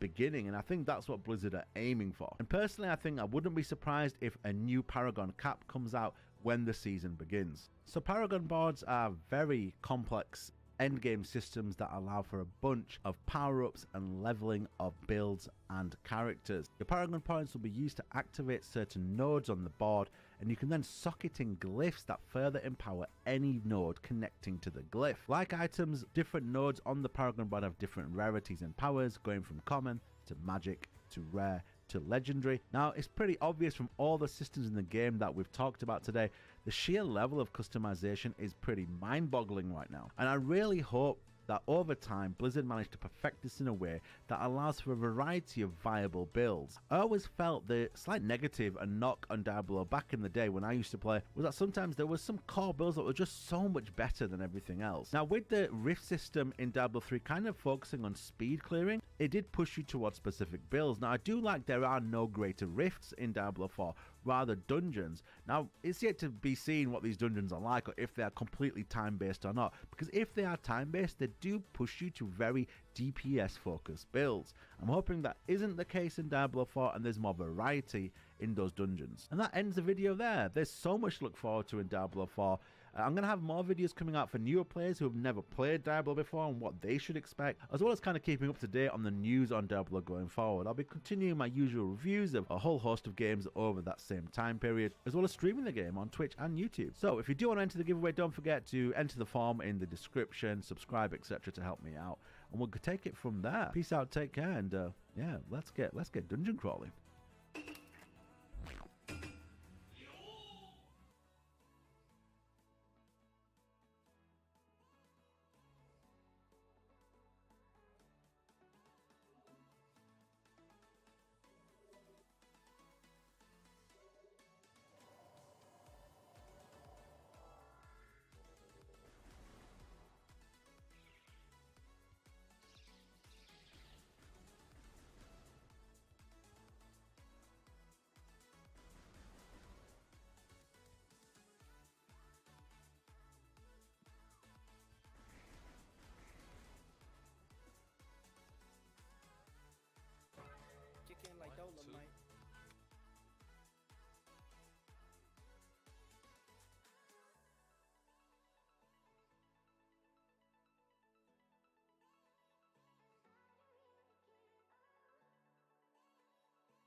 So Diablo 4 is around the corner, well, the beta is, and today I'm going to be discussing one of my favourite builds in any Diablo. I've always played a Necromancer or Summoning class, and I've been messing around with the build calculator, link in the description if you want to mess around with it yourself. And we're going to talk about the Summoning build. I'm going to explain to you what this is that you're looking at and how you can make it a lot easier to decipher it at a glance. The first thing you need to know when you look at this skill tree is that it starts at the top at the basic section and then it goes all the way down to your capstone section. When you're looking at the shapes of each node, it's important to know what they stand for. Your square shapes are your skills, your diamond shapes are your skill upgrades, which obviously will be coming off the skill. Your circular nodes are your passives, and you need to remember when making any build, you can only have 6 skills. Now with the Necromancer, it's important to note when you are running a summoning build, 2 of those skill slots will be taken. One will be taken for skeletal mages and warriors, which is rolled into one button, and the other will be for summon golem. Skeletal mages and warriors will use corpses when you summon them. These are important things to take note when it comes to deciding what we select and where. Now that we've explained that, and just briefly by the way, we're not going to be going into the paragon board for obvious reasons, as well as obviously items because we don't know what items are going to be in the game. This is merely looking at the skill tree to give players an idea of what a skill build would look like. Now, when I make a build, I like to basically play a role. I like to play a fantasy. And in this build, I am a summoning necromancer who's building a bigger army as he possibly can that deals as much damage. Basically zerging everything while I sit in the back having a sandwich or watching Netflix. That is the whole premise of this build. So let's start in reverse, just to have an idea of where this build is heading to and then building it backwards. It's what I like to do when going through a build, so let's go into it. So starting off with the capstones. Capstone's basically exactly what it sounds like. It's a final skill, it's a final node that caps your build, that actually pushes you into a specific class fantasy. Now the first one is strength in numbers, which obviously for a summoner build is what we're going to be selecting, but I'll show you the others as well. While you have at least 7 minions, they gain 20% attack speed. The next one is Shadow Blight, which goes into a more skill focused shadow build. Shadow damage inflicts enemies with Shadow Blight for 2 seconds. I won't read every single one to keep the video short. Then you've got Rathma's Vigor, increasing maximum life. This is for tanky builds. Then you've got Bone Skill build, which is more of a physical spellcasting build. So we've decided we're going to go into strength in numbers, which is all about having lots of minions on screen. So obviously the ultimate choice is pretty straightforward. Army of the Dead. Call forth a deep buried dead. Volatile undead emerge over the next 7 seconds that explode when around enemy. We're then going to take both upgrade paths. When the Army of the Dead skeletons explode, they have a 15% chance to leave a corpse. Now a corpse is going to be a key mechanic of the summoner build. When an enemy dies, or you use a skill that can leave behind a corpse from which you can summon your army. And finally, you've got Army of the Dead, also raises your skeleton warriors and mages, which means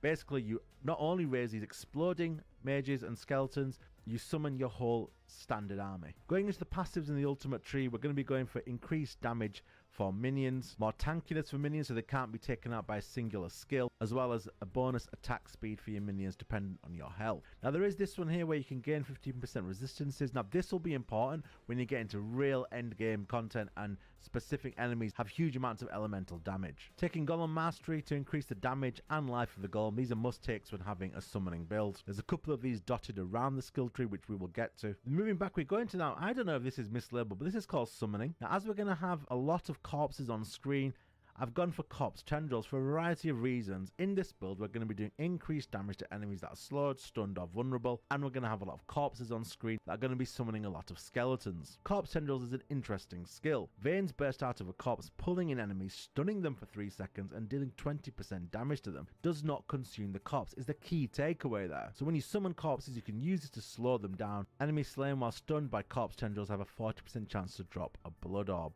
So again, this increases your tankiness ever so slightly. Now, as I said before, you have 4 skill slots, but really it's 3 because the ultimate takes one as well. And obviously summon skeletons and summon blood golem take them as well. So we're going to have Decapify as a curse skill. Decapify gives you the option to slow, as well as giving your army time to get to the enemy and deal as much damage as possible before they can get to you. It also has a skill here that allows you to reduce your cooldowns. 15% doesn't sound great. Then we have the Horrid Decapify, which means when your minions hit an enemy with 10% life or less, they're instantly killed. Super handy at cutting down engagement time. We then have the Skeletal Mage Mastery, again increasing damage and life by 45%. You have to take it in this build. And you've got Skeletal Warrior Mastery, same thing, 45% damage and life, you have to take it. This is a tanky passive used later on in the game. I think it's going to be super handy. When a corpse is formed, which is going to be often in this build, you are fortified for 2.4% of base life.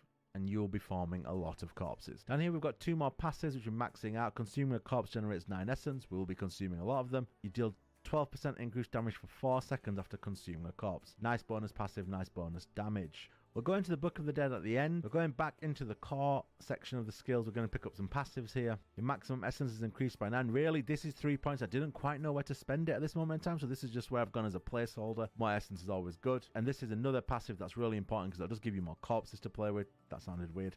Your damage is up to 12% chance to create a corpse at the target's location. This chance is doubled against bosses. Obviously, you can have less enemies to create corpses from. That's a 24% chance to create corpses at the boss. Important. Finally, moving to the basic section, which is where you'd start. I've gone for Decompose just for the auto chance to create a corpse. So Decompose, tear the flesh from an enemy, dealing 30% damage per second and forming a usable corpse. These are your essence generating skills, and this is going to be important. Let's say you lose all your minions, or you're just in a bad spot, or you've died and you've lost all your minions. Got to be able to get that army up and going quickly. This is one of the opportunities to do that. Your upgrade here, if an enemy dies while being decomposed, you gain 10 essence. Allows you to spam some of your skills that spend essence. And obviously the final one, you and your minions deal 10% increased damage to enemies who are being decomposed. Lets them die quicker, lets them create a corpse nice and easy. Moving on to the Book of the Dead now. If you're not running a summoning build, you're going to sacrifice a lot of these. In the Book of the Dead, you can sacrifice each separate summon to give you a boost to your character, but we're not going to be using them because we are all about the whole fantasy of creating a huge army. So just to give you an example, your critical strike chance is increased by 5%, but you can no longer raise skeletal warriors.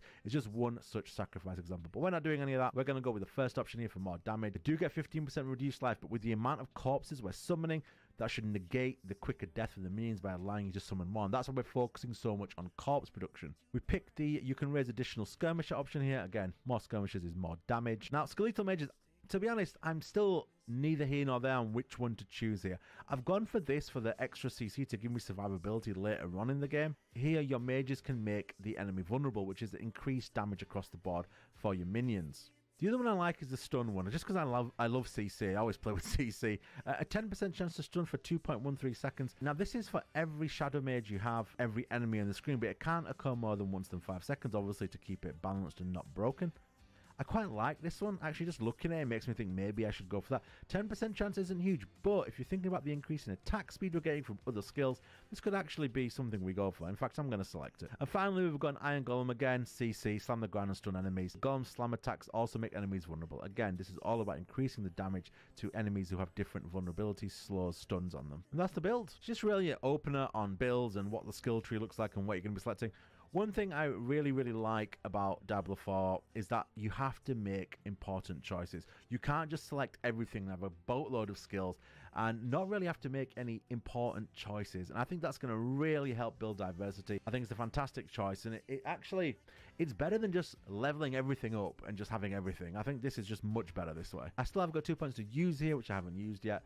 Something I will consider further down the line, but this will probably be my opening Necromancer build. Now, I may have missed some obvious things further down the line, and maybe if, you know, the game is super difficult at the higher nightmare dungeons, I'm going to have to go into more tankier skills. I didn't choose any defensive skills in this build right now, but why would you when you've got 5,000 skeletons and golems in front of you? Anyway, quick look into Necromancer builds. I'll be doing a few more of these because they're fun, I find them enjoyable, and it's just good to talk about the game in the run-up to its release. Peace, take care. Don't forget, we are giving away 3 copies of Diablo Deluxe Edition, and if I can get my hand on one of those free early beta access keys that O2 are giving out, because I am with O2, I'll be giving away that key as well, just because I'm nice like that. Alright guys, take care, peace.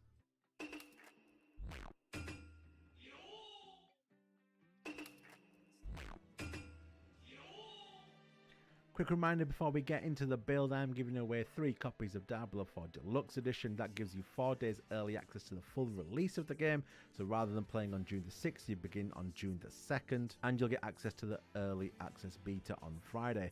Now, one of those copies will be given away on the 15th, and the other 2 will be given away a week before full release, just so you know. I'm hoping to be able to get access to a free beta key from my phone provider, which I'll also give away this week, so keep your eyes peeled for that. Anyway, let's get into it. Hello. I'm here to show you a druid build. Alright man, let's go. To be honest, it's just late. I'm just messing around with builds, and I thought, well, why not have some fun? This is my druid transformation build. I can't say that word. Druid transformation build. Okay. The whole point of this build is to be in werebear and werewolf form as often as possible and do as much damage as possible while in those forms. Why on earth would you be a druid if you're not going to be a bear or a wolf? Specifically a bear. Okay, let's go. I do have another video with a necromancer build that breaks down the skill trees and exactly what you're looking at. Quickly to recap that, your circular options here are passives, your square options are your skills, and your diamond options are your skill upgrades. You can only have 6 skills, including your ultimate, equipped at any time on a character, so you have choices to make. You cannot select and upgrade everything. The capstones are basically a skill that caps off your build and lets you go into specific class fantasy. As we said, we are going to transformation, and therefore we are choosing Bestial Rampage. After being a werewolf for 2.5 seconds, gain 20% attack speed for 15 seconds. After being a werebear for 2.5 seconds, deal 20% increased damage for 15 seconds. The whole point being here that we're going to be transforming between both all the time and therefore have those buffs up all the time. Like with the Necromancer build, we're going to work backwards, so you see kind of where we're wanting to end up and what the whole premise of the build is. Then we build back into it, showing you how it works. In the actual game, obviously you won't do that. You will start at the top, which is your basic function. Basic is where you choose your skill. When you choose your generators, so these generate the kind of mana you need for your character, whatever that may be. Then you go into spenders, then you go into more specific class fantasies. As I said, we're going to start at the back, so we are going Bestial Rampage for the buffs I talked about a second ago. Going into the ultimate we're going to choose is Lacerate. We have 2 transformation ultimate options here. I'm going to go for Lacerate because I feel against harder boss enemies, it's going to be the better option. I'm assuming here the dash 10 times hits the boss 10 times. While the option for the werebear works off kills, and obviously if you're against a boss, you're not going to be killing the boss with 1 hit, therefore this might not be as good. So we're going for Lacerate, lucky hit chance 15%, shapeshift into a werewolf, become immune and quickly dash 10 times. That immunity is big, so it's an oh shit button as well. Dealing 420% damage. Each time Lacerate, I can't speak today, each time Lacerate deals critical strike, heal for 3%. Again, it's an oh shit button that does a lot of damage. Finally, Lacerate's final strike deals 200% increased damage. Huge. Nice.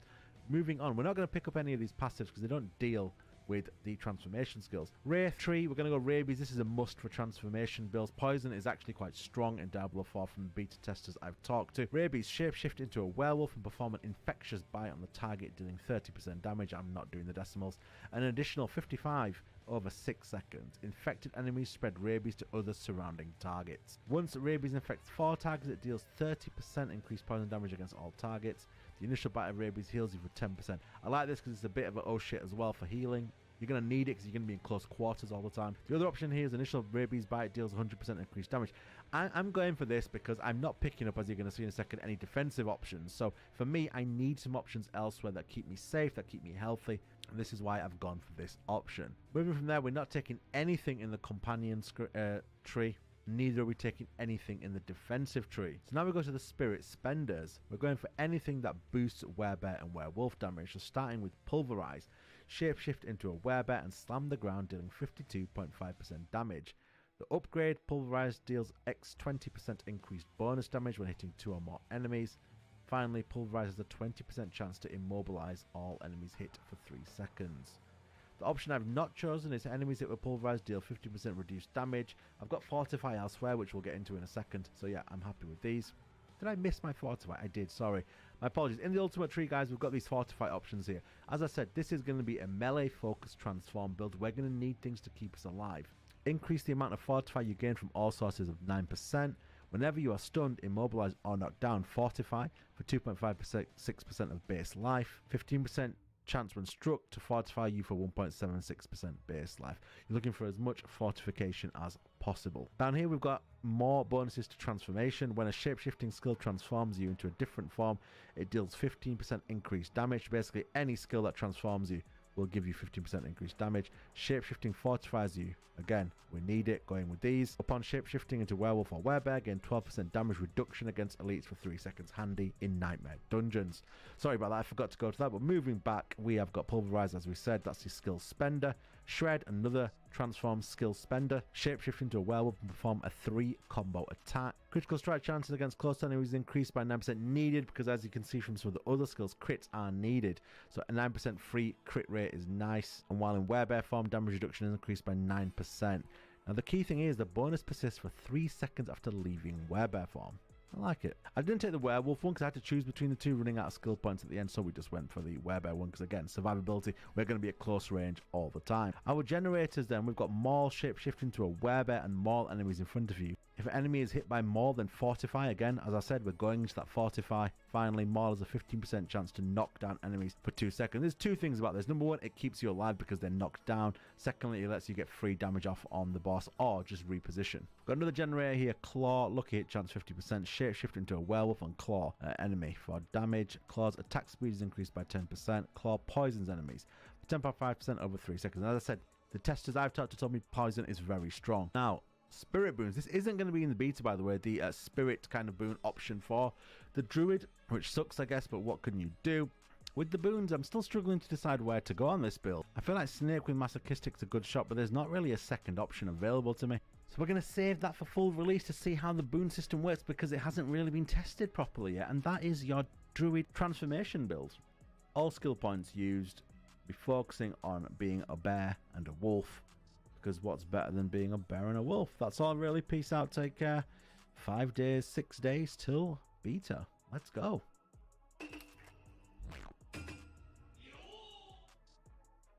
Quick reminder before we get into the build, I'm giving away 3 copies of Diablo 4 Deluxe Edition. That gives you 4 days early access to the full release of the game.